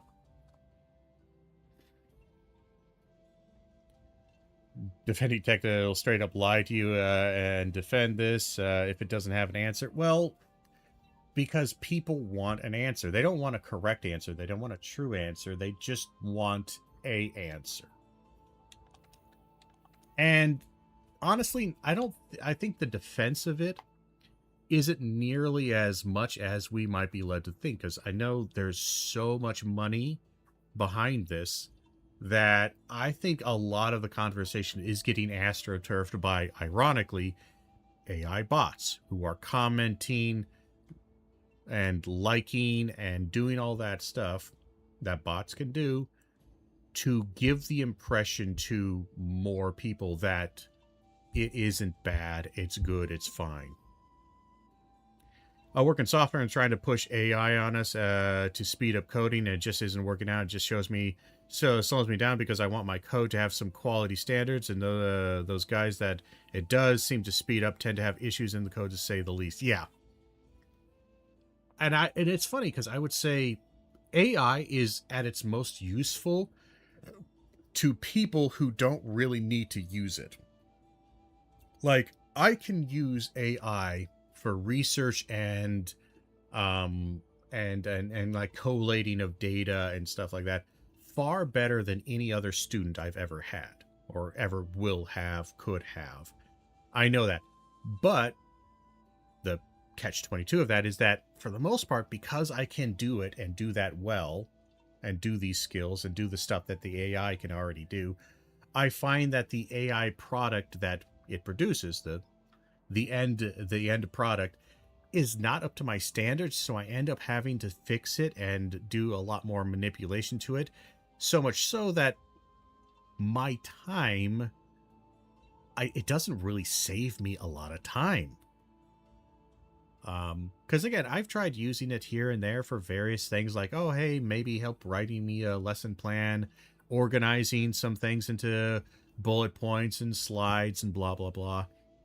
And I find it maybe saves me 10, 12%, maybe 15% of time, but not really, because, again, I spend most of the time fixing and correcting and adjusting to quality standards the product than I do. It just doesn't do a whole lot for me. Thankfully, we're at a point where companies realize that some AI usage will indeed help, but any tax larger than maybe 10 lines of codes will just lead to bad results, and if the topic is a tad complex, then AI will just shit itself. Yeah, that's the biggest thing, is that it helps with some basic busybody work, as I might call it. Kind of some basic foundational stuff that is again, it'll save you maybe 10, 15% time, which isn't insignificant, but it's not the groundbreaking, oh my god, this is going to change everything that everyone seems to try to make it out to be, because it's not that good. I don't think there's anything for band that I want, except I almost forgot. I make this every single playthrough. This is my favorite thing to do, is sleep. God, sleep is overpowered in this game. It is such a strong thing. Love it. And in fact, I think I can make his entire set, which is one of my favorite looking sets. I love my little spaceman. Estrez will lie to your face instead of saying it can't do it, which is still a problem. Yeah. Well, again, yeah, it has to finish the job, and not having an answer that doesn't finish the job. It cannot handle not completing its task, because that's not how it's built. That's not how AI can work. So yeah, no, it's tis a silly thing we are stuck with, but it's all right. All right, we got our sleep build, lovely. I don't think there's anything for Ban for me, Radabon.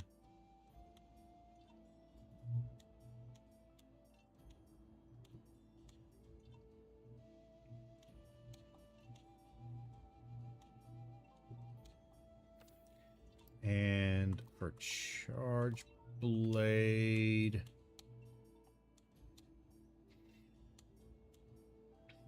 the Great Gyros Charge Blade is not terrible. I'm going to be real honest with you.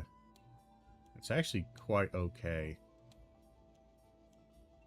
Because Paralysis is nice, the Impact File is nice, the crit of 15% is okay, Sharpness is... it could use some sharpness. I don't think there's anything in the... I know we haven't touched this at all, but anything here...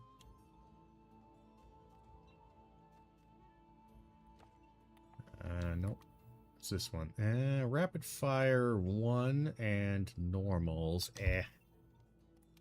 That's not great. Recently had a bit of a project going. A Terraria mod wasn't working, so I decompiled and recoded the entire thing to make it work with the current vision. Tried to have AI do some of the work. Result was absolute crap. I had to basically scrap every part. AI did and recode it by hand, and programmer logic at work. Piece of tech doesn't work, so I spend a multitude of hours to make it work instead of doing the normal thing of either give up and given cause, can't do anything about it, or wait till the author updates it. Yeah.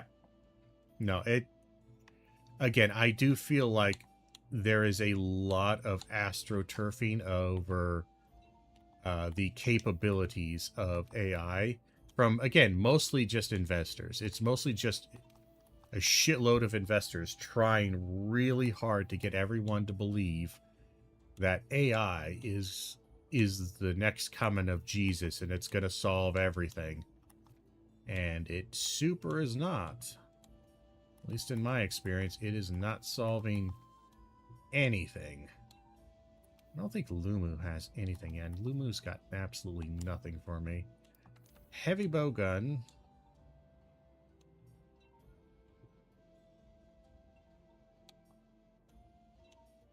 So the Jagras Assault. What do you got? You're mostly a 210.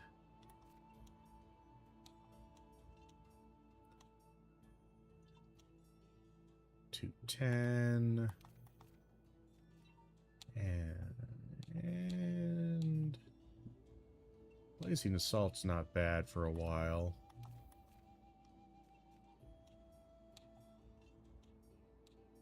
I wish Wyvern Snipe didn't kind of suck. Like, I don't mind it, but boy, I really do not enjoy it nearly as much as, well, almost anything else.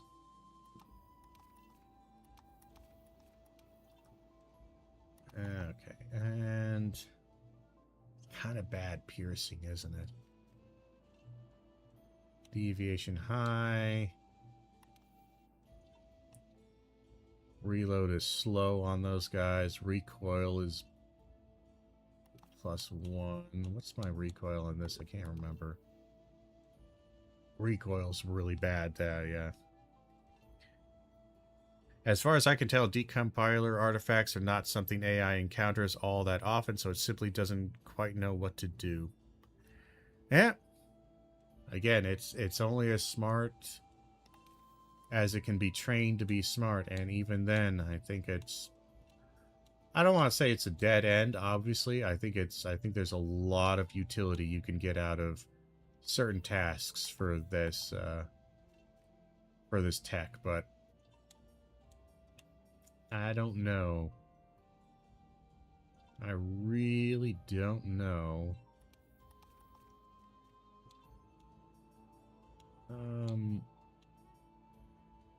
Part of me almost wants to make the bone shooter here.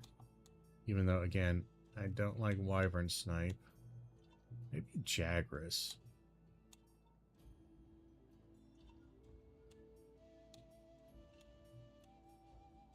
So I can't quite make the... I don't have Monster Bone Plus.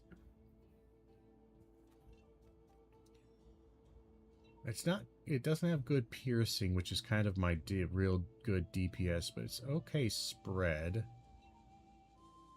Meh.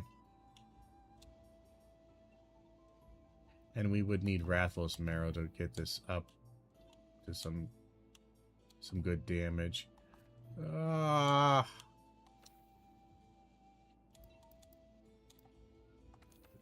We haven't done Switch Axe in a hot second. What are we looking at for Switch Axe? What's a good Switch Axe we're looking at? Oh, that's a good amount of damage. Its sharpness is pretty bad. That's okay. Palumu is fine. Nothing really special.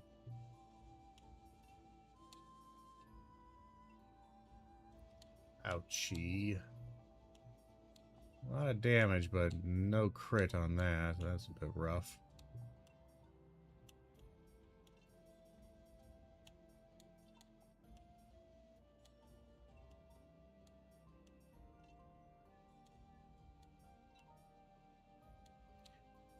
$490 is not bad.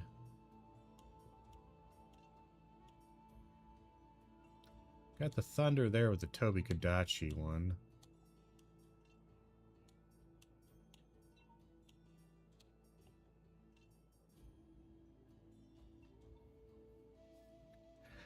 For context, the decompiler spat out stuff like color, P multiply, new color, which is really just new color.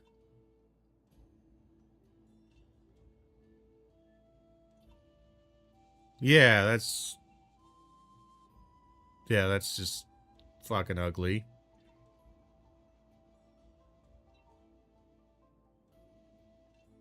Yeesh. Yikes. Again, I'm not much of a coder.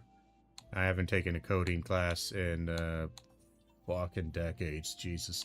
But again, it doesn't. Again, it's not a human. It has no discernment on taste. It simply is. It's just a very sophisticated Google algorithm search. That's all it really is.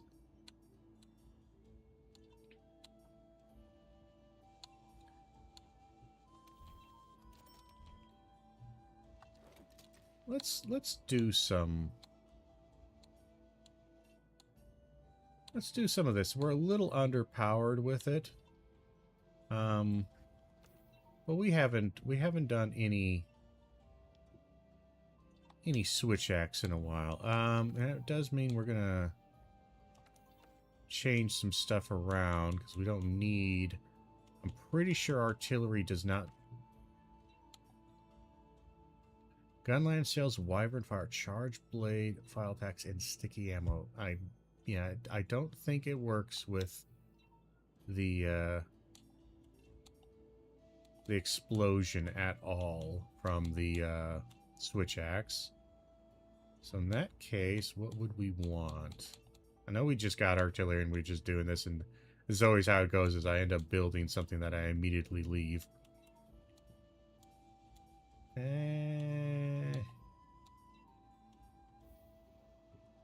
don't think there's really much for me to build. I'm going to be honest.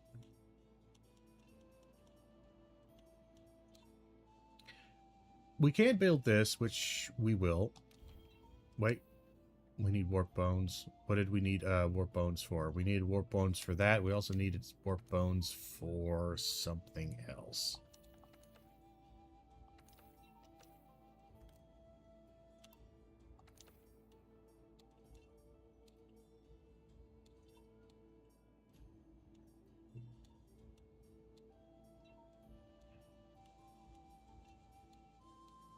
I think it was actually just for that just for the artillery charm, wasn't it? Okay, so I think we're safe to make it. All right, I was just checking myself real quick here. All right, so we can do artillery. Just a bunch of raw or element damage. Yeah.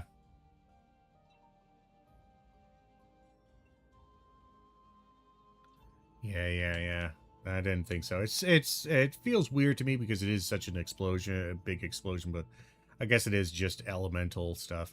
Well, seeing how we just finally got full artillery, it feels a little silly to leave charge blade, so we'll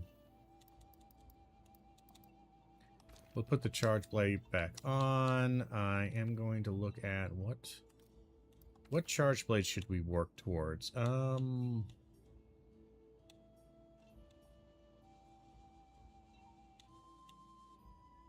Honestly, the bone one's not terrible. 504.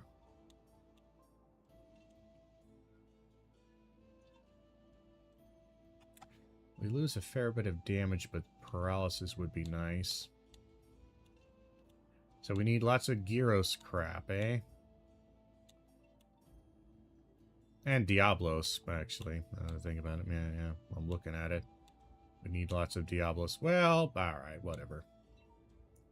We'll just stick with the Deer Ludibus.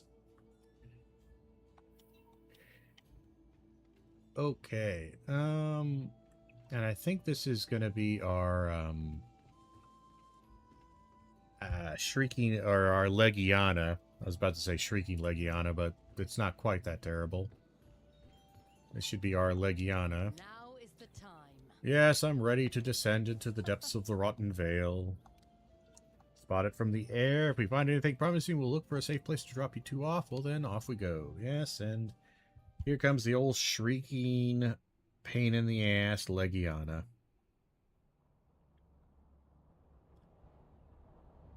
Suppose, again, it's not quite as awful as...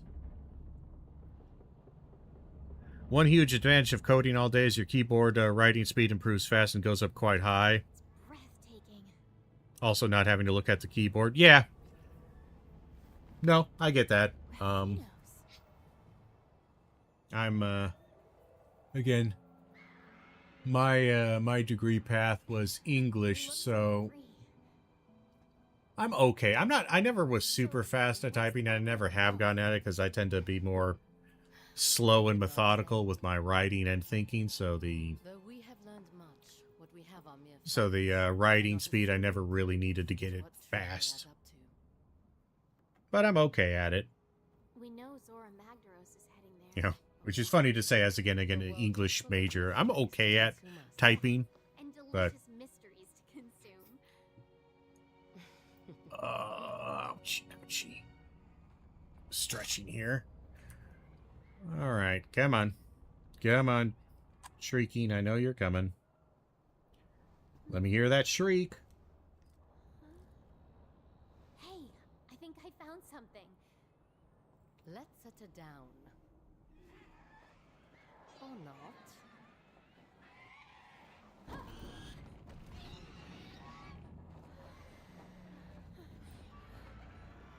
As I thought.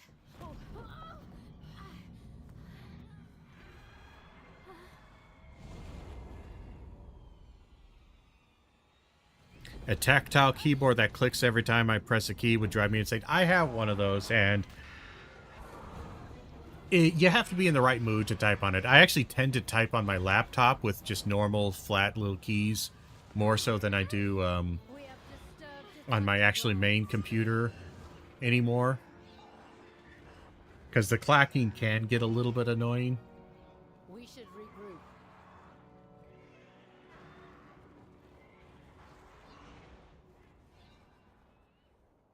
Alright, yes, we should regroup. We have to go back. Pause, ellipses. So much for making it downed. More ellipses. That loathsome monster is known as a Legiana. It rules over all the monsters in the sky. So long as it's out there hunting, we won't be able to reach the base of the Rotten Vale. Oh, and I almost forgotten that you're a hunter. I suppose it wouldn't be too much trouble to ask you to hunt the Legiana before we get knocked out of the sky again?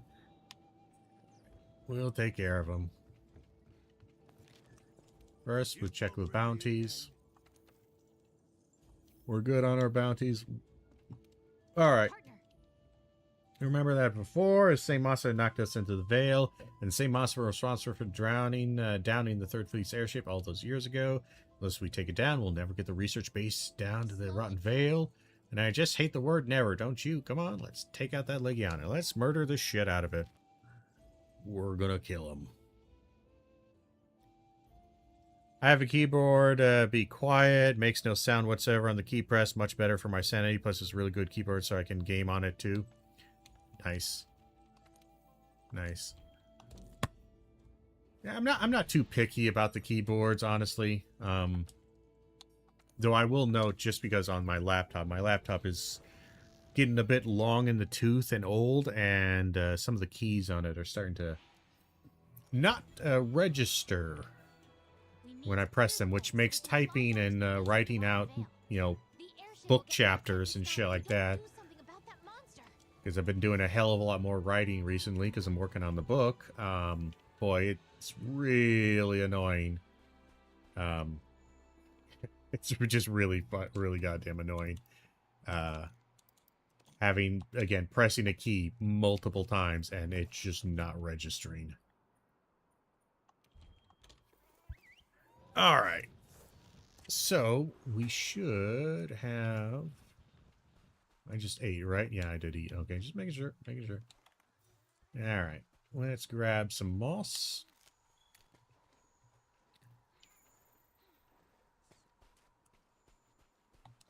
And Legiana should just be right here if memory serves, right? Right?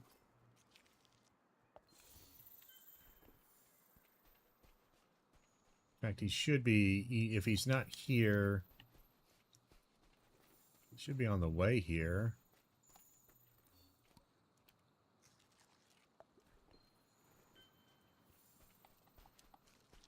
Yep, he's on the way.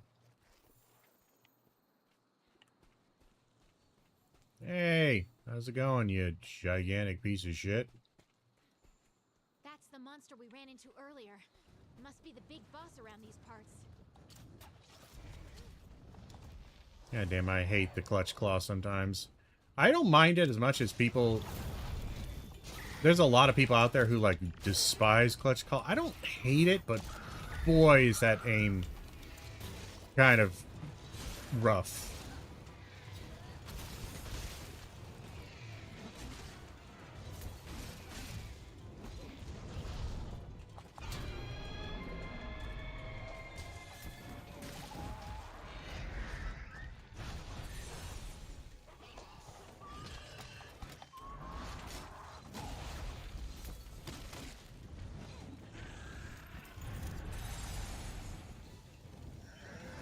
Willie sees you. Willie don't care.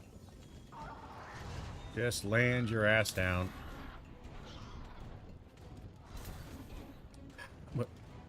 What? Cat, where are you going? Where the fuck is my cat going? Why are you climbing? That's a bit much of a hitbox, but okay. Alright, we're resetting. I don't know what's happened, but...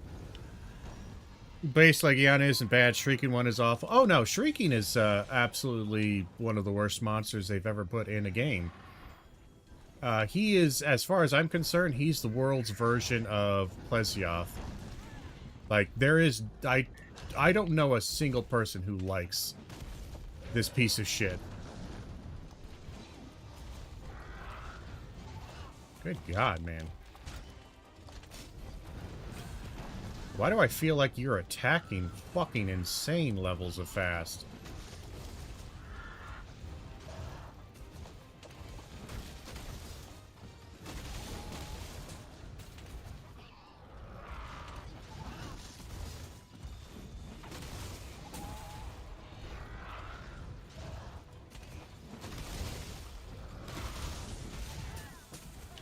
I suppose we'll heal, because for some reason this guy is just fucking going nuts.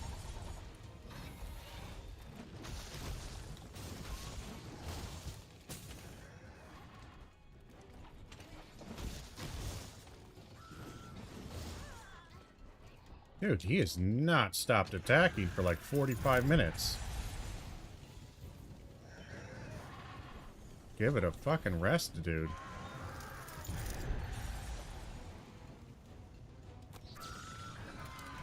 Yeah, please stop.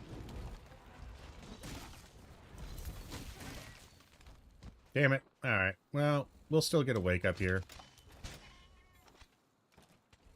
That's just...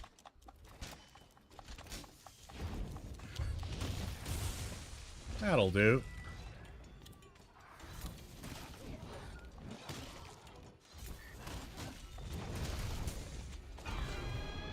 Ah, I thought I got that one. Cat is a cow and running away. He definitely was. Like, that was weird. I don't... For fuck's sake, you ice-blighting bitch. And you screaming bitch, I hate you. Ugh. Fucking hate Legiana. Again, the only reason why Legiana doesn't get more hate is because Shrieking Legiana exists, and... God damn. You talk about a design problem. Again, I'm not even joking when I genuinely say I don't know a single person that likes Legiana. I've never heard of somebody liking Legiana. I just never.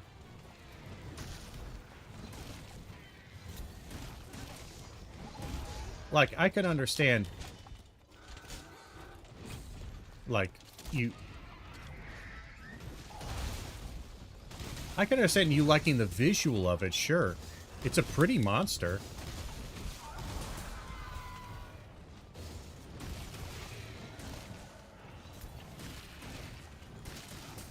But, it is awful to play against.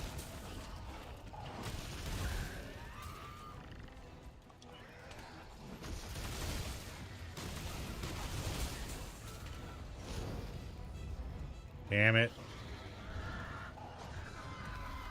What? Oh, you're asleep. I was like, what happened with you, Legiana? You're asleep. Alright, makes sense. Let's see if we can get your tail. Not enough damage.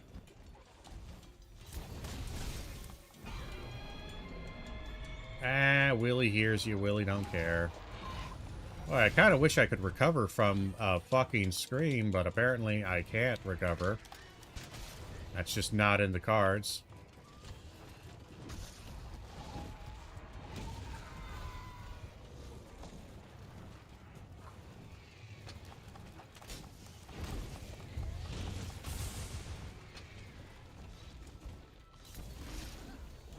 I'm pretty sure you can cut his tail, right? I just guess I didn't get enough damage on it. That's alright. Only a normal one. Fighting is interesting once you know it's kind of fun. I usually fight it with greatsword or longsword. Those are good fights. Yeah. I haven't played we did a little bit of greatsword in this playthrough, but we haven't played it at all yet. And we haven't done any longsword yet. I am not particularly good with longsword. I'm okay-ish, I guess, for somebody who has as many hours as I do in the game. But yeah, it's not exactly my top weapon. I'm not sure what I would consider my top weapon actually is, now that I think about it.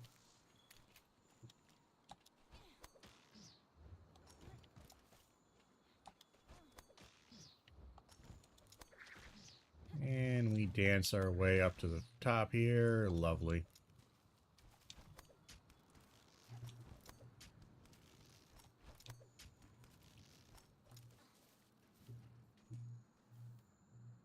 Annoying fight early game is the fish. Yeah, yeah. He's decently annoying, yeah. I think the biggest problem is I don't hate him. I actually really like him. Kind of like visually, I think he's okay. Again, the fish boys. But, Yeah, fight-wise, it's not good. We'll get a small charge, and then we'll do, do we just want to capture it? Do we actually have the trank bombs? We don't have the trank bombs. Well, sorry. Sorry, Legiana, you gonna die this time. Alright. Not the button I pressed, but okay.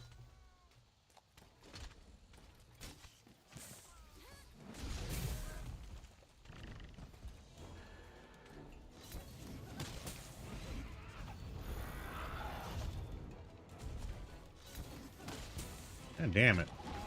Cannot reach your fucking tail. Did I sharpen? I did not sharpen. I'm an idiot.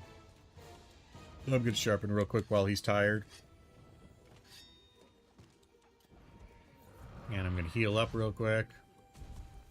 Hey, you want to come on over here?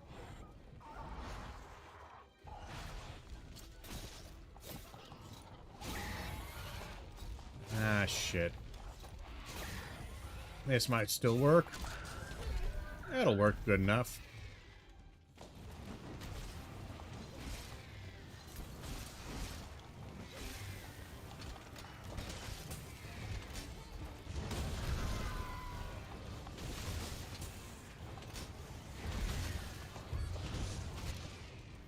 There we go. Lots of death there. All right. Now we Favorite fight in the world Iceborne is Elatrion. Ooh. That would be spicy at one point in time, yeah. God. I kind of like him. I don't fight him a lot, mainly because he is just hard as goddamn nails. But he's a fine enough fight. I prefer Fatalis to Elatrion as far as fights go. I don't know. I think mostly that just comes down to me just really liking the aesthetic, like the storytelling aspect of the Fatalis fight, where you're fighting him, the mechanics of it. I find that way more enjoyable and just kind of epic and big, bombastic. Whereas Elatrion's arena and overall how you get to the fight just kind of sucks. It's kind of lame. It's just like, it's a hole in the ground and you fight him, and it's just not that. It's just not that cool, I'll say. Okay, yeah, we got old Leggy dead. Hello, Fleet Master. How incredible. You truly are impressive. Now our airship will make its descent into the lower depths of the Rotten Vale. Just say the word when you're ready. Yeah, and that All right, is going to be a time is up. Dogoron. Let's head down to the bottom of the veil. Pretty sure Leggy's got nothing for me. First time around, the Elma again is just straight up unfair. They don't tell you that before you enter the arena, and then don't let you leave. Yeah, I think that's part of one of the things that is a holdover for why I'm not big on Elatrion, is the whole that gimmick. Like, I don't mind using element to damage him switching elements. I don't necessarily mind that, but the DPS check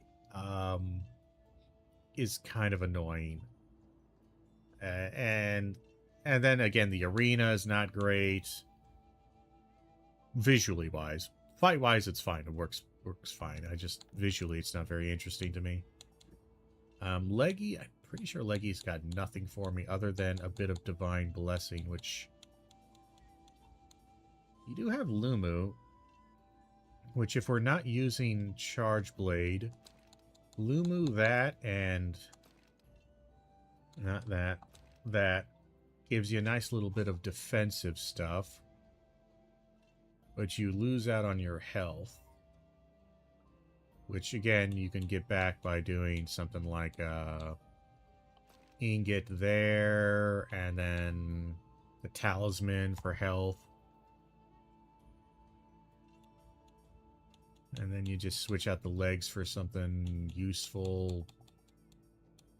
Go full... You could go pretty far into a defensive build with that.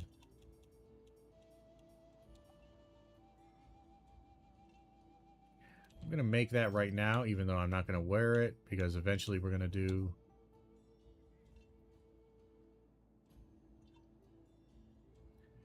Frostcrest dual blades or longsword attack patterns are really fun. The amount of nonsense you could do with longsword. No, I've seen some playthroughs. I've seen some speed runs of this. No, yeah, it looks fun if you can, you know, if you can play the weapon well. I'm not sure I can play the weapon well enough for that to for it to work for me.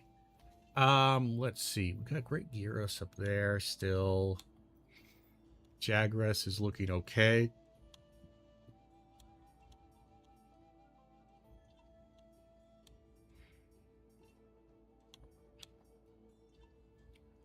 Rathlos ain't looking too bad.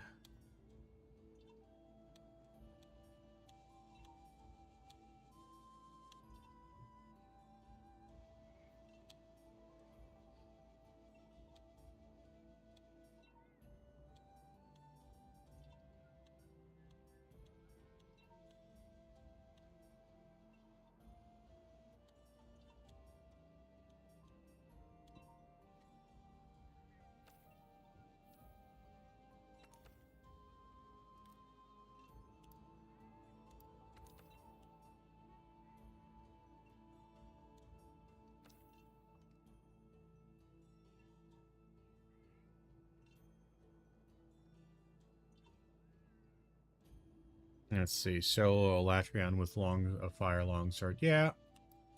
Good times. I can... We probably won't... I think we'll end this, at least this section of the video series, just because it otherwise would be hours long. Not necessarily the stream right now, though. I think we'll actually be ending the stream. Yeah, actually, no, shit. No, I just realized what time it is. We will be ending the stream here in a bit. But I think the video will just cover base world. Because I kind of want to, like, because Iceborne is basically as long as world, and it's already going to be probably an hour, almost hour and a half long video for world. With Iceborne added on that's just going to be another. So I think we're just going to do the base game for the video series, and then we will move on to another game, and then maybe we'll come back and do an Iceborne video. But I think we'll go ahead and... Oh, the pickaxe skin. That is one of my favorite. Oh, for longsword. Always loved. I really like the pickaxe skin. It's silly, but I love the pickaxe skin. But yeah, I think we'll go ahead and end it here, end the stream. We got a little bit farther on this. I think I'll do a bit of... I might do a little off-stream cleaning up of some of the like side missions and stuff like that, so we can focus more next time on completing story elements, because that's kind of what I want to make sure I focus on here. But other than that, I think we'll go ahead and stop. Thank you all for being here. Thank you for hanging out. And until next time, and as always, I hope you have a good one.